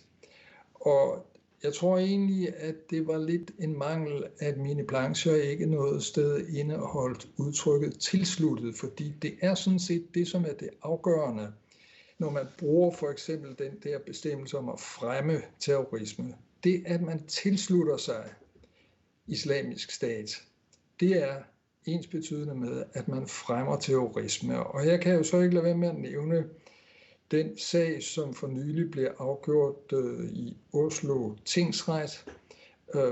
Den har også været omtalt i dansk presse, og det, som den handlede om, det var jo en kvinde, som altså udelukkende var anklaget for, at hun havde ført hus og hjem for sine ægtemænd, sine skiftende ægtemænd.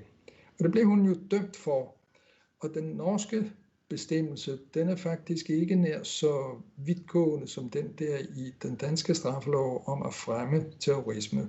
Fordi den norske bestemmelse, den handler om at deltage i en terrororganisation. Og det springende punkt, det var det, hun var skyldig i. Ja, sagde tingsretten, det var hun.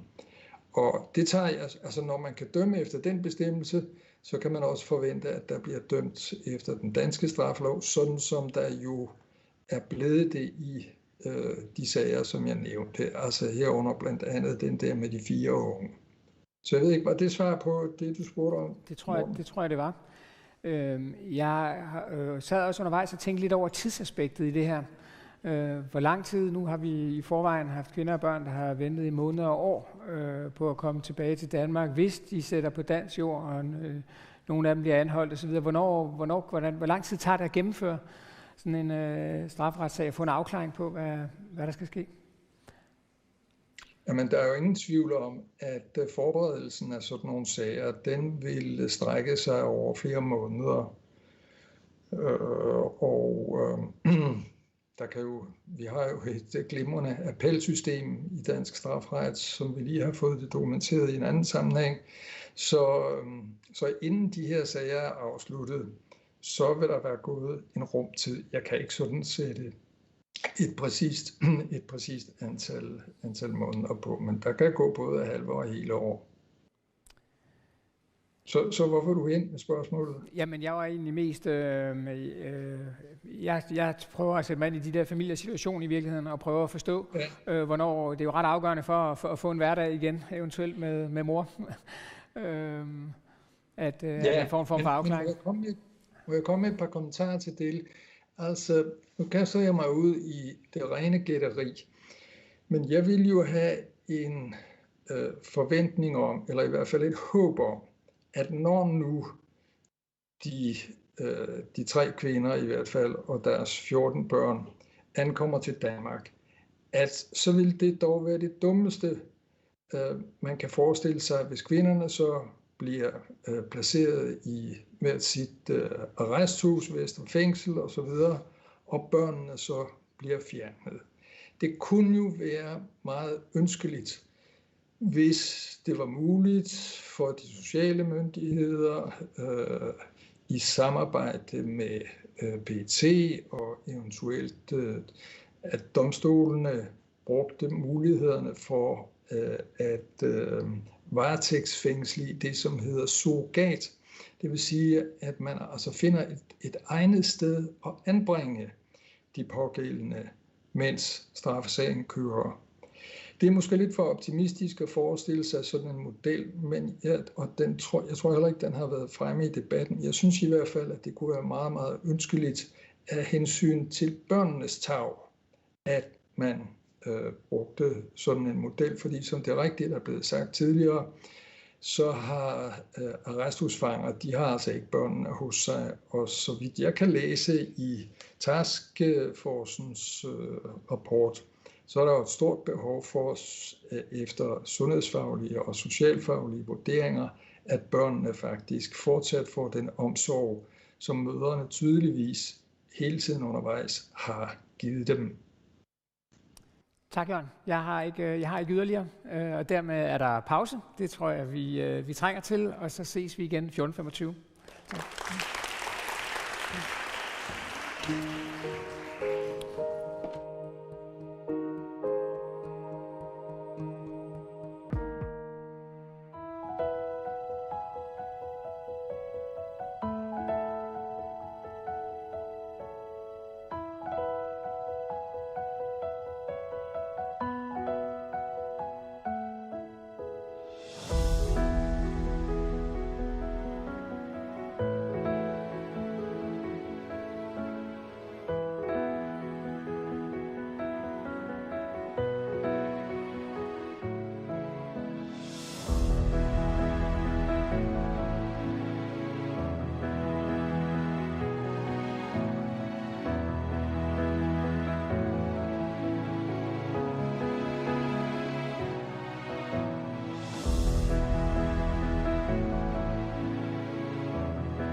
Professor Fionnuala Ní Oileáin is a University Regents Professor.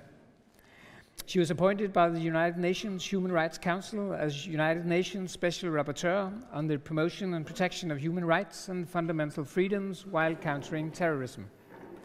As a senior UN rapporteur, she has criticized Denmark for failing to repatriate children from the Syrian camps al-Hol and al-Roj.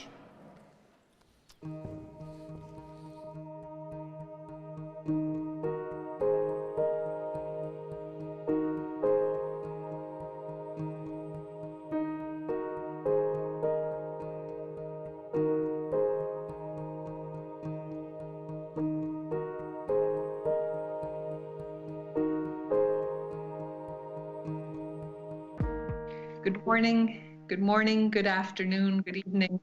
I'm really pleased to be joining you, albeit remotely, for this very important conference, and appreciate that such attention is being given to the rights of children and addressing this really contentious and difficult challenge of ensuring and protecting the rights of children, particularly the most vulnerable children who find themselves located in northeast Syria. I think it is particularly important in my role as United Nations Special Rapporteur on the promotion and protection of human rights and fundamental freedoms while countering terrorism to underscore the importance of a human rights-based approach to the protection of children's rights, including the rights of Danish children found in northeast Syria. My mandate has been working actively for a number of years on the situation in Syria, and I want to share with you a little bit of our findings on first of all, on the situation in the camps, where Danish children find themselves without any possibility of exit until they are safely brought home to Denmark. I and a number of special UN procedure mechanisms have found that the conditions in those camps constitute torture, inhuman and degrading treatment under international law. Let me explain a little bit why that's so. These camps are found in an arid desert. They were established as temporary places for people seeking refuge. They were never designed to hold the thousands, almost 60,000 people, women and children primarily, who find themselves there. The structures in which children are living are temporary structures, mostly tents, that are flimsy and incapable of providing the kind of warmth in the winter and capacity in the summer for them to live healthy lives. The camps are also really experiencing profound humanitarian challenge. Latrines are overflowing, water is scarce, food supply is dependent primarily on humanitarians, and access to fresh food, including fruit and vegetables essential for the growing bodies of young children, is limited. For all these reasons, and for more than that, the threat of violence, the ongoing legacies of violence that these children live with, it is clear that these conditions, these tents, these structures, this place of detention constitutes torture, inhuman and degrading treatment under international law. No child should have to live in such conditions, and no child should be punished by virtue of the presumed or attributed actions of their parents. When we do that, we actually take away the fundamental dignity of the child, and we say some children are worth protecting, but other children, because we think their parents have done certain things, are not. And that's one of the tragedies that we find today for Danish children in northeast Syria. The second thing I want to talk about is the detention, the fact that these children are held arbitrarily. So in international law, as an international lawyer, if you are going to deprive someone of their liberty, if you're going to hold them in detention, democratic, open societies require process.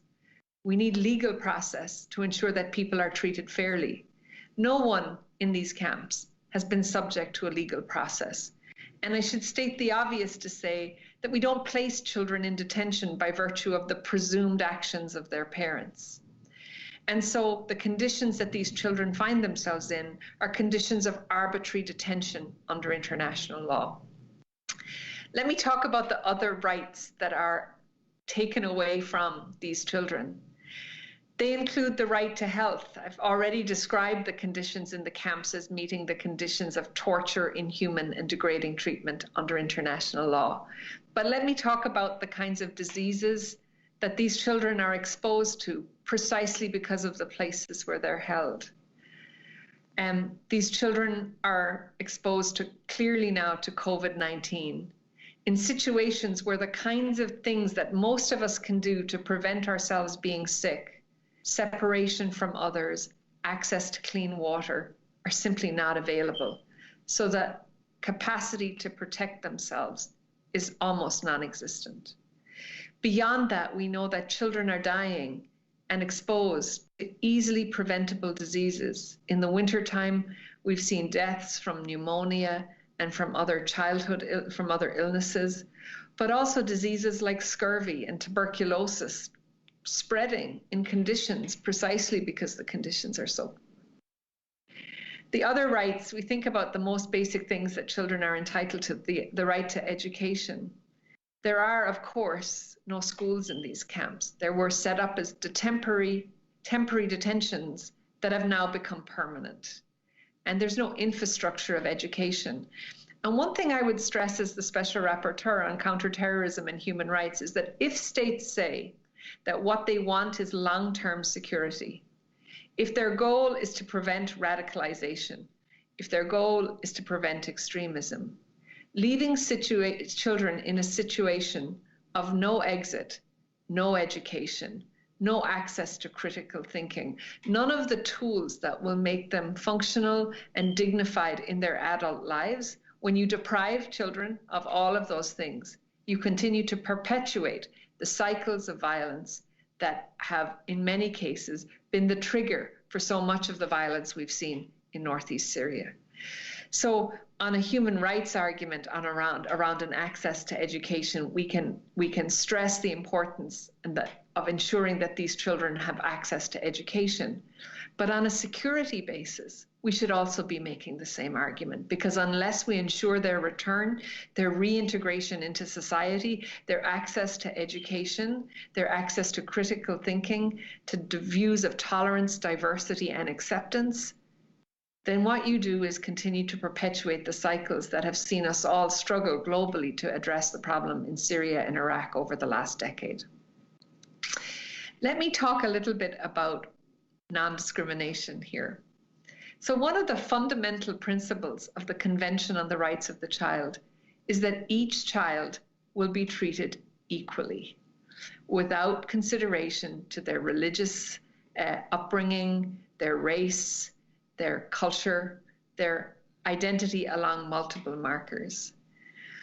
One of the things that's profoundly concerning is the view that these children in many ways are being treated distinctly by their countries of nationality, not only because of the believed or supposed or alleged affiliations or actions of their parents, but also because of their religious and cultural identity.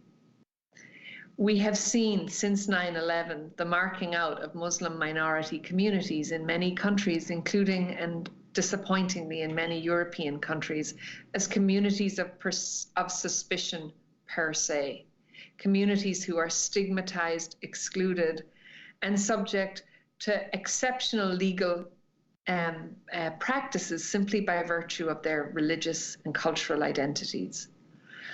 It is extraordinary to me particularly that when these children, who have the same rights of claim to dignity and to human rights as any Danish child might have, are treated differently, we have to ask really compelling questions about why. And I think it's profoundly uncomfortable for many of us to create the associations that we see between the religious and cultural identity of these children and their treatment by the state. And I think that's one of the reasons why European societies, and Denmark in particular, has this overwhelming obligation to affirm the dignity of each child, regardless of their religious or cultural identity, and regardless of actions that their parents may or may not have taken. Let me say a little bit about what we've been seeing on the security side of discussions around return. And many of you listening to this will be aware that the Danish government has in fact engaged the security agencies to assess and make a determination related to the threats that are posed and the value and requirement of bringing home Danish children. And what I want to stress as Special Rapporteur in the work that I do, which means that I work closely with intelligence agencies across the world, is that we see an enormous gap between what governments are saying politically about their inability to return and what security services are saying about the security necessity of return. Because many security agencies, including, I think, much of what has been put into the public domain on the views of the Danish security agencies, accept that there are long-term security risks in leaving Danish citizens overseas. And most particularly that there are long-term security risks in leaving them in these conditions. Those risks are tangible. They can be observed. We have seen them in the cycles of extremism that have been born out of the kinds of exclusions, discriminations, and harms that are being experienced by children in a daily way in al-Hol and Roj and other places of detention in northeast Syria. And so there's a profound security argument to be made, which is about bringing back children to ensure not only their security, but actually our security in the long run. That the capacity of Denmark to bring back these children and their mothers actually supports and enables the long-term security interests of Denmark. So I think that a point is really important, that we're not only making a human rights argument for return, a humanitarian argument for return, but we're actually making a security argument for return, and that these things are all connected together, that security isn't something separate from human rights or from humanitarian obligation, but that they function together to protect the best interests not only of the child, but also of the state in this context. Let me now reflect a little bit on just what it means when you don't return children, what it does to Denmark's standing globally, and the impact that it has had on Denmark's capacity to speak as a voice and a champion for human rights, the rights of the child, women's rights, and as a champion of humanitarian protection around the world. So in the fact that we have this, and I should say very small number of Danish citizens in northeast Syria, and I want to stress that fact that it's a very small number. I work with countries who have hundreds of nationals detained in the camps, and many of those countries have made heroic efforts to bring their nationals back. So I share with you all the example of Kazakhstan. I was in that country just over 2 years ago before the beginning of the pandemic. And we were there when Kazakhstan brought back 530 plus women and children from Iraq and Syria, from the camps in Syria via Iraq. And we were able to see firsthand the kind of operationalization of the rights of the child in the process that was used by the government to bring back. And we're talking about hundreds of individuals. In the case of Denmark, we're talking about less than 24 individuals total. And the point I made then in Kazakhstan and the point I make today in Denmark is that of all countries, European states like Denmark, with all of the health, social services, welfare, education, child protection services that you have available, you are actually in the best position to do this return and reintegration well, and to be a model for other countries who want to, and are doing return, but are working with much fewer resources than Denmark is. And the consequences of non-return for Denmark is, I think, extraordinary on the global level. Because non-return signals not only an unwillingness to address responsibility for one's own nationals, in a way dumping your nationals onto other countries as their problems. And bear in mind that northeast Syria is a place where those problems cannot be dealt with adequately. But more than that, it signals that Denmark has an a la carte approach to the protection of international law. We tell others that they should deal with hard problems, but we won't deal with our own hard problems. We export those hard problems to someone else to fix. And I think the signaling that engages, the idea that we can selectively decide that we won't implement the Convention on the Rights of the Child, that some children don't deserve the protection of the Convention of the Rights of the Child, that some women are outside the scope of international human rights law. All of that sends signals of selectivity to other countries. And what it says is that we can pick and choose which nationals we give protection to and which nationals we don't. And the consequence of that is that we undermine the universal protection of international human rights law. But more than that, we undermine the universality of the protection of the rights of the child. And that has consequences far beyond these children, this place, this particular political moment, because it weakens the entire structure of protection internationally. And the other thing it does is that it weakens Denmark's voice. Denmark's voice has historically been strong and robust and seen by others as a kind of a watchlight on how to do human rights, even in the hardest of circumstances, how to be the global conscience. Denmark played that role most notably during the Second World War. It did that in a way that stood up for minority communities, in particular the Jewish community, something that is a legacy Denmark holds of standing up to and protecting human rights, even in the most difficult of circumstances.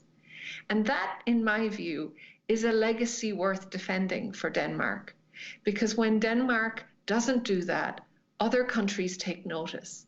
And what they say is, we can do this too. We get to pick and choose when we return. So I'll close by noting that the mandate I hold has been extraordinarily positively and responding positively to the Danish government's public announcement that it will return a sizable number of women and children. I think that public commitment is extraordinarily important. I know that it has been difficult politically, but courage in human rights is what's required to protect human rights, even in the most difficult of circumstances. I have implored and have offered my technical support and the support of my office to help the government deliver on that promise, because every single day that children are left in northeast Syria is a day where harm accrues to them, and the work that we need to do is harder on their return. I would also continue to highlight and implore the government that they reconsider the position of women who have been stripped of their Danish citizenship as a result of their decision to travel to Syria, leaving their children in a legal limbo with what we might call a Hobson's choice, the choice to be separated from their mothers or to return. No child who has experienced the trauma and the harm of war should be forced to make the choice between family and country. All of us have a right to both country and family, and for those children, they need both. And so my plea to government is that you seriously and fundamentally address the rights of all of those children and the mothers who've been stripped of their citizenship, and really grasp the mantle of being a leader for other states, demonstrating that even in hard political contexts, rights-affirming decisions can be made, and really to affirm and validate the historic role that Denmark has played regionally and internationally in being a defender of children's rights and the rights of women, even in the most precarious of circumstances. Thank you all. I wish you well in this conference and hope that your proceedings continue to influence and shape public debate on these issues.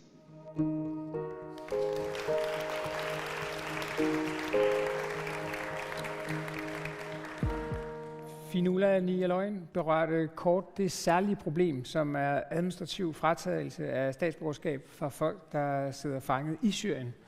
Og derfor så er det jo fuldstændig fantastisk for mig at kunne byde velkommen til en af dem, der ved allermest om den type problem, nemlig Eva Ersbøl, seniorforsker, tidligere Institut for Menneskerettigheder. Værsgo. Tak for det. Tak. Ja, jeg skal jo sige noget om lidt andet end børnene, men det hænger jo i virkeligheden rigtig meget sammen.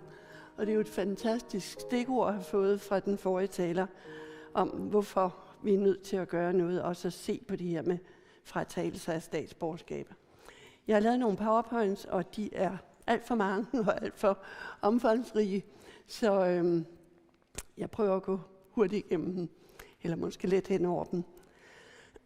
Vi har jo vedtaget i 2019, og det skete inden for 3 dage, at Folketinget vedtog den her bestemmelse, som nu er i indfødsretslovens paragraf 8b stykke 3, om at den, der udviste en handlemåde, der er til alvorlig skade for statens vitale interesser, administrativt kan fratage sit statsborgerskab. Og sådan en regel har vi jo ikke haft før. Flere lande havde det værste eksempel, kan man sige, måske af Storbritannien. Det er i hvert fald det, der har været mest kritiseret. Og vi havde måske ikke troet herhjemme, at sådan en regel så hurtigt kunne blive vedtaget, men det kunne den altså. Og faktisk må man sige, hvis man sådan ser komparativt på det, at så ligger den danske regel tæt op af den britiske. Men der er jo en række kritikpunkter af den danske regel, og det er det, som jeg vil forholde mig lidt til på den måde, at jeg hurtigt vil gentage nogle af dem. Og det er jo sådan, at tusind tak. Det er jo sådan, at flest af de her kritikpunkter, de har været fremme, dengang man vedtog bestemmelsen. Alle mulige internationale, eller ikke internationale, alle organisationer, Institut for Menneskerettigheder, Advokatrådet, alle stort set kom med en række forbehold over for den her bestemmelse. Og jeg vil lynhurtigt sådan remse op, men så har jeg taget sådan et par punkter, jeg vil gå mere i detaljer med. Måske fordi det er noget, der ikke har været debatteret så meget, og som man måske kunne overveje at bringe frem i forbindelse med retssager eller eventuelt anmodning om genoptagelse. Jeg er forkølet, jeg tager lige noget vand.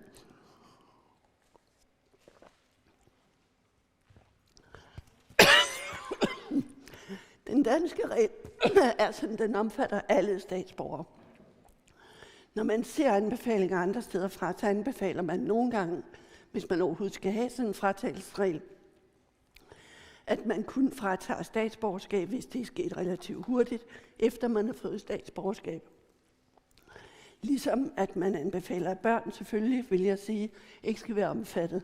Men i Danmark er der faktisk ikke sådan en nedre aldersgrænse. Fratagelse kan ske uden forudgående dom. Vi har jo i forvejen en bestemmelse, som er relativt gode retssikkerhedsgarantier i indfødsretslovens paragraf 8b stykke 1. Og der sker fratagelse ved dom i strafferetsplejens former, og det vil sige, at alle parter bliver hørt, og der er de nødvendige retssikkerhedsgarantier. Og navnlig så bliver en afgørelse først endelig virksom, når der er faldet en endelig dom i sagen. Her er der ikke nogen foregående dom, og der er ikke engang en garanti for efterprøvelse.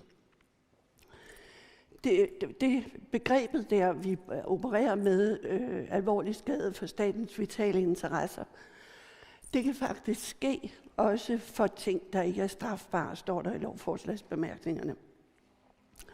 Der kræves ikke forsæt, og forholdet behøver ikke være kriminaliseret. Den anden bestemmelse, vi har, der skal det jo være omfattet af straffelovens kapitel 12 og 13 om forbrydelser mod staten. Men det er ikke nødvendigvis et krav for den administrative fratagelse. Så er der en meget lav bevisstandard, der kræver en rimelig sandsynliggørelse af, at der har været det fornødne grundlag for at træffe afgørelsen. Og så er der efter min mening ikke tilstrækkelig vejledning om proportionalitetsafvejningen. Jeg vil komme tilbage til det. Det er faktisk noget af det, jeg synes, vi er nødt til at se nærmere på. Så er der heller ikke efter min mening tilstrækkelig vejledning om EU-rettens betydning. Heller ikke noget, der har været diskuteret så meget. Så er der utilstrækkelige retsgarantier, og det er retssikkerhedsgarantier.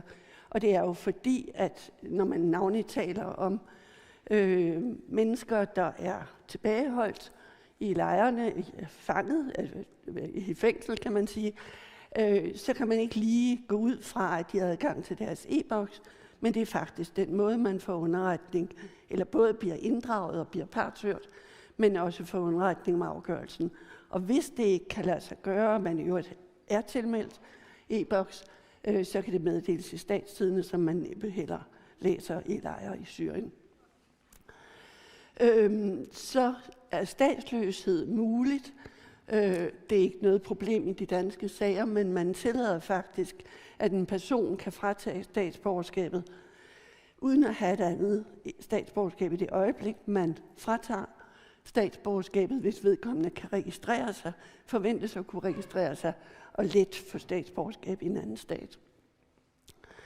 Så er der de her vanskelige vilkår for adgang til domstolsprøvelse. Der er en 4-årsfrist, og der kom ind efter høringen, kom ind en mulighed for genoprejsningsbevilling, hvis man af undskyldige grunde ikke har kunnet få indbragt en afgørelse for domstolene.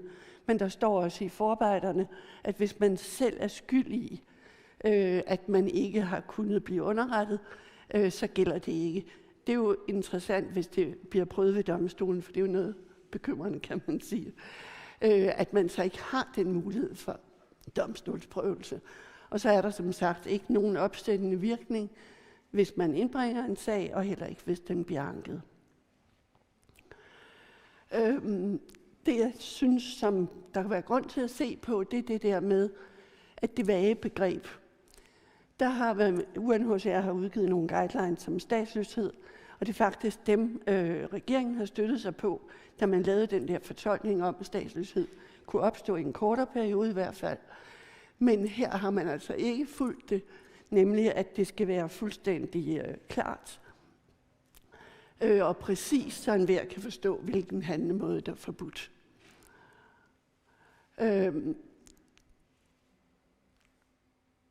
I dansk ret, som Jørgen Vestergaard talte om, der kan man jo straffes på grund af indrejse eller ophold i konfliktområder og tilslutningsstøtte til en terrorgruppe.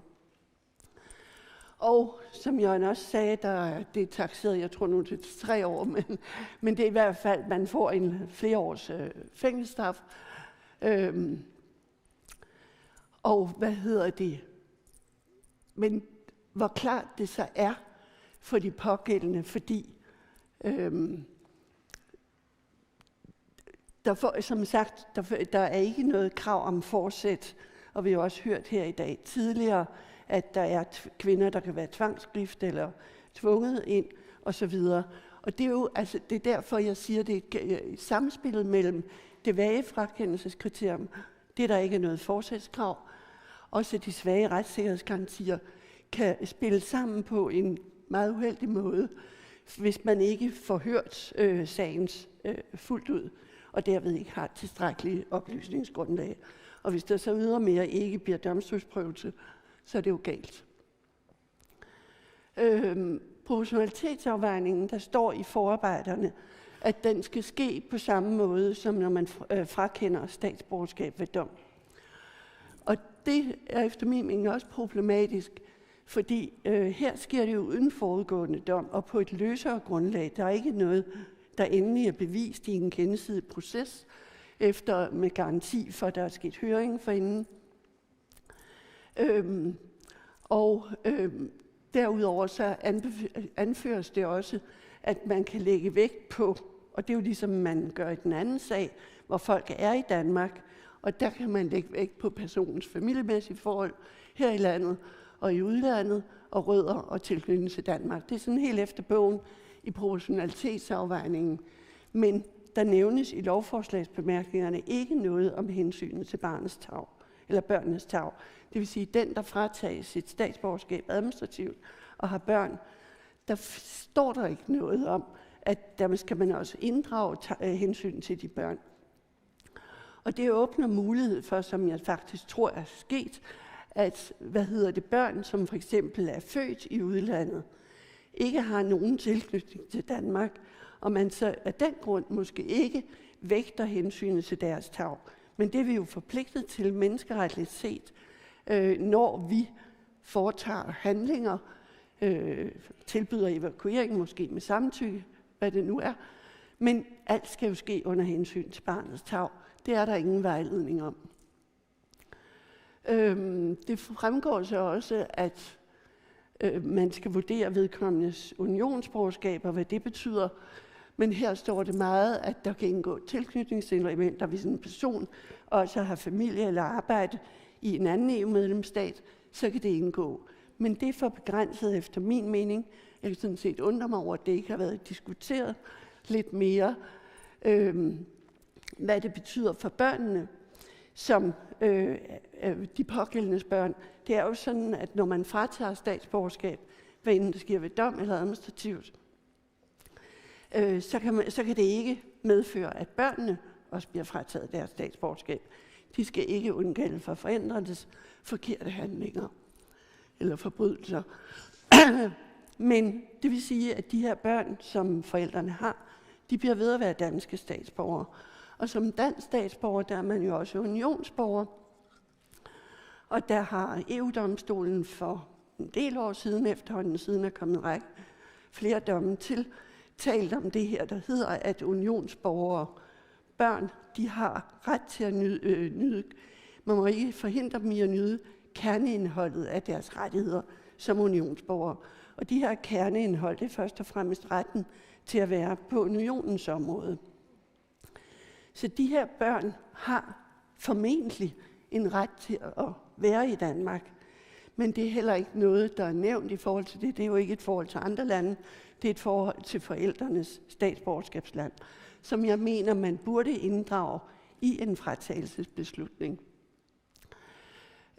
De må som sagt ikke, man må ikke bringe deres effektive nydelse af kerneindholdet af deres rettigheder i fare. Og så må man selvfølgelig indrømme, at EU-domstolen endnu ikke har taget stilling til en situation, hvor børnene opholder sig uden for statsborgerskabslandet. Så om børn, der opholder sig for eksempel i de syriske lejre, også kan have ret til ifølge EU-retten at komme til Danmark med deres mor. Fordi det domstolen har sagt i Zambrano-sagen og de andre sager, det er, at hvis der er et sådan afhængighedsforhold, og det er jo et begreb, vi har hørt flere gange i forhold til børnene, hvis der er et sådan afhængighedsforhold mellem for eksempel en mor og barnet, så barnet bliver nødt til at følge moren. Hvad enten moren måtte blive i lejrene, eller måske rejse til et andet statsborgerskabsland uden for EU, så vil det jo i sig selv kunne bevirke, at barnet ikke kan komme til EU og til sit eget statsborgerskabsland. Og der vil jeg sige, at det er der ikke taget stilling til ved domstolen. Man kan se i Udlændinge- og Integrationsministeriets vejledning om afledt opholdsret, altså det er forældrene som udgangspunkt har ret til at få en opholdstilladelse i landet. Og der har været nogle sager også forældre, der var udvist, at de alligevel kan få ret til at være i landet, fordi det er betingelsen for, at deres børn kan nyde kerneindholdet af deres rettigheder som unionsborgere. Og det er der heller ikke diskuteret. Og hver gang EU-domstolen taler om det her med børnenes rettigheder som unionsborgere, så siger de også, at når man går ind i en afvejning, så skal det ske, ligesom det skal efter menneskeretten, i overensstemmelse med charteret, som jo også har regler om beskyttelse af familieliv og hensyn til barnets tarv.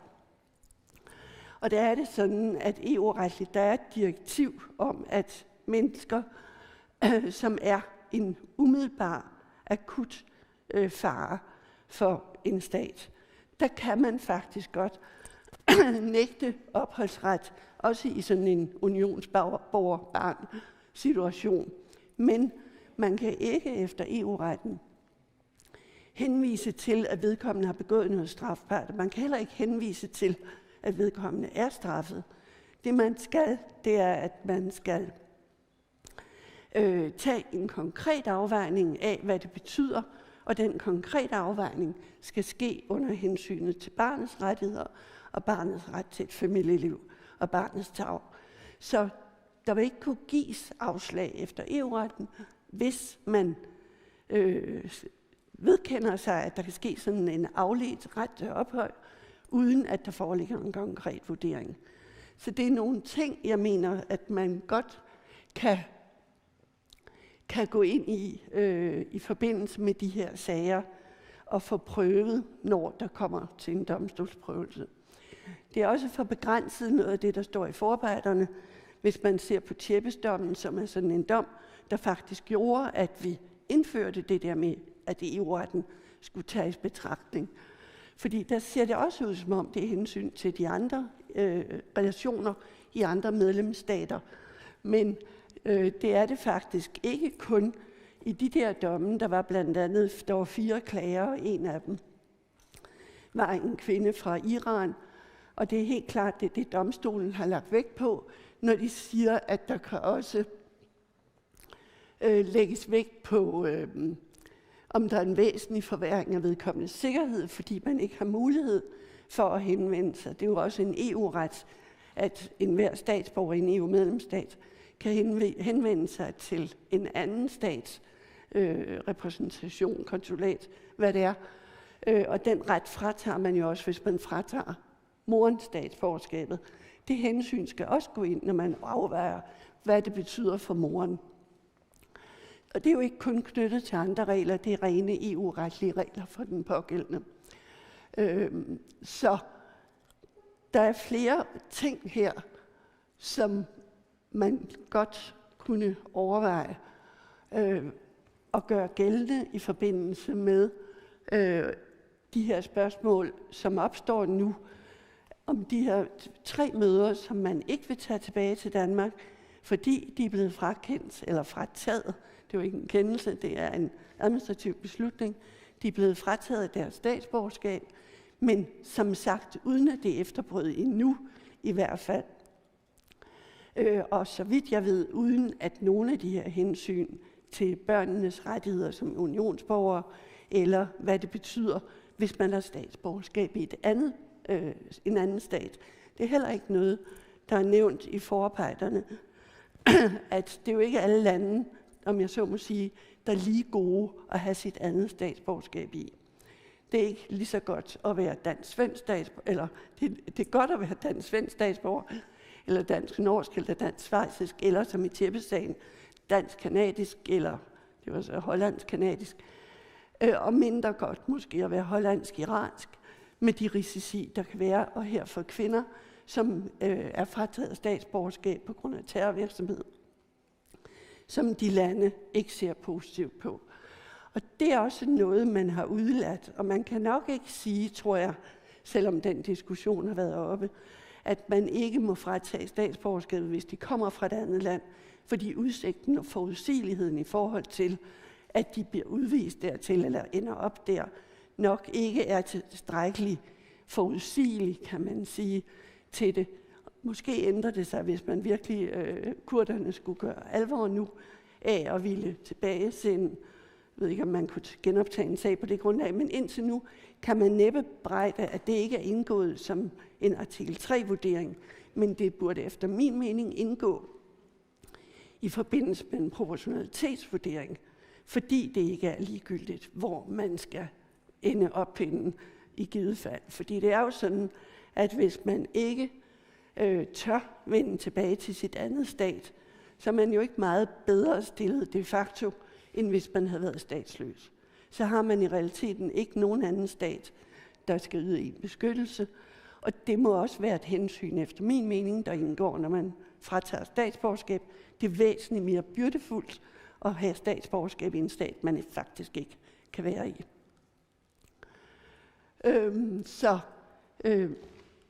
Der er nogle af de der ting, der godt kunne kræve nogle nærmere overvejelser. Og det, man jo kan sige i det her, det er en diskussion, man sådan fører i forskellige lande. Er det diskrimination? At vi har jo bjergdomme fra Menneskerettighedsdomstolen om indirekte diskrimination, hvis en i sig selv neutral regel rammer en særlig gruppe mere. Og det gør sådan en regel som den her jo, den rammer dobbelt statsborger. Dobbelt statsborger har tit en anden etnisk baggrund. Jeg ved ikke, om man kan føre, men der er en berømt Meyers Committee i Holland, meget velanskrevet, der siger det der med, at staterne kunne løse begge problemer og ikke burde fratage statsborgerskab i de her sager. I hvert fald kun i ganske alvorlige sager. Men i hvert fald er det noget, man kunne gå ind og overveje, og så kan man jo ved at slutte af med at sige det her med, at man kunne ønske sig, at de her mødre ville komme hjem, hvis man ligesom lavede en anden proportionalitetsafvejning og sagde fare på den ene side, men hvor alvorligt farligt er det. I domstolssager, i de der sager, hvor man fratager statsborgerskab ved dom, der siger man straffe, der udmåles til 2 år for alvorlig kriminalitet. Så kan der opstå spørgsmål om fratagelse. Men her er jo ikke den der forudgående domstolsprøvelse. Så det, man siger fra UNHCR's side, det er, at hvis en afgørelse bliver udfordret, der bliver klaget over en afgørelse, så burde man ligesom starte på en frisk med inddragelse af de pågældende. Og hvis man ikke gør det, så må man i hvert fald sikre, at der er adgang til appelprocedurer og suspendere den afgørelse, der allerede er truffet.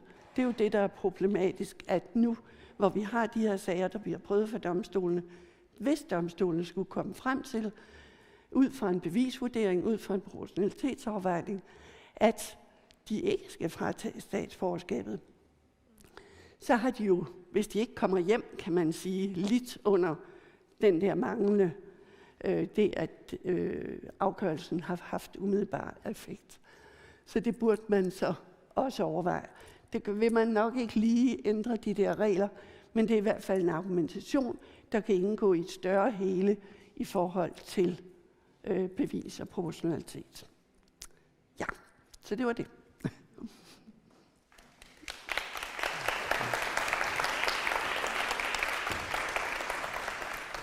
Tak, Ida. Tak for en spændende gennemgang. Altså, jeg hæfter mig jo lidt ved, at der i virkeligheden er en lang liste af forbehold, som jurister har haft allerede før vi vedtog reglerne om en administrativ frakendelse. Og alligevel så kan jeg jo ikke se, at det har fundet meget lov eller vej ind i regelsættet. Og jeg synes, der er en lidt interessant parallel til nogle af de andre eksperter, vi har haft tidligere i dag, som har arbejdet meget med sikkerhed og også har prøvet at fortælle ting til de mennesker, der træffer beslutningerne, men som har haft meget svært ved at lytte. Ja. Altså, hvordan er det at komme med sit juridiske indspark og så se, at det ikke rigtig finder vej ind i reglerne? Men det er da super ærgerligt. Altså jeg vil sige, der skete dog en lille ændring undervejs, fordi der skete det der med, at der blev givet adgang til oprejsningsbevilling. Ja. Og det var faktisk en indvending mod det. Men ellers så er det rigtigt, så er det begrænset effekt, det har haft. Jeg hæfter mig også ved, at vi altså har nogle danske regler, hvor når vi skal på en eller anden måde skal finde noget at stå på, der handler om beskyttelse af barnets rettigheder. Ja. Når vi skal finde noget, der hjælper os til at få hensynet til barnets tarv allerlængst frem, så er det EU-retten, så er det menneskeretten i virkeligheden. Ja. Hvorfor er det blevet sådan? Ja, det er jo en politisk beslutning, at man vil have den her regel, og der har været gennem temmelig lang tid. Jeg troede ikke, den ville være blevet vedtaget, fordi der er jo partier, der har ønsket at få den her regel om administrativ frihedsberøvelse, ikke frihedsberøvelse, administrativ fratagelse. Og som hele tiden har sagt, de kan i Storbritannien, de kan der, hvorfor kan vi så ikke? Så der har også været et pres, tror jeg, på regeringen, og både den nuværende og den tidligere, eller det var jo den tidligere, der hvor det blev forberedt, på, at man ønskede den her handling. Og det er jo meget, altså nogen siger jo, at det er mere, fordi vi gør noget, fordi det er jo fuldstændig ret. Det er også det, jeg synes, hver gang man siger noget om det her, så må man sige, at alle gode grunde taler for, at de her kvinder kommer hjem. Hensyn til børnene, selvfølgelig først og fremmest. Sikkerhedshensyn, sikkerhedseksperter siger det samme. FN's Sikkerhedsråd, hensynet til, at forbrydelser bliver straffet, og der ikke er nogen, der går straffri. Altså hele paletten taler jo i virkeligheden for, at man tager dem hjem, fordi den eneste sikkerhed, man har for, at de bliver straffet for deres forbrydelser, det er jo, at de kommer til Danmark. Det kan godt være, der sker noget med tiden andre steder, og jeg ved ikke, hvordan med kurderne og måske med en international strafdomstol, men det kommer til at gå lang tid. Så alle hensyn taler for hjemtagelse. Kan du prøve at uddybe en lille smule, hvorfor det er, at det her statsborgerskab er så værdifuldt i den her situation? Det er måske meget selvfølgeligt for en jurist, men for alle de andre, der ikke ved præcis, hvad det egentlig er, et statsborgerskab medfører. Hvorfor er det? Men det er det jo, fordi for det første er det jo adgangen til konsulær beskyttelse. Den har man så i Danmark frataget. Man har givet mulighed for at fratage nogen, men det er dog, at man har en stat, der føler sig ansvarlig. Og børnene har jo i hvert fald deres ret til konsulær beskyttelse, fordi de har statsborgerskab. EU lægger jo enormt meget vægt på statsborgerskabet, og går meget vidt i forhold til nogle meget firkantede garantier for statsborgere. Og så er det selvfølgelig alt, hvad statsborgerskabet i øvrigt betyder. Men her i den her situation, det er jo FN's børnekomité, og nu formentlig også Menneskerettighedsdomstolen, der kommer til at tage stilling til, hvad betyder statsborgerskabet? Er det det, man hænger det op på, når man siger, at en stat er forpligtet til at handle? Og det er jo det, de har sagt med internationale FN-rapportører, og det er også det børnekomiteen siger, de eneste, der kan løse det her problem for deres egne statsborgere, det er jo deres stater. Fordi staterne har, det er jo det, man har diskuteret internationalretligt meget, er, diplomatisk konsulær beskyttelse. Er det en ret for den enkelte? Nej, det er en ret for staten. Men staten har den ret. Vi kan kræve at beskytte vores statsborgere. Og det er jo så det, de siger, når vi kan gøre det, og vi er de eneste, der kan både beskytte det og kræve det, så skal vi også gøre det. Det er jo noget af det, det kan være svært at forstå, det her med, at en stat, som egentlig ikke kan udøve nogen effektiv kontrol over det territorie, som de her lejre ligger i, stadig har et ansvar. Men det er jo fordi, at de kan ikke udøve jurisdiktion. Det er jo fuldstændig rigtigt. Spørgsmålet er, som er uafklaret, det er, kan man sige, at de kan udøve jurisdiktion over for deres statsborgere? Og det er jo det, FN's børnekomité har sagt. Netop fordi de har retten til at sige, at vi vil tage vores statsborgere hjem. Kurderne anerkender det, amerikanerne anbefaler det, osv. Og man har det efter international ret, en ret til at evakuere sine statsborgere, når de er i nød. Nu er jeg journalist, så jeg forsøger mig lige med en journalistisk stramning. Hører jeg dig sige, at Knud vinder sine sager? Det vil jeg håbe. Det vil jeg håbe. Fordi, jeg synes, det grundlag er klart utilstrækkeligt. Og det igen, der er jo, altså det er jo også en anden ting, der er international enighed om, at fratagelse af statsborgerskab, det er ikke den bedste løsning for noget som helst. Det er Hvorfor ikke? Fordi det løser ikke noget problem, fordi de bliver jo ikke straffet, som de skal, når de har begået forbrydelser, og staten kunne sørge for det. Og der er så dem, der siger, det kan også være counterproductive, også i forhold til sikkerheden faktisk, at man fratager statsborgerskabet og frelægger sig ansvaret. Så der er alle grunde, ligesom der er alle grunde til at tage børn i dem, så der er altså også alle grunde til i de her situationer at sige, og det er også det, man siger, når man siger, vi har her, det er jo så nemt at sammenligne, man har 6 kvinder, 3, der er dansk statsborgerskab, fordi de var monostatsborgere, og ikke kunne fratages deres dansk statsborgerskab. 3, som havde dobbelt statsborgerskab, og som derfor kunne det. Men der er ikke noget, der tyder på, i de her rapporter, heller ikke fra taskforcen, at der skulle være forskel på, at dem, der har frataget statsborgerskabet, har begået noget værre, end dem, der ikke er. Så det er sådan lidt randomly at man gør det på den måde, fordi de tilfældigvis, kan man sige, har et andet statsborgerskab. Navnlig, når de har et statsborgerskab i nogle lande, de er måske meget nødige ved tilbage til. Så det du siger, det virker arbitrært, og det er i hvert fald et udgangspunkt i barnets tarv. Ja, for dem må det virke, altså det er jo tilladt efter international ret, fordi man beskytter retten til ikke at blive statsløs. Men i de her situationer, og der er også en anbefaling fra 1961-konventionen om begrænsning af statsløshed, som ikke kunne blive til en konventionsbestemmelse, men den kunne godt blive til en anbefaling, der hedder, at staterne bør behandle de facto statsløse på samme måde, som de behandler dem, der er de jure retligt statsløse. I hvert fald tak fordi du kom.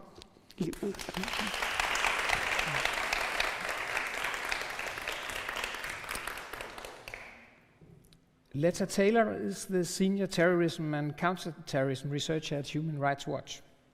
Her focus includes the Islamic State and al-Qaeda, counterterrorism policy at the United Nations, drone strikes and other targeted killings, and measures in countries around the world on foreign ISIS suspects and family members. She's worked in more than 36 countries as a human rights defender and in her previous capacity as a journalist. In 2013, she wrote the report Between a Drone and Al-Qaeda, the Civilian Cost of US Targeted Killings in Yemen.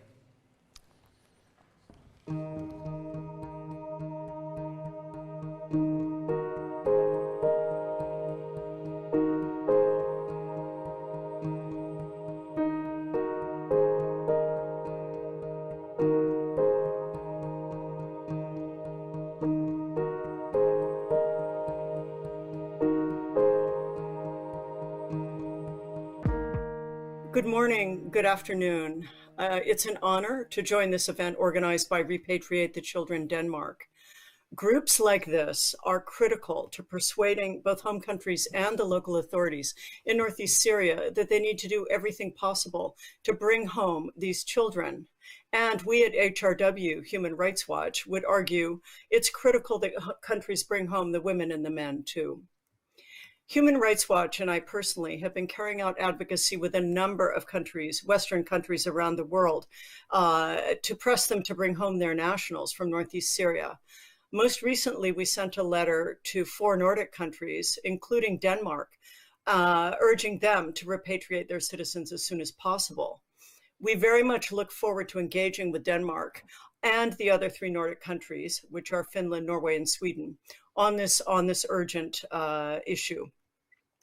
We have heard media reports just this week of a recent Zoom meeting between authorities from Denmark and other Western countries with the Northeast Syrian authorities who are holding these thousands of foreign nationals for suspected links to ISIS or for being their family members. We hope that this meeting is a sign of renewed movement to resolve the impasse on this crisis. Human Rights Watch calls on all those involved in these negotiations, and here I mean home countries, but also regional bodies like the European Union and the authorities in Northeast Syria, to do everything possible to swiftly and safely bring home these foreign nationals.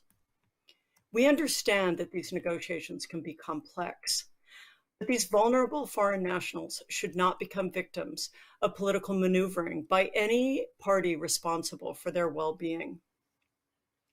You may ask why the position of Human Rights Watch is that men and women should be brought home too.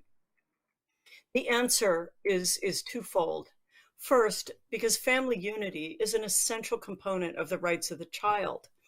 In addition, the right to family life is an essential component of the European Convention on Human Rights. No child should be separated from their parent except in exceptional cases where it is clearly in their interest. Here you have a situation where these children are deeply traumatized, first by ISIS and now by living in these camps for 2 or more years. And their mother is perhaps the only person that they know and trust. To remove them from this situation and transport them home without their mother is only going to contribute, in most cases, perhaps not all, but in most cases, to their trauma.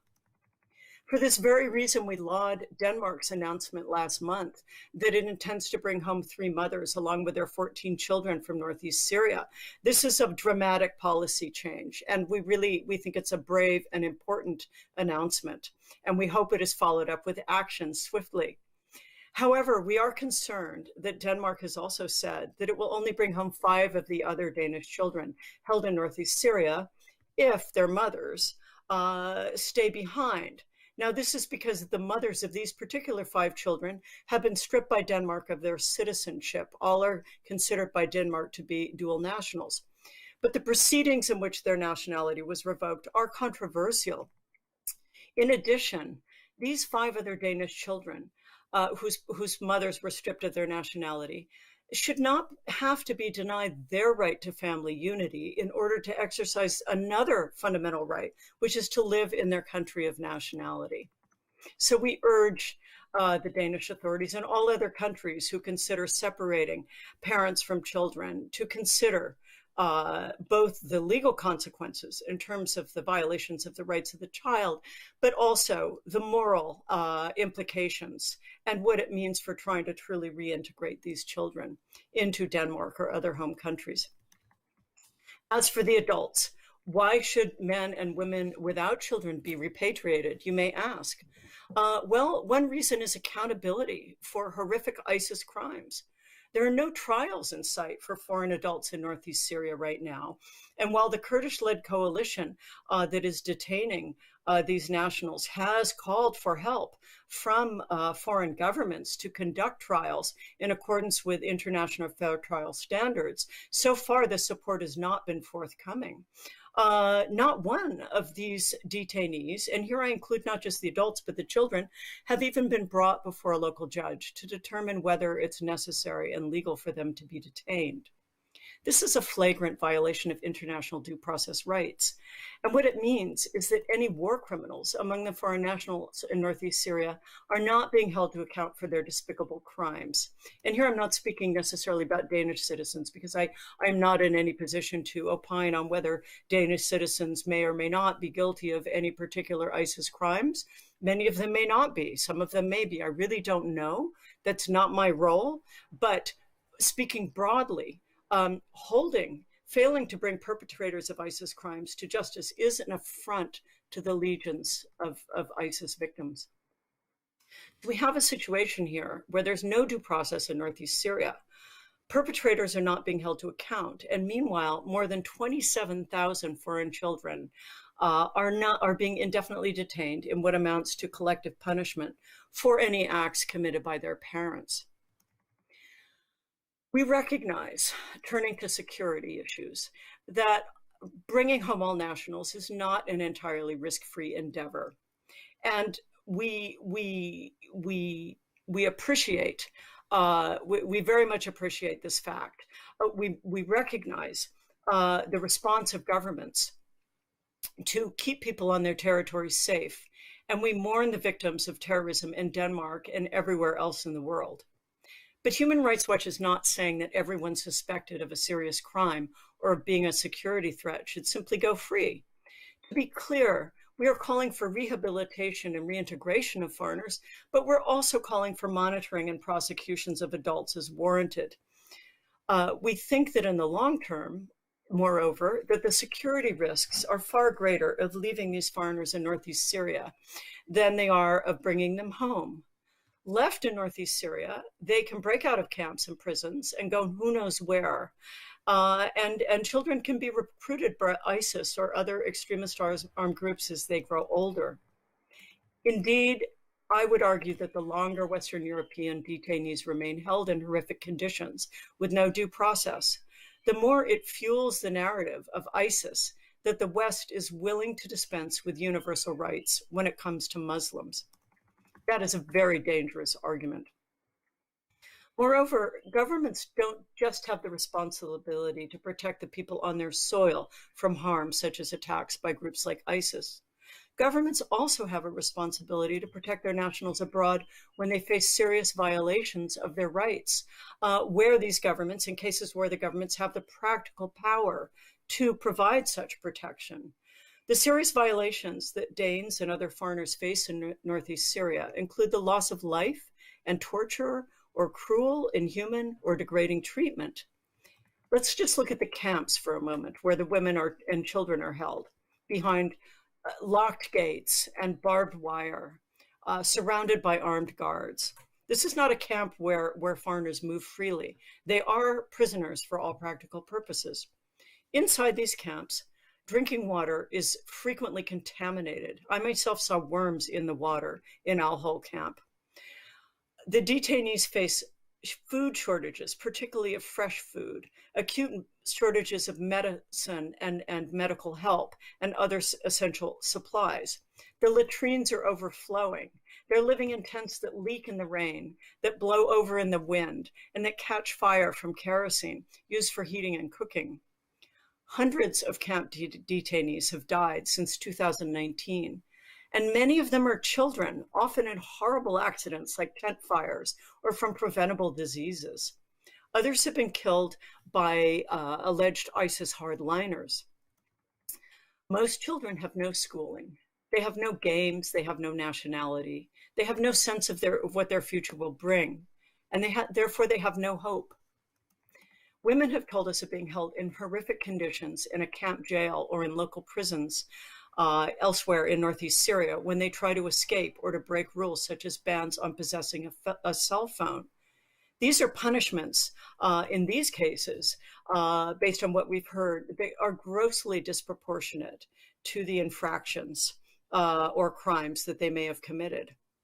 And particularly in cases of mothers, the mothers who are jailed, their children in these separate jails or prisons, their children are either brought with them to the prisons or camp jails, and the conditions there are much worse than they are even in the regular camp sections, or they're left in the camps to fend for themselves or to rely on help from adults and other children in the camps.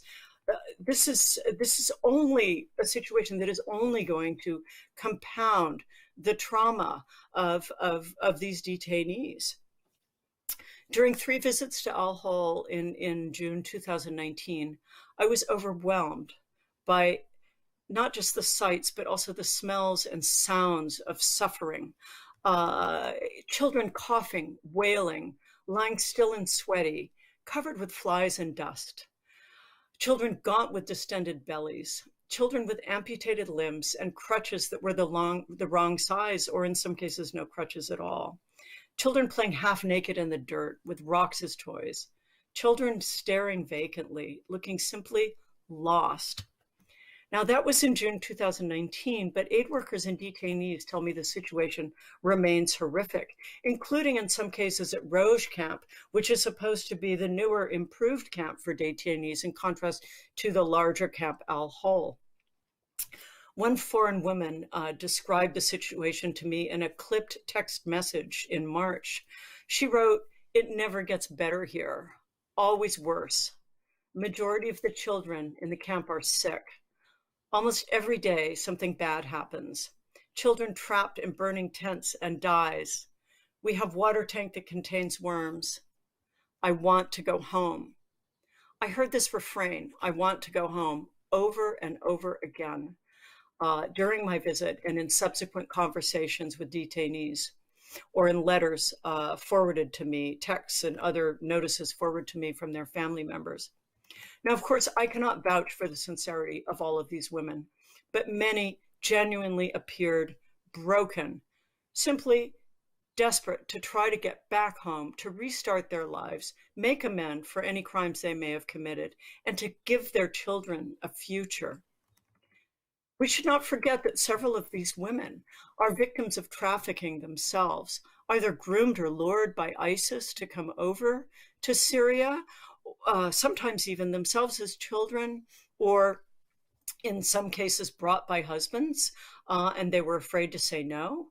I'm not saying some didn't go voluntarily, of course, but there is a line between victim and perpetrator, and we have to be cognizant of that at all times. Some of these women are victims, others are perpetrators, others are both. But under international law and principles, victims of trafficking, even when they're perpetrators, should really be treated as victims. This is essential. under principles for victims of trafficking. And as for the children, they're all victims, both of ISIS and now of the impasse in bringing them home.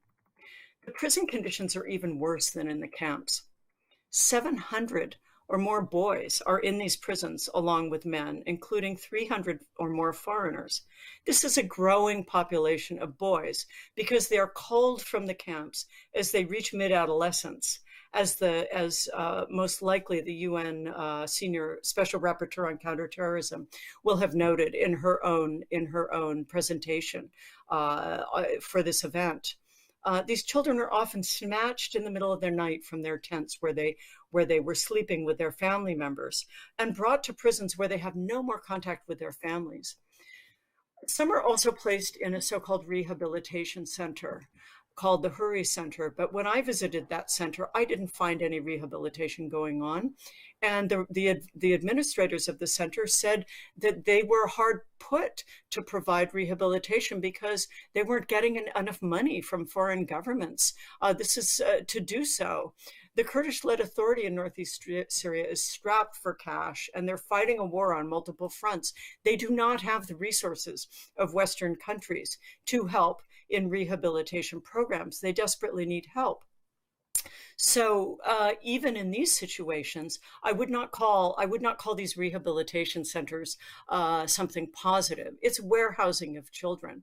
And when I spoke to these adolescent boys, they cried and trembled as they spoke about the traumas of being boys under ISIS, and in some cases being brought by their parents and told they were going on vacation and then suddenly finding themselves in Syria, having no idea that this is where they would be brought. But they cried and trembled even more when they talked about how they missed their mothers and their siblings, how they wanted to visit them, connect with them. So separating these boys from their siblings and their mothers and putting them someplace else, such as prisons or so-called rehabilitation, that's not rehabilitation. That's incarceration with no due process. And it's a clear violation of the rights of the child on multiple levels. Only 1 in the 14 prisons holding ISIS suspects is fit for purpose, according to a US military report issued last summer. And hundreds have died in the prisons since 2019, including a small number of Europeans. At least we know of a small number, and there may well be more. I would like to add also that while there may be cases of physical torture, we don't know how many. We also consider that the conditions in the camps and prisons, in and of themselves, combined with indefinite and arbitrary detention, may well amount to torture on their own. Foreign donors are providing some aid for the camps in northeast Syria. And meanwhile, the United Kingdom and the US-led coalition against ISIS are reportedly looking at expanding or building more prisons, as well as so-called rehabilitation centers for adolescent boys. This is ostensibly to ease overcrowding and other inhuman conditions. And of course, we laud efforts to make conditions better. But let's be clear. Improving horrific conditions does not change the fact that indefinite detention without judicial review is unlawful. And expanding prisons and locked rehabilitation centers to warehouse hundreds of children who never chose to live under ISIS is unconscionable. So as I wrap up, I pose the question, what do we have here in northeast Syria?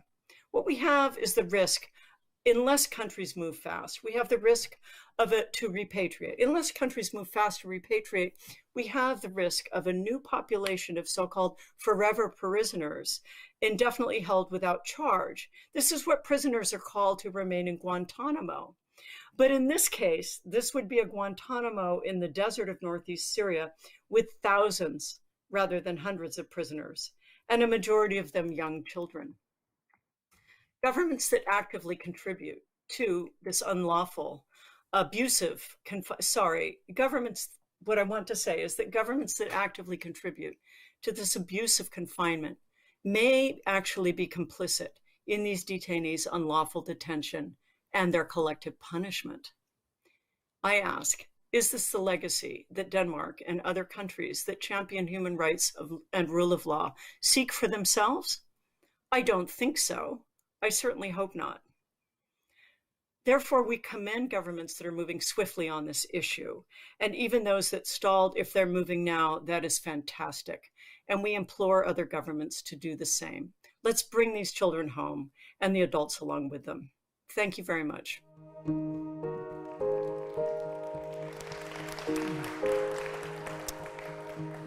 Thank you very much, Letta Taylor, and thank you for joining us online now. It's great to have the opportunity to ask you a couple of questions.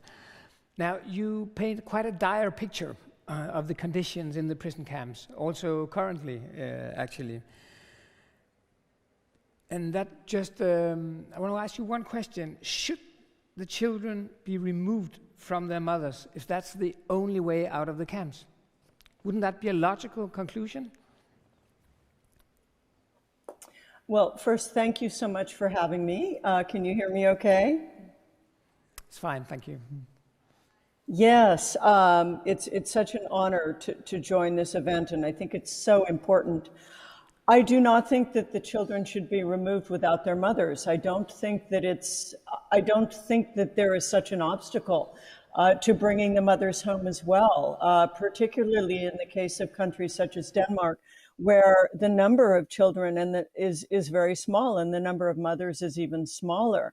This is a manageable problem for a country with the resources of Denmark, for example, and many, many other Western countries. As the Special Rapporteur on countering terrorism noted, look at Kazakhstan, and indeed look at many other Central Asian countries, which combined lack the resources of most single Western European or Nordic countries. So I really don't think that this is an issue to even explore. If some of these women are indeed security risks, they can be monitored, they can be investigated. If appropriate, they can be prosecuted. And if they need to serve time in jail or prison, then at least they're serving time in a jail or prison that meets international standards, and their children can visit with them unless it's clearly not in the best interest of the child to do so. Now, if there are cases where it is not in the best interest of the child to be with the parent, that needs to be determined and verified by independent experts on a case-by-case basis. So thank you for the question. I really don't see that this is an option that needs to be explored. Children should not be separated from their parents as a blanket policy. I think what I'm trying to raise here is that in a lot of Western European countries, there's still very strong opinion against repatriating mothers and foreign fighters. Also here in Denmark, we have actually seen government make these bargains where mothers are basically accepting the removal of a child just to protect the child. But then I want to ask you another question. There seems to be sort of a standstill now. We have so many mothers, children still in the Syrian prison camps. How do you see a solution out of this? There's not the political will here in Denmark just to take them home tomorrow. Well, I think time will tell. We're seeing quite a lot of movement actually recently. We don't know if this is just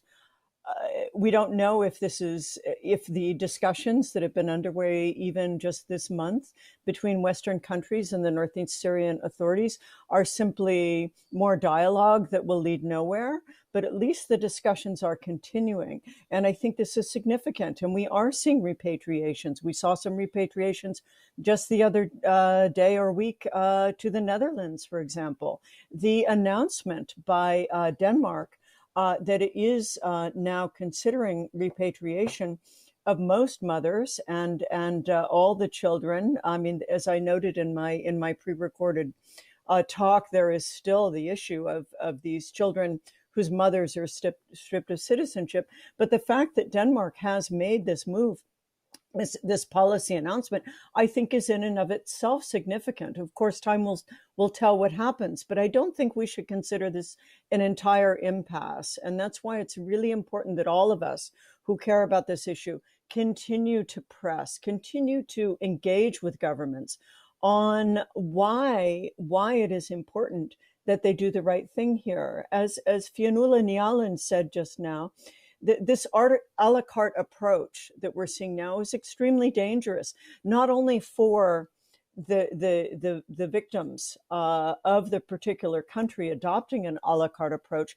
but to the world at large. It sends this perilous signal that it's okay to be selective about rights that are really universal.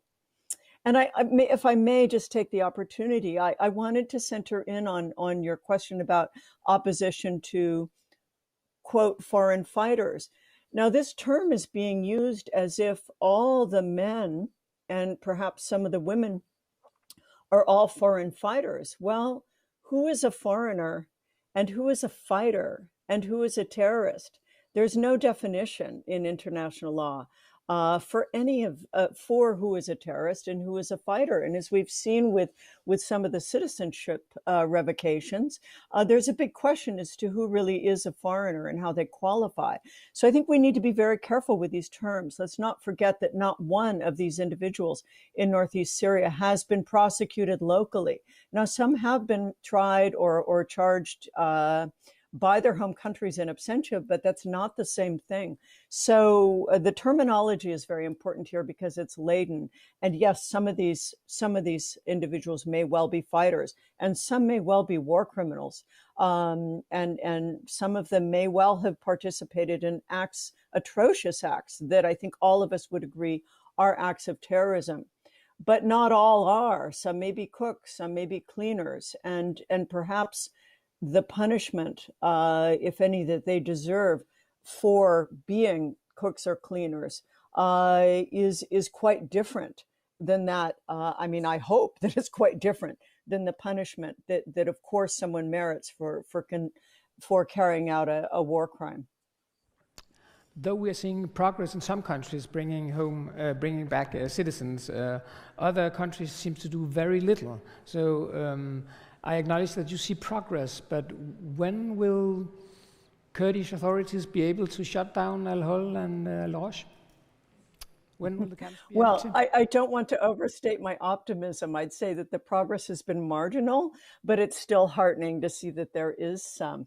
I think it's important to note also that the negotiations have been hard on both sides. I mean, we have heard reports from some countries, and I'm not at liberty to say which, but some countries have expressed concern that the demands of the Kurdish-led authorities are unreasonable in their view. Now, I'm not in a position, without knowing the details, to know if the demands are unreasonable or not.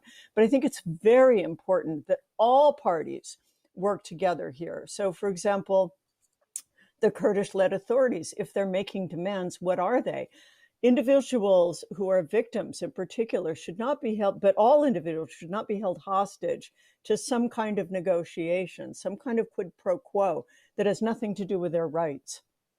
So I think it's really important that we all advocate, we engage constructively with all parties, and this includes the Kurdish-led coalition, and it also includes blocs like the European Union and the United Nations, where we're seeing a battle going on right now over the word repatriation in negotiations to renew the so-called UN Global it's not so-called, excuse me, the formal name is the UN Global Counterterrorism Strategy.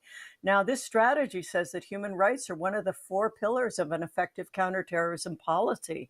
It's the UN's blueprint for addressing groups like ISIS, for countering them. And yet, many Western countries do not even want the word repatriation in this renewing resolution for the global counterterrorism strategy. So there's a lot of work to be done. But I think the first step toward ensuring that this impasse ends is bringing everybody to the table and putting aside the political demands.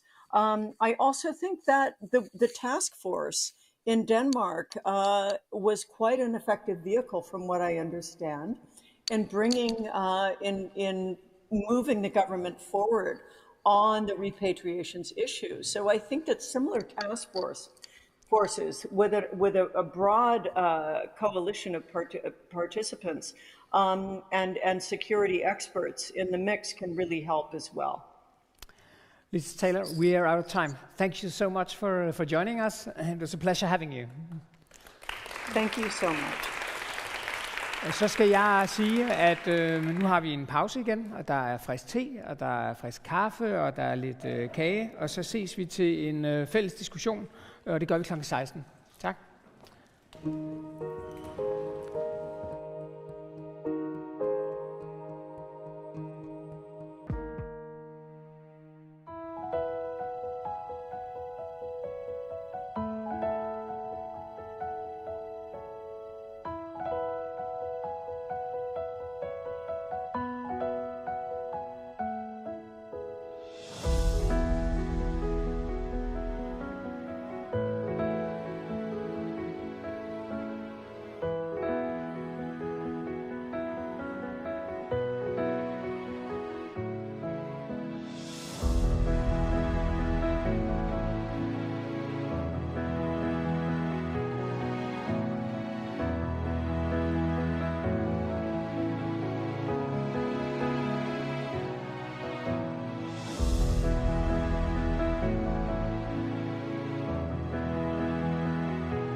This is where the fun part of the program actually starts.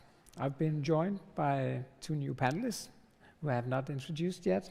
And also, this is the time where you get the chance to ask questions to our guests here and to make comments. So please, before I make a short introduction round, start thinking about what is a really good question here. What would I like to share with everybody here?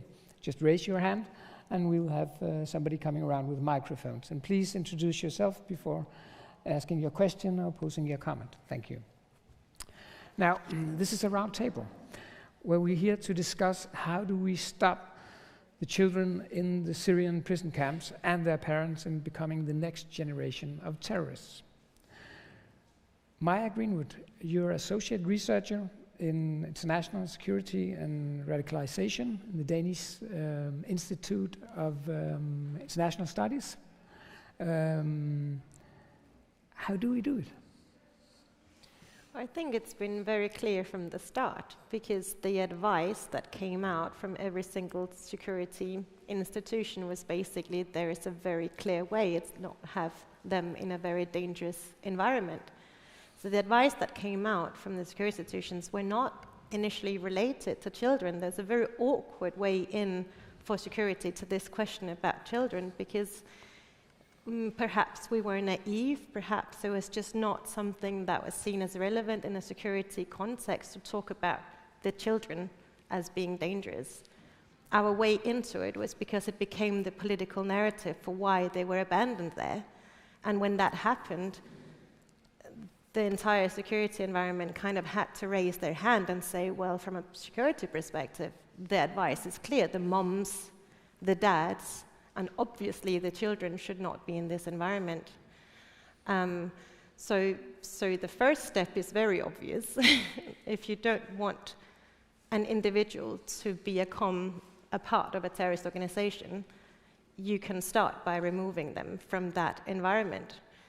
And that was also the reason behind this law that we heard that was quite problematic in many ways. It put in place to initially the restrictions of people to travel to the place, and then the restrictions on people bringing those places. The logic was we don't want our citizens in these places because it's not a positive development for security. And along the same lines of those reasonings and that same logic, it follows that if you don't want that, if that's not desirable, the first step you make is to remove them from that context, so that we don't have, as someone put it, the pockets in the IS organization refilled with new individuals. Now, I know that you have been studying UN reports on this issue and the camps for quite some time, and also you've seen a development there. Yeah, again, I mean, like the reports, because you have these, twice a year, you have these reports come out from the UN Security Council's Anti-Terrorism Department that tracks the development in the area of IS. And it took quite a while before children started to feature in these reports. I mean, they were about adults. The conversation we were having at meetings, at workshops, at conferences were about the adults and the necessity to bring them home, for all countries to bring back their adults from the area, and the responsibility each country had to make sure that we didn't have these people roaming around conflict zones. And then it sort of begins to become this topic. Again, as I say, I think there comes an awareness that actually the states are not going to do anything about this subject with the children. So then it becomes mentioned initially, and then the tone becomes more and more harsh. So it goes from, and the children should also be taken back, to the most recent one that came out, I think in February, says, this is of utmost urgency. And it's mentioned in I think that was also a public session that was as one of the most urgent challenges we face right now because of the lack of political will to take an action around it. So there's you can trace a very, very clear development in the language from, and obviously also the kids, to of utmost urgency that there is a solution that's found for these. Mm-hmm. And why does this shift happen, do you think? Well, I think because that we gradually realize that actually steps are not being taken to take them back, and at the same time, IS are developing capacities in the area that are very, very worrying. I mean, the entire why they're in the camps in the first place was because we went to great effort to go through an entire operation to make sure that IS was to some degree defeated in the area and that people were put into these places for them to be picked up, right? And then when that's not happened, and IS continues to regain a capacity, we learn from some of this leaked information in the Danish media that our security services know that not only are children being smuggled out, I know we've known that for a long time, but they are being smuggled out probably by IS, or at least there exist quite well-developed plans by IS to take children out of the camps, train them to commit attacks in the countries they left from. I mean, those are informations that when you piece them together, from a security perspective, it would be quite worrying that no steps were taken in that regard. And I think that, together with the situation, like the worry that there's been all along for the moms to not have been taken back, we don't have a lot of men sitting, but there's also a concern about all the men in the camps, right? Like, just that when you take all those pieces of concern together, then the language just becomes more and more strong about the complete lack of willingness to take them back. And I think in a Danish context, it was even more stark, because the language for why you weren't taking them back had to do with security, which went directly against what our own security service was saying, went directly against what the UN was saying, what NATO was saying, what we as researchers were saying about what would be most responsible to do in terms of security. Mm-hmm. And that's what I mean by it's a little bit awkward that security becomes a focus of this question about the kids, but it does become that, because it becomes, the rhetoric of security becomes a way to defend a policy that the UN Security Council, amongst many others, were condemning because it was irresponsible for security reasons. Mm-hmm. Now, Janne Tunnel, you are acting General Secretary of Save the Children Denmark. How does this look from a child's perspective? Yes, I would very much like to echo Maya here, because I think, especially now, it's very important that instead of talking about the threat of radicalization of the children, instead of asking how do we prevent them from becoming the next generation of terrorists, let's talk about, or ask, how do we support them in their lives? How do we support them to grow up and become healthy grown-ups, healthy children that thrive? And I think because they are first and foremost children, and of course there are some of them who've been living in a radicalized environment that might be affected by it, but they are not on their path necessarily to radicalization. And I won't repeat, because I think there are so many people here today who have perfectly talked about all the violations of the children's rights that we see and face in the camps. But I would just like to add to it that in our work in Save the Children, from similar contexts, we know that exactly those conditions are creating sort of gaps in the childhoods of those children, and that may lead to some reactions or to lack of being able to tolerate other people, or lack of being able to integrate positively in a community. And of course we need to work with that. But that is a characteristic of a child, and that's hugely a pedagogical task. So we're talking a lot about the traumas of those children, and we should, and we are going to have there is a task in front of us which is huge, and we're going to deal with it, but we have to remember the very big pedagogical and social tasks that is ahead of us on this matter. Peter Galbraith, earlier today you sort of put forward simple and practical solutions. Bring home the children, let's leave the mothers, if we can't do it together. Now,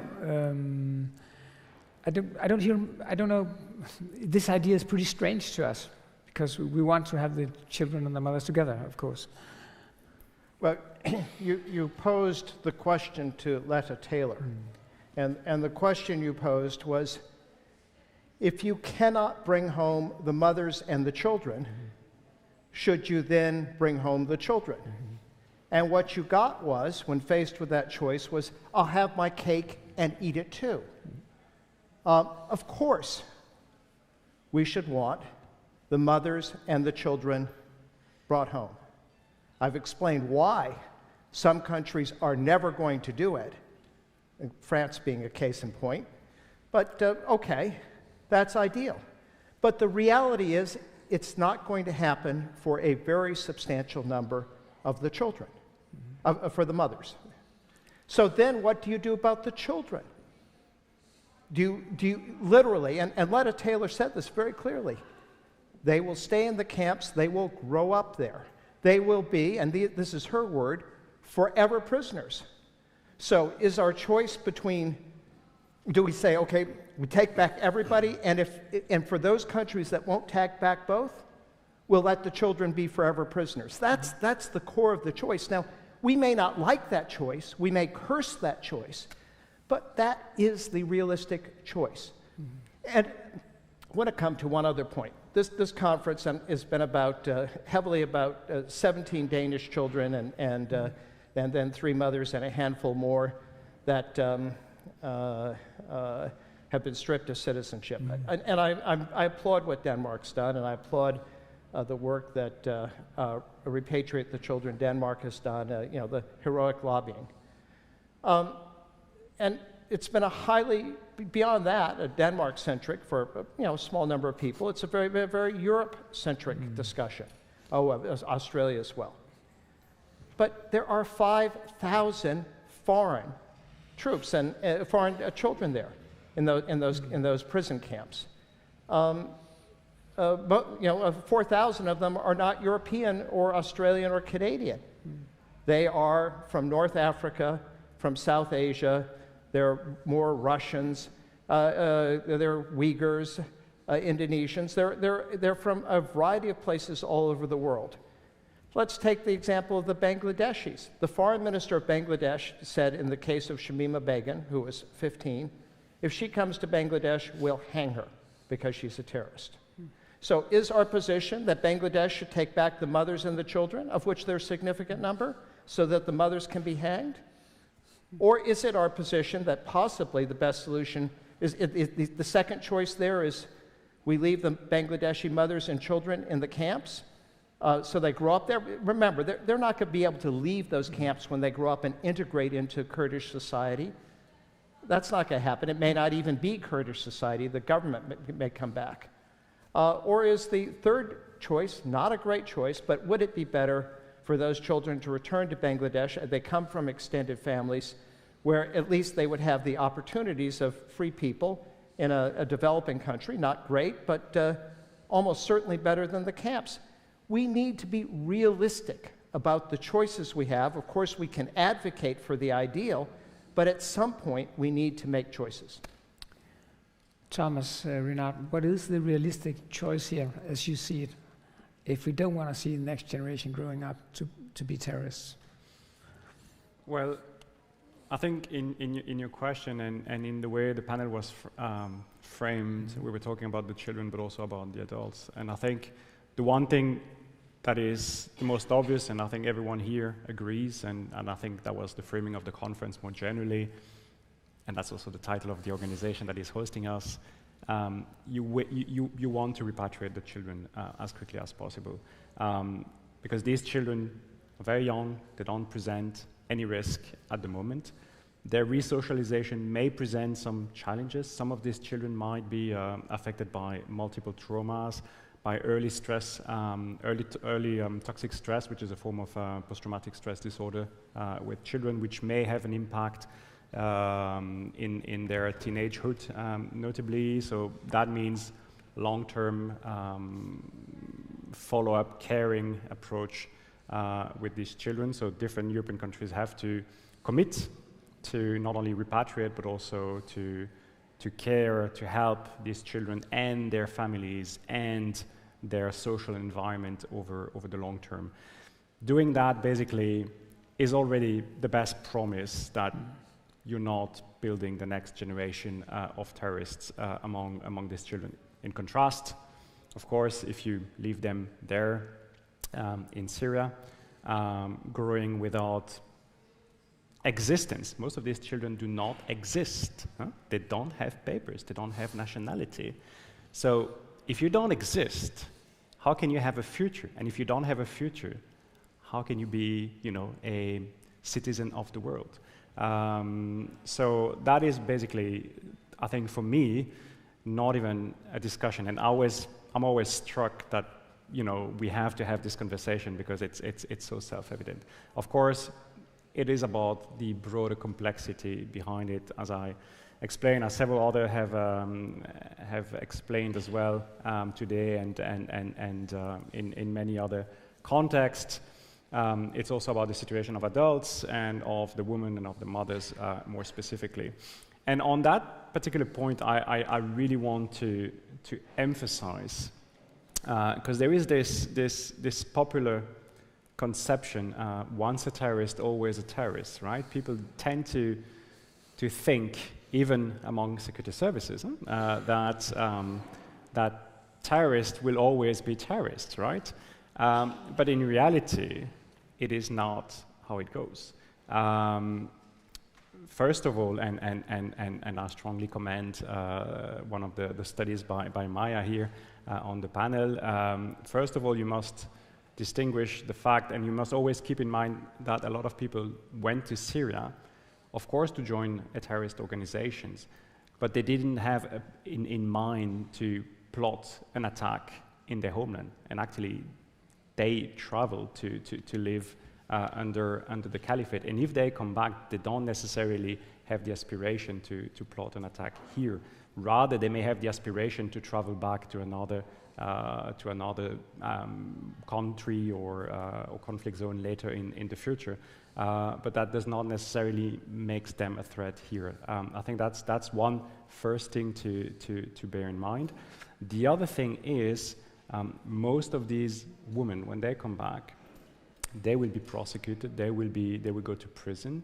And we know by experience already from this wave of foreign fighters, returning foreign fighters, we know that the first ones that have already come back, spent time in prison and come out of prison, have shown clear signs of disengagement, disillusion. Most of them do no longer present a threat to a society. And we can even look beyond that, and there's been a number of studies that have been done looking at the risks of recidivism among terrorist convicts. And what you note in different contexts, in different historical contrasts, in different countries with different penal code, with different penitentiary systems, etc., you notice that the vast majority of terrorist convicts, when they come out of prison, do not reoffend into terrorism.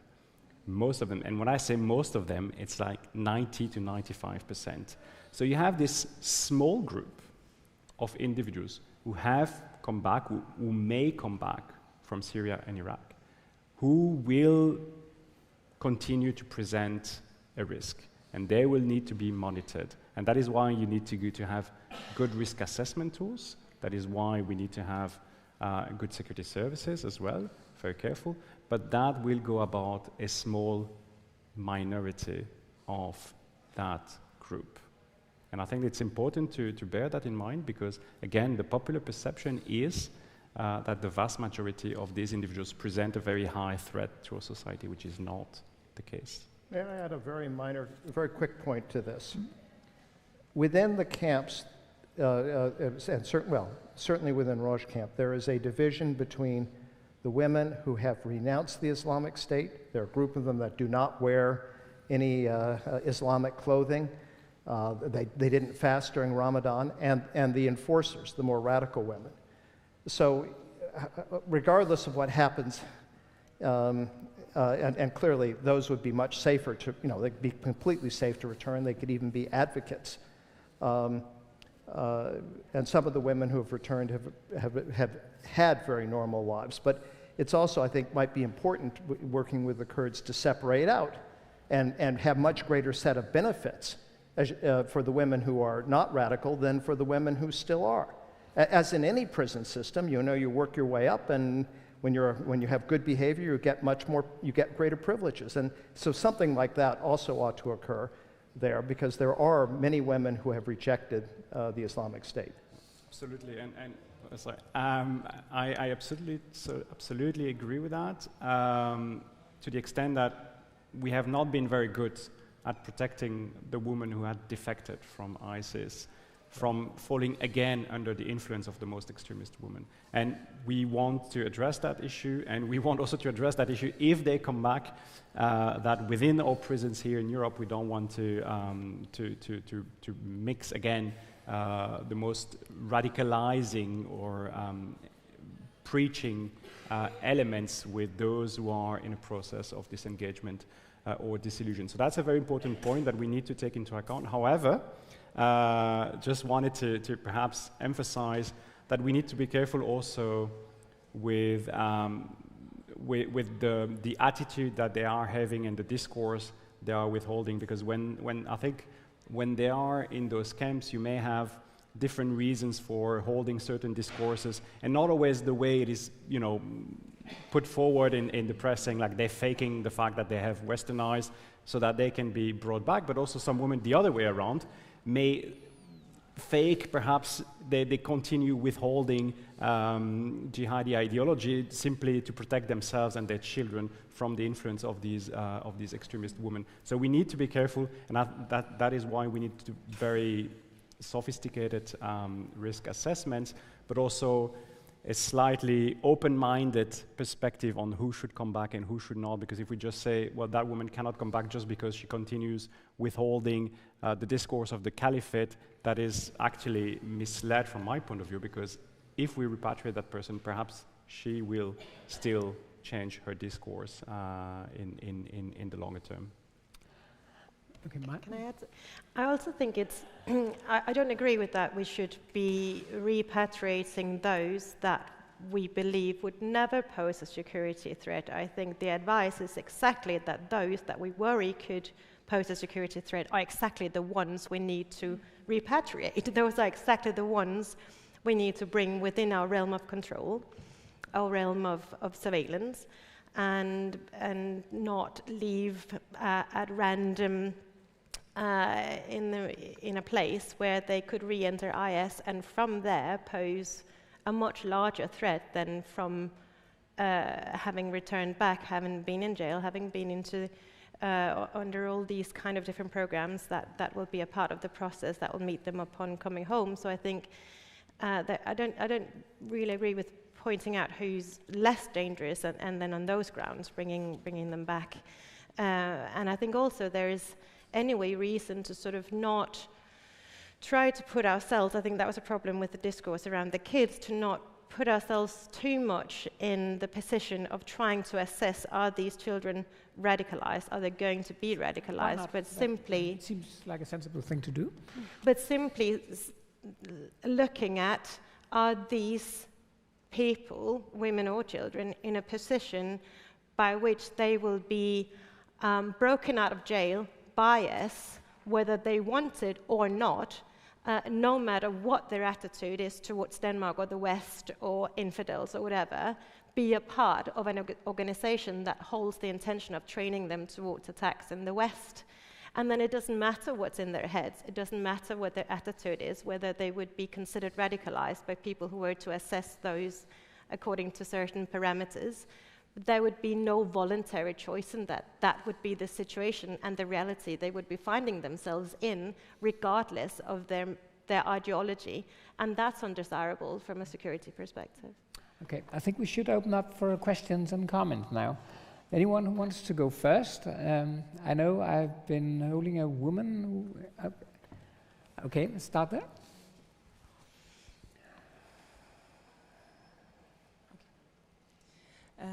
Thank you so much. It's very interesting to listen to you. My name is Beatrice Eriksson, and I'm co-founder of Repatriate the Children Sweden.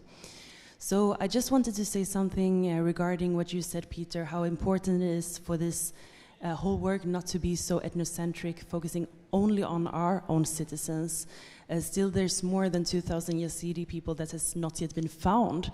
So we need to have a perspective, a holistic perspective. However, when it comes to this issue, I think one way of contributing to finding solutions and contributing to peace and security after atrocities is to take responsibility for our own citizens. As we visited northeast Syria just a couple of weeks ago with RTC Sweden, we met with decision makers, with lawyers, local journalists, activists, Muslim leaders, and people, locals living there. And what we heard is that there's not one family in northeast Syria that has not been affected by the atrocities made by ISIS. They say that each month we have to pay taxes. We cannot almost feed our own children, and we have to feed our perpetrators. Why are you letting us live like this? We didn't fight ISIS on behalf of only ourselves, but for the entire world. It's a huge burden for us, and you need to take responsibility. So I just wanted to comment that advocating for our governments to repatriate their own citizens, it's not the only thing we can do, but it's the minimum. Thank you. Okay. Any comments to that, or thoughts? Well, I mean, it is important to bear in mind that in the scale, as I said in my earlier remarks, in the scale of human suffering, the people outside the camps are not, a lot of them are living even more poorly than the people inside the prisons, and they've suffered hugely. You know, the Kurds have reasons to want to hold on to some of these prisoners, partly because, you know, they send home the Nordic prisoners, and then the Nordic countries aren't going to be engaged anymore. That's just the reality. And they'll end up with the Bangladeshis and the Somalis, and it's, you know, in Roj camp, it's the Somalis who are running the radical networks there and doing a lot of the smuggling of people out of there and connected to IS. So, you know, do they want to end up having to deal with, you know, with Bangladesh, Somalia? Well, they won't deal with them at all. And of course, there is a question of what happens. Well, when the Somalis go home, if they ever go home, if Somalia is willing to take them, and, you know, it's not exactly a well-organized country. More questions, comments?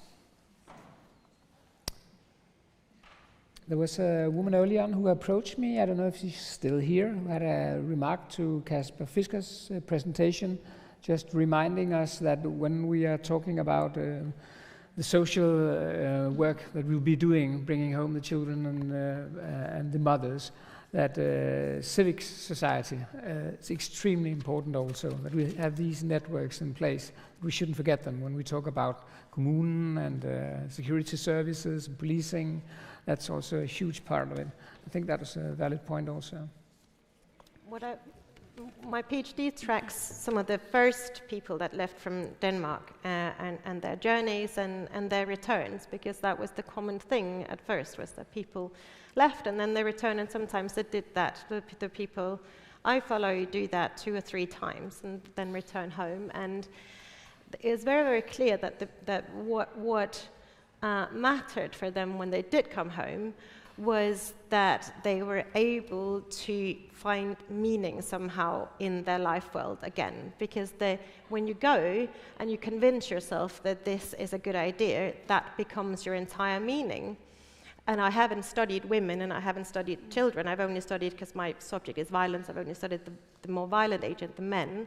But I could imagine then when you come home as a mom and you've put your children in this situation as well, it's going to be absolutely catastrophic to your integrity in yourself to actually acknowledge the hell that you've put your children through.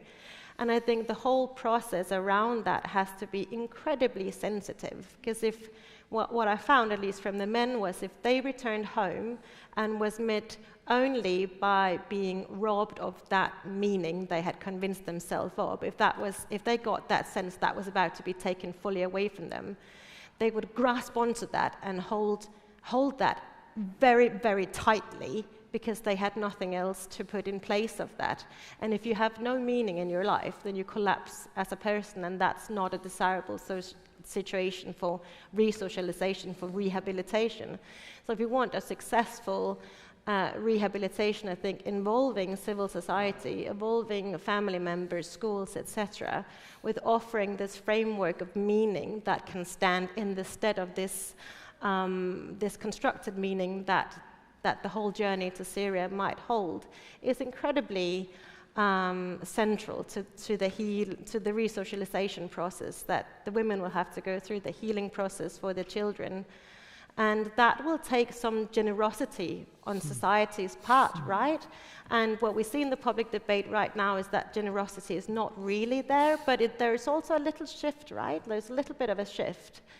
And I think that we can probably get there in time, or maybe we just kind of forget about them, and then they just sort of just are let to just do it on their own. I think that's super crucial, that if we only try to make their starting point for resocialization that they must get on their knees, they must apologize for what they did, they must acknowledge every flaw in their thinking when they left, then that's the end point of a process, those kind of reasonings. That's not the starting point, because that's just a complete collapse. And it's a dangerous point to be in, because if you have that complete collapse, then you'll get entrenchment in your meanings, the meanings that you attach to it. And that's not desirable in terms of what we connect with the term radicalization. Jana, you may? Yes, and I mean, I very much agree, and that's exactly what civil society is able to do. Yeah. But I do think that we should see this in different steps, because when returning or repatriating those children and families, we also hear from our colleagues in Europe that they need peace and quietness. They don't need well-meaning organizations like us saying, well, do you want to integrate in our program here or this over there? What we can do, though, is that with our experiences with working with children in exactly under those conditions, we can give input and even educate some of the very good professionals that we have in Denmark. We've got like world champion school teachers and a very good system as well. And we would very much like to support it. We also, from Save the Children, have tried to say that we would love to contribute. Other organizations present here have done the same. That's very good. But I think we should try to see in the very beginning, we should let the system work and give them the quietness that they really need, and then assist the professionals. And then afterwards, I totally agree, then the civil society plays a major role in really integrating them into the local communities and helping them find meanings in their lives. But just to come to the point, I mean, all the women who are coming back to Denmark are going to jail. Yeah. So is that quiet? I don't know. Maybe Danish jails, Scandinavian jails have a very high standard, but they're hardly going to be left alone. And unlike what has happened in the camps, where only the Yazidi girls had their children taken away, when the Danish women come back, their children will be taken away because the children won't go to jail. I wanted to comment on the point you made about the men and finding meaning. I brought out a few women, or their children. And I must say, the women that I've talked to there are very practical. I think maybe they're unlike the men. They really, they just say, this was the greatest mistake I ever made. And the German woman, you know, she sends me pictures of the kids by the Christmas tree and Easter egg hunting and all of that stuff. So, you know, everything about it is negative. She's very grateful to be out and to be able to resume her life. There's no doubt in my mind that if the Canadian mother gets out, she is going to resume her life, that she feels that she made a huge mistake. And I think that's true at least for a significant number. So unlike the men, I guess they don't have to find some meaning in this great mistake. Maybe it's because they have their kids.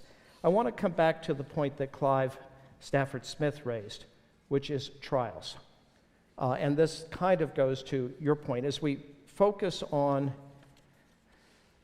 reconciliation, we cannot forget the victims, because victims need to heal. And one of the ways that victims heal is through justice. And justice, I went through the Croatia and Bosnia's wars. I testified in 4 different cases, including Milosevic's in the War Crimes Tribunal. It's a huge part of reconciliation, to have an accounting, to have justice.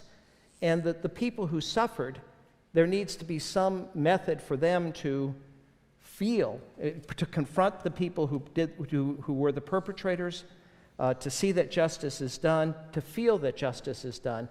And again, a repatriation process that kind of is all focused on the perpetrators. And again, every foreign woman who went there committed a crime. They entered Syria to join a terrorist organization. Most may not have done more than that, but they did that. So that needs to be part of it. Clive talked about, he urged the Kurds to go to local trials. And I must say, which they're thinking about, and I've also felt they didn't have the resources, but I think this is evolving. And one of the ideas that's out there would be to have the international jurists come to conduct trials, not necessarily of the perpetrators, but of the Islamic State itself. A bit like there was a commission that preceded the War Crimes Tribunal in the former Yugoslavia, the Bassioni Commission, a commission of inquiry that can have a complete accountability of the crimes that took place. And then, because it's a civil system, after all, proving any criminal case is 2 parts. You have to prove that a crime took place, and you have to prove that the individual participated in the crime. So if you can get a kind of international tribunal to prove the crime, it may be rather simple to get participants fitted into their role in the crime, and that could be some element of justice. And the point Clive made, which I think is important, is that once people have been judged in a process that has some respectability, and they've served the sentences that might be delivered locally, it might be easier to argue for their return. Anyhow, I thought it was an interesting argument. Do you have any thoughts on the reconciliation process here? Well, I mean, I wanted to intervene on the issue of civil society already, and come back to that perhaps, because I think there's one key challenge when managing children when they return here, and it is the fact that, of course, from one country to another it may vary, but in most countries they will go back to their extended family. And the problem is that a lot of these families are in a difficult relationship with the authorities. A lot of these families distrust the authorities, they feel criminalized, and the fact is that when you want to take care of these children, the authorities need to some extent the cooperation of the family for the process to go as smoothly and as positively as possible. And I think civil society there can play a role in helping sort of reconnecting these families with the authorities, so rebuilding this trust in the well-intentions, the good intentions of the state, if that is possible, to put some of the things of the past behind and move on. And I've seen some civil society organizations do that in different countries. It is not evident, again, because many of these families start from a very, very, very difficult position with regard to the authorities, but it is possible. And the other role, among many others, that civil society can play sometimes, and this might sound strange, but this is my experience, is that some civil society organizations can also be, how to put it, the lubricant in facilitating cooperation between different elements of the state authorities, because you have so many different services that will gravitate around these children and their families: judiciary services, security services, police, intelligence, prevention, local municipality services, NGOs, psychologists, educational actors, etc., etc. You have so many of these actors. And in some countries, you have good cooperation between these different actors, and perhaps Denmark, we were told, is a particularly good example, but in many other countries, it is far from self-evident. These actors do not talk to one another. They have a lot of suspicion with regard to one another. And I have found, and this is the experience that we have developed, at least in Belgium, which is the country that I come from, that civil society could be instrumental in bringing everyone around the table and facilitating and clarifying who is responsible for what the expectations of everyone is, and even having this conversation in presence of the families so that it becomes clearer for them as well who is responsible for what, and why is it that these different actors all have this huge interest in them and in their children. And I think being as transparent as one can be in this regard is also something that is extremely important, and where civil society can play a role as well. We have a question coming in from Skype. It's Letta Taylor, who's with us again, the Associate Director from Human Rights Watch. Please, Letta, let's hear it.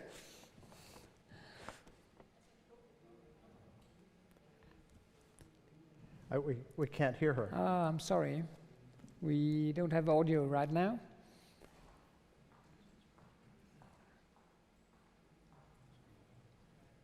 Is it something we can fix, or should we? Unmute yourself. Oh, I'm sorry, we can't hear you.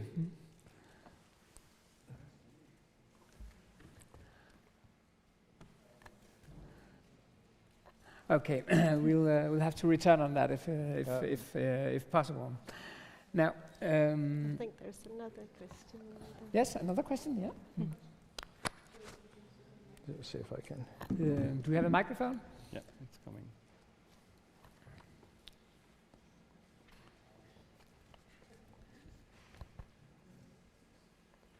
Thank you.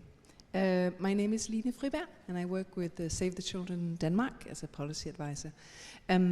I just have a question for you, Peter, and I really sort of appreciate your experience and insight and background, and I can also appreciate where the argument comes from in terms of, you know, separation of mothers and children, because let's be realistic.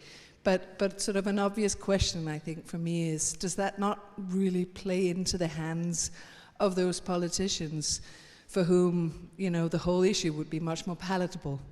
That's one thing. And then the Danish task force report, which we got recently, based on an assessment of some of the children and mothers, concluded that a separation is going to further the trauma.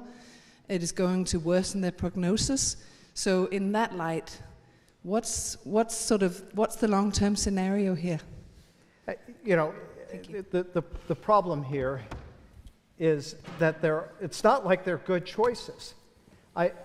The question, when children, I mean, what are the circumstances in which you remove children from their parents? You remove them if the parents are dangerous to the health of the children. if the parents take the children to a dangerous place, if the parents are putting the children in a situation where they're in great danger, even if it's abusive. If you remove a child from an abusive family, it is actually very traumatic to the child, because even in abusive families, there are attachments. In fact, those attachments could be even stronger. You nonetheless have done it. And these women, particularly, first, every woman who brought a child to Syria put her child into danger. I would say that if we could have stopped that, we absolutely should have removed the child from that mother's custody to prevent the child from going into a war zone. Every mother who's raising their child to be a radical is an unfit mother. They're raising them to be a suicide bomber, a jihadi. That's not, even if it's traumatic to take the child away from the mother, it is in the best interest of the child not to grow up to be a suicide bomber, murderer, or whatever.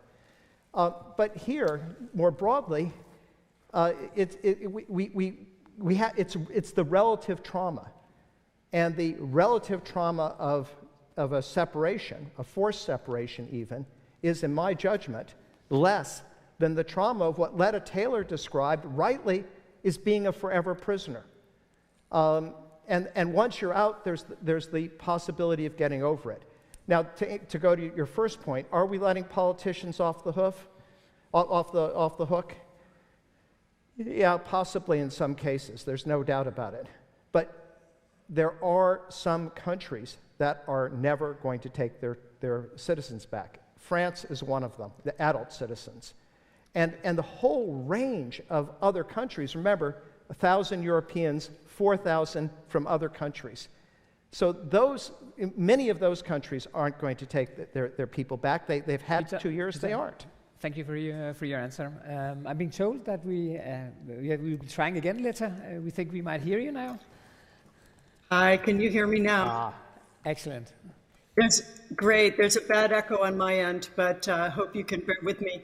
I think that the woman who was just speaking now made the comments that I was about to make, but just to push back respectfully, Peter, I really don't think that that it's appropriate to call Human Rights Watch's position that that mothers should be brought home with children unless the idea that they're a danger is determined by independent experts on a case-by-case basis.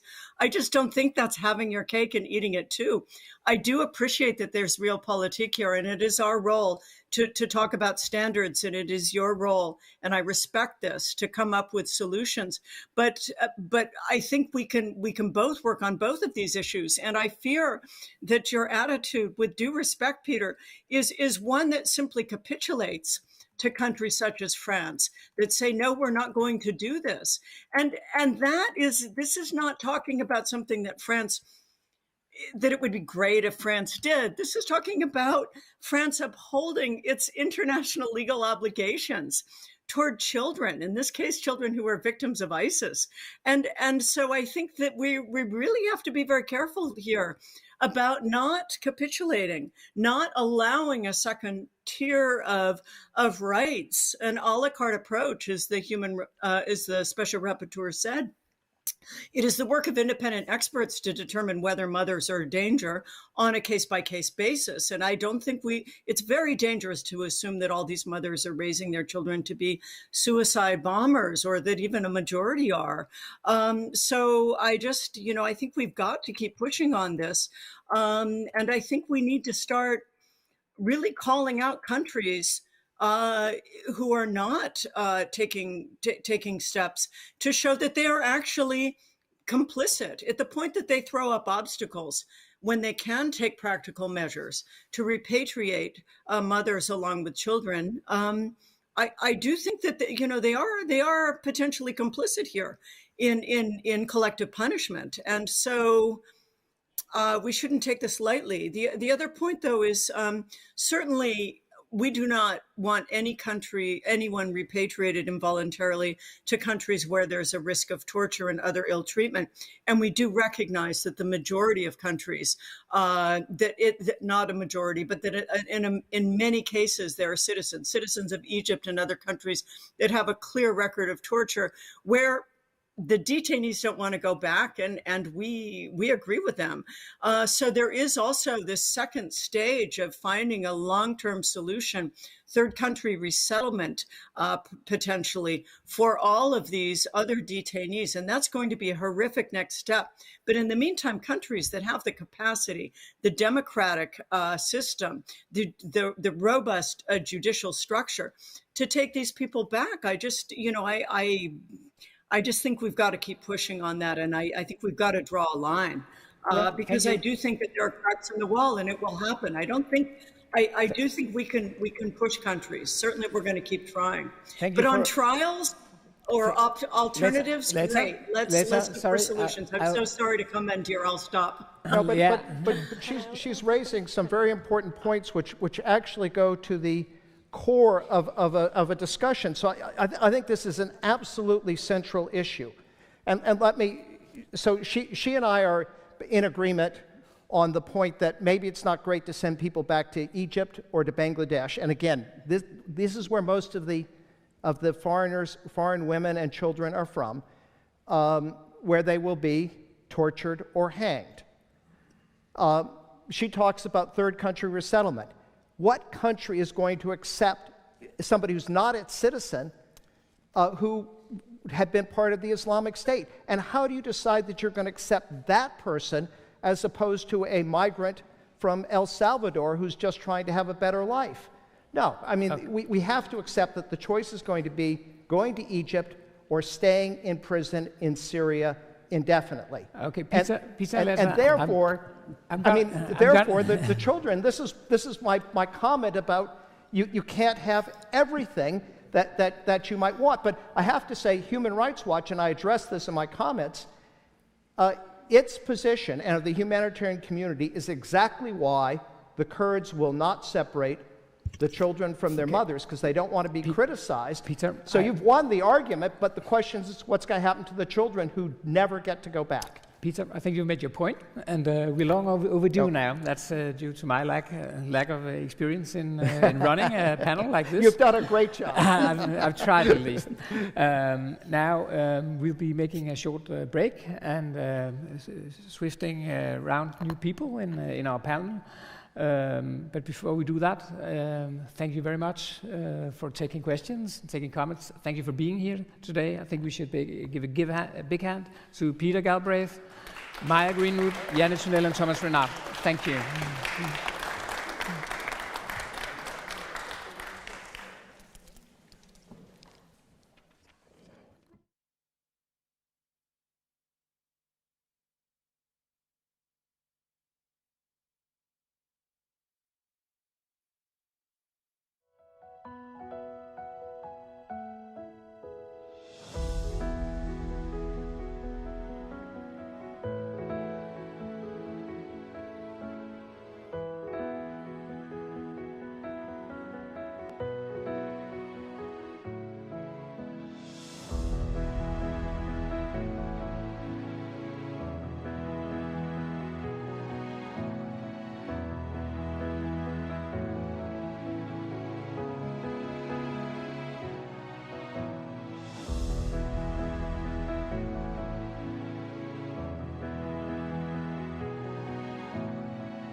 Vi har en lille ændring i programmet.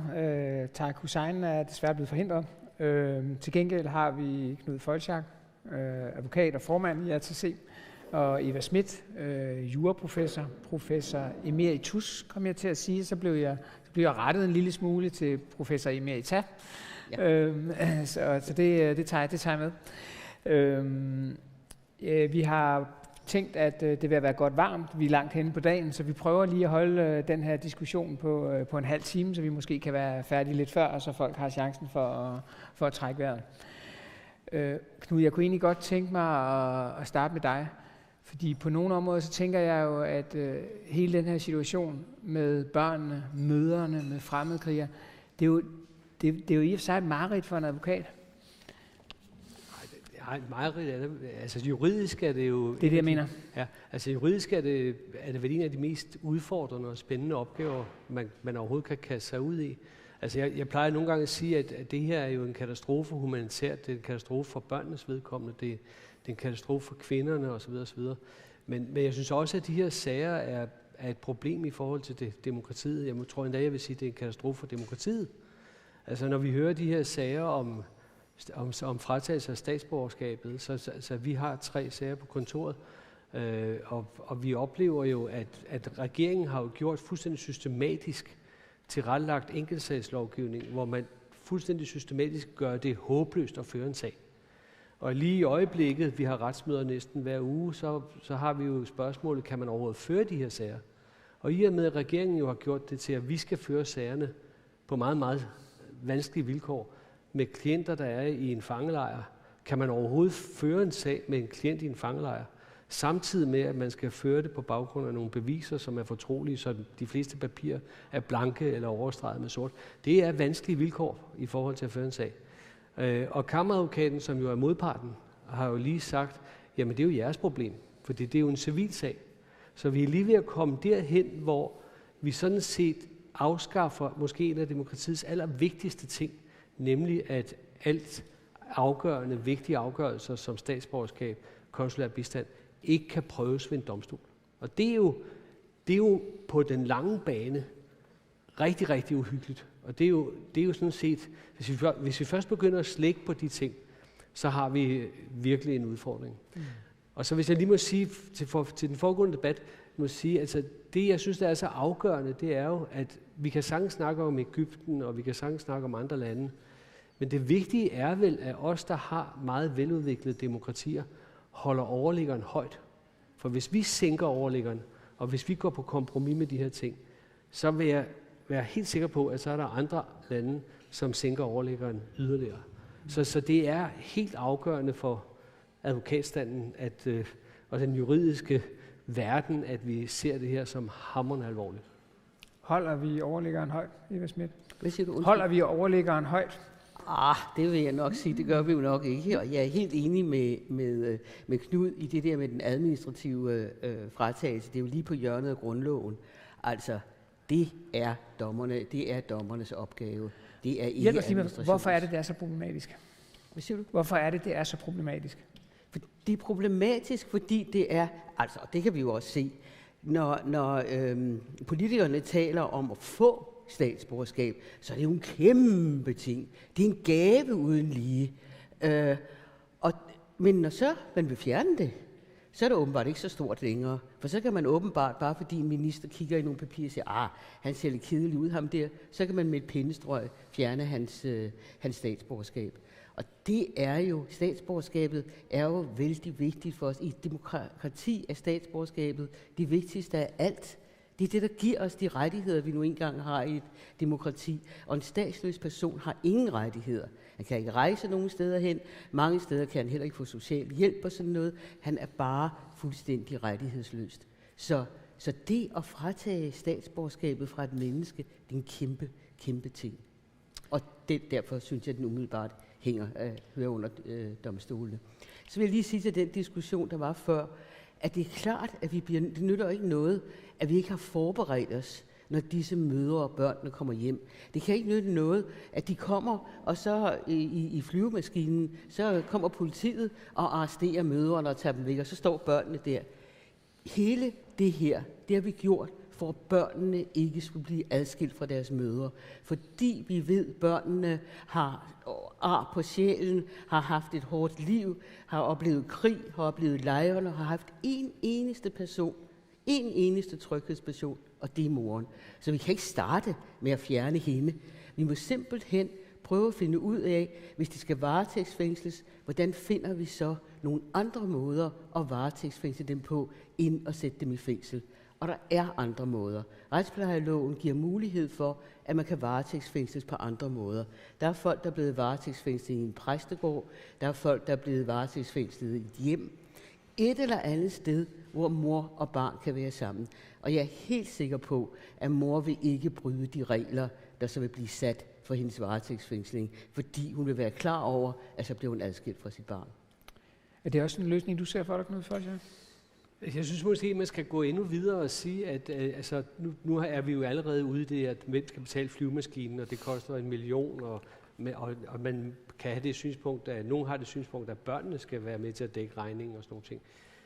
Altså det her er jo allerede blevet overpolitiseret i en uhyggelig grad. Men det kloge kunne måske være, at man inden man tog afsted, altså man kommer formentlig til at flyve et sted fra Kamisli i Syrien, eller hvor det nu bliver, eller i Erbil, eller hvor det bliver, at man måske fik lavet en forudgående aftale, hvor man netop fik aftalt, hvordan kan vi gøre det her på en god måde.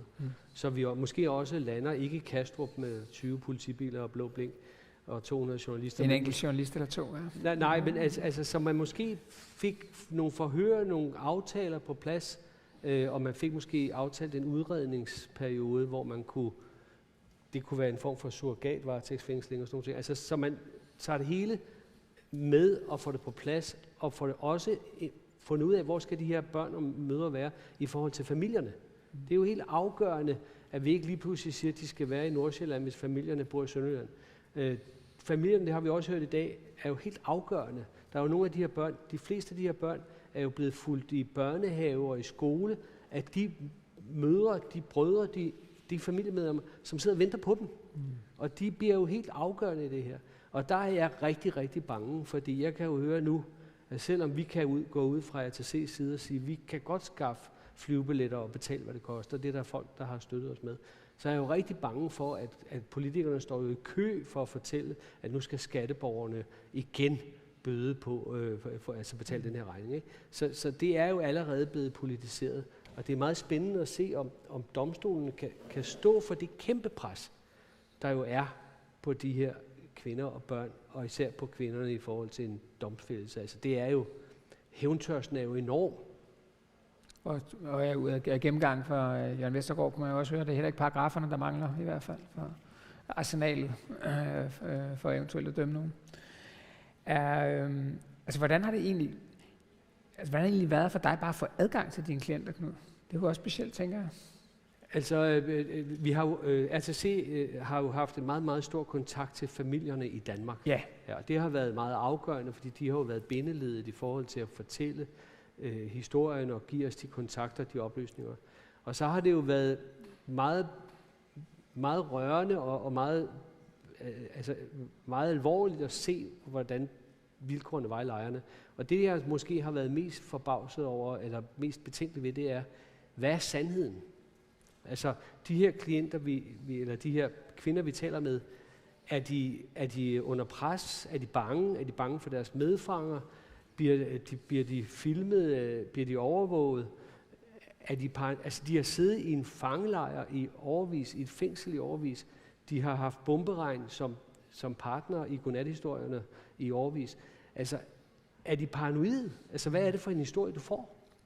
Og der er det jo grotesk også i det her lovgivningsarbejde at sige, jamen man kan bare lige tage dem med i en retssal, og så kan de lige lave noget link i forhold til noget teknik der. Det er jo fuldstændig hamrende usikkert og uforsvarligt, og i strid med alle grundlæggende principper om, at du selvfølgelig skal kunne deltage i din retssag, og du skal selvfølgelig kunne kontraafhøre vidner, du skal kunne følge med i, hvad der foregår osv. osv. Vi er langt, langt væk fra retssikkerhed. Så hvis det her gennemføres, så har vi rent faktisk afskaffet, så er grundlovens paragraf 3 blevet til grundlovens paragraf 2,5. Hvordan ser I på muligheden for at gøre noget lokalt? Tanken om et tribunal? Jamen, Det skal jo formentlig foregå lokalt. Det gør det jo. Altså en straffesag foregår jo altid lokalt, om jeg så må sige. Nu tænker jeg på i nærområdet, i lejrene i Kurdistan i virkeligheden. Du tænker på lejrene i? Ja, altså gennemføre retssager der. Når gennemføre retssager, det anser jeg for fuldstændig usandsynligt. Det kan jeg slet ikke se. Nej. Altså jeg kan slet ikke se bare et omrids af, at sådan noget skal komme. Det vil jo vare overvis, før sådan noget bliver etableret. Og dertil kommer jo, at nu har vi jo set andre sager. Altså vi har jo set omkring krigen i det tidligere Jugoslavien, hvor svært det har været at bringe selv de højeste og få etableret deres skyld. Så hvis vi nu skal i gang med 10.000 mennesker, som har haft nogle mindre job på jorden, det kan jo slet ikke lade sig gøre. Det er jo en fuldstændig umulig øvelse. Og hvem er interesseret i den? Hvad er det for nogle lande, der siger, sådan noget skal vi lave? Danmark har ikke taget initiativ til, at der skulle lave sådan noget.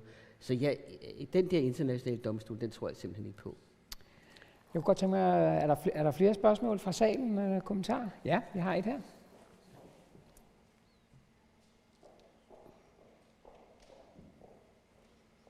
Hvis du lige er sød og fortælle, hvem du er først. Så.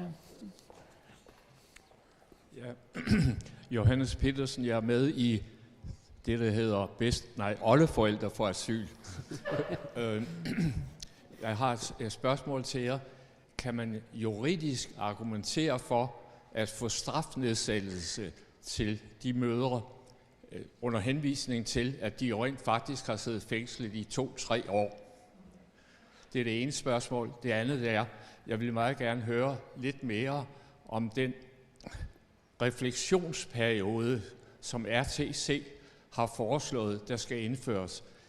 Kunne du komme lidt mere ind på det, Knud? Jeg vil meget gerne høre, hvad Eva Schmidt mener om den tanke. Tak. Du starter. Ja, altså spørgsmålet om det her med fængsling, det er jo et utroligt interessant spørgsmål. Vi har 2 sager, som kører ved domstolen i øjeblikket. Og der er jo en sag om en 4-årig pige og hendes bror og mor, som jo efter vores opfattelse fik løfte om at komme hjem for 2 år siden. Og der er jo en interessant problemstilling. Hvis vi vinder den sag, hvor vi jo har fået fri proces, så man er enig i, at det er en relevant sag. Hvis vi vinder den sag, så har hun jo med sine 2 børn siddet 2 år uberettiget i et fængsel. Og så vil det være relevant at diskutere. Men om man kan få rabat i en strafudmåling, fordi man har siddet i et fængsel i en fangelejr, det vil man nok fra modpartens side, fra anklagemyndighedens side, vil man nok sige, jamen det er din egen skyld, det er jo konsekvensen af, at du drog i krig, eller du drog ned til Syrien. Så det er også et uafklaret spørgsmål, men i den ene sag er det relevant at spørge. Jeg er ikke super optimistisk, men det kan være, at du har en mening om det. Nej, altså min opfattelse er, at det kan du ikke. Det kan du ikke det komme tror jeg ikke. Jeg tror heller ikke meget på det. Men den her kvinde, der... den kvinde, ja. Så hvis hun har uberettiget, hvis hun har fået et løfte, så har hun siddet 2 år uberettiget. Og så kommer vi ind i nogle meget interessante erstatningsspørgsmål og sådan nogle ting. Det er vel også derfor, regeringen har sagt, at det er sikkerhedsmæssige grunde, at man nu tager børnene og kvinderne hjem. Man har jo ikke givet os medhold i, at der var givet et løfte, så de her sager kommer til at køre videre. Med hensyn til den her udredningsperiode, altså for os er det vigtigt i RTC, at vi kan kombinere de her læge- og psykolograpporter og alle fornuftige holdninger om, at man skal ikke adskille kvinderne og børnene med det her straffeaspekt, der skal rejses en tiltagelse, der skal føres en retssag. Og kombinere det kan vel kun forsvarligt gøres ved, at man får en form for surrogatfængsling, og at man får det i nærheden af de pårørende i Danmark, som er så vigtige, og at man på den måde i en aftale, i stedet for en konfrontation, får aftalt det sådan, så alle parter tilfreds går ind i en sådan aftale. Og der tror jeg, at et møde, jeg vil håbe, at man kan få et møde i stand, eventuelt i Kamisli, hvor man så på neutral jord, jeg ved ikke om USA kan hjælpe her, men måske kunne der være noget base eller nogle arealer i Syrien, hvor man kunne tage sådan en snak, uden at være bange for afhøringer eller hvad skal vi sige, trusler eller noget som helst. Men det er noget, vi skal arbejde med, og det skal selvfølgelig arbejdes med meget hurtigt, fordi vi må formode, at børnene og kvinderne kommer hurtigt hjem. Det er sådan set fuldstændig enig i, og jeg mener, der bør arrangere, som sagt, at der skal arrangeres en surrogatfængsling, hvor de er et eller andet sted, mor og børn sammen, og hvor man så får udredt de børn. Fordi det har psykologer og børnelæger jo sagt, i hvert fald den lille pige der, hun har brug for sin mor, hvis vi skal hjælpe hende. Så de er sammen, og samtidig er det selvfølgelig utrolig vigtigt at få familien koblet til, fordi familien vil have morens tillid, og dermed vil børnene også have tillid til dem. Børnene har måske allerede hørt om dem, moren har fortalt om sine slægtninge hjemme i Danmark. Så det er kendte personer for børnene, som de forhåbentlig hurtigt vil kunne knytte sig til. Hvad er næste træk, Knud? Det er, altså vi har 2 hovedopgaver, ikke? Den ene er at gå i gang med det, som vi lige har talt om her, ikke? Altså sørge for, at det bliver optimalt i en meget, meget svær situation, hvor der er 2 modsatrettede alvorlige problemstillinger. Og så er den næste opgave, som skal løses senest i løbet af mandag og fremefter, det er at få de sidste 5 børn og de sidste 4 kvinder med hjem. Det er meget svært at forstå. Det kan kun være politik, at man ikke et eller andet sted får ryddet bordet og siger, nu får vi løst problemet en gang for alle. Det må være noget med, at man skal have nogle begrundelser for, at man gør det alligevel, fordi man skal finde ud af at få de sidste 3 mandater ved næste folketingsvalg. Det er jeg helt overbevist om. Men vi bliver ved i RTC, og vi kommer til at kæmpe for det. Og selvfølgelig skal de her 5 danske statsborgere, de her 5 børn, som er hamrende syge, og som på et tidspunkt inden så længe kommer i livsfare, selvfølgelig skal de hjem. Og selvfølgelig skal de også hjem med deres mødre, fordi det er nok noget af det, jeg har fået mest ud af i dag, det er at få den her fuldstændig klare, massive, internationale klarhed over, at selvfølgelig har børnene ret til at få deres mødre med hjem. Tak, Knud. Du har en yderligere kommentar? Ja, altså det er jeg sådan set meget enig i. Men dertil kommer jo også, at jeg mener, at den danske stat har et ansvar for mødrene. De der mødre, i hvert fald de 2 af dem, de er opdraget i vores samfund. Deres børn har gået i folkeskole med vores børn, de har spillet fodbold med vores børn, de har været en del af det danske samfund, indtil de fik den idé at tage derned. Og derfor må de være vores ansvar. Vi kan ikke bare skubbe det over på andre, som ikke har haft nogen mulighed for at påvirke disse mødre, mens de voksede op. Jeg kan huske, da Lundin skulle hjem fra USA, og der skrev alle aviser, nej, hvorfor skal vi nu have ham hjemme og opvokse det der voldelige samfund, og han er vist en bandit. Det viste han så også at være. Men der mente vi jo, at han var USA's problem, for det var der, han var vokset op, ikke? Nu synes vi pludselig, at de kvinder, der er vokset op her hos os, de må være alle andre landes problem. Og det holder jo ikke. Og jeg synes heller ikke, det er... Altså, vi har jo når forbrydere er blevet dømt i Danmark, og vi udviser dem, og deres land så ikke vil tage dem tilbage, så himler vi jo op og siger, vi tager udviklingsbistanden fra det land, fordi det er dog for galt, de ikke vil tage deres statsborger tilbage. Og hvad gør vi selv? Vi siger, at vi vil ikke have mødrene hjem. Tak, Eva Schmidt, og tak, Knud Folchak. Vi er faktisk ved at være igennem dagens program. Tak til alle oplægsholdere, tak til publikum, deltagere for gode spørgsmål. Jeg synes egentlig, det lige ville være rigtigst at få Natasha med herop, og måske lige nogle af de frivillige. Og så synes jeg, at vi skal give dem en kæmpe hånd for et sindssygt imponerende arbejde med at stable en konferenceforbindelse.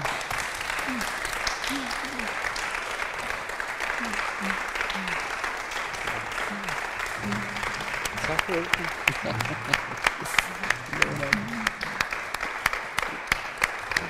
Nej, kom nu op. Ja, kom nu op med jer. Det er meget fint. Hold da op. Hold da op. Kom her. Sådan. Tak. God idé. Og tak til dig. Det har været fantastisk. Ja, og tusind tak til dig, Morten. Ja. Du har gjort et fantastisk arbejde. Ja. Det var godt. Tak for det. Kom godt hjem alle sammen, og tak for, at I kom. Og nu skal du lige sige tak til oplægsholderne. Det har den er, når det hele er slukket.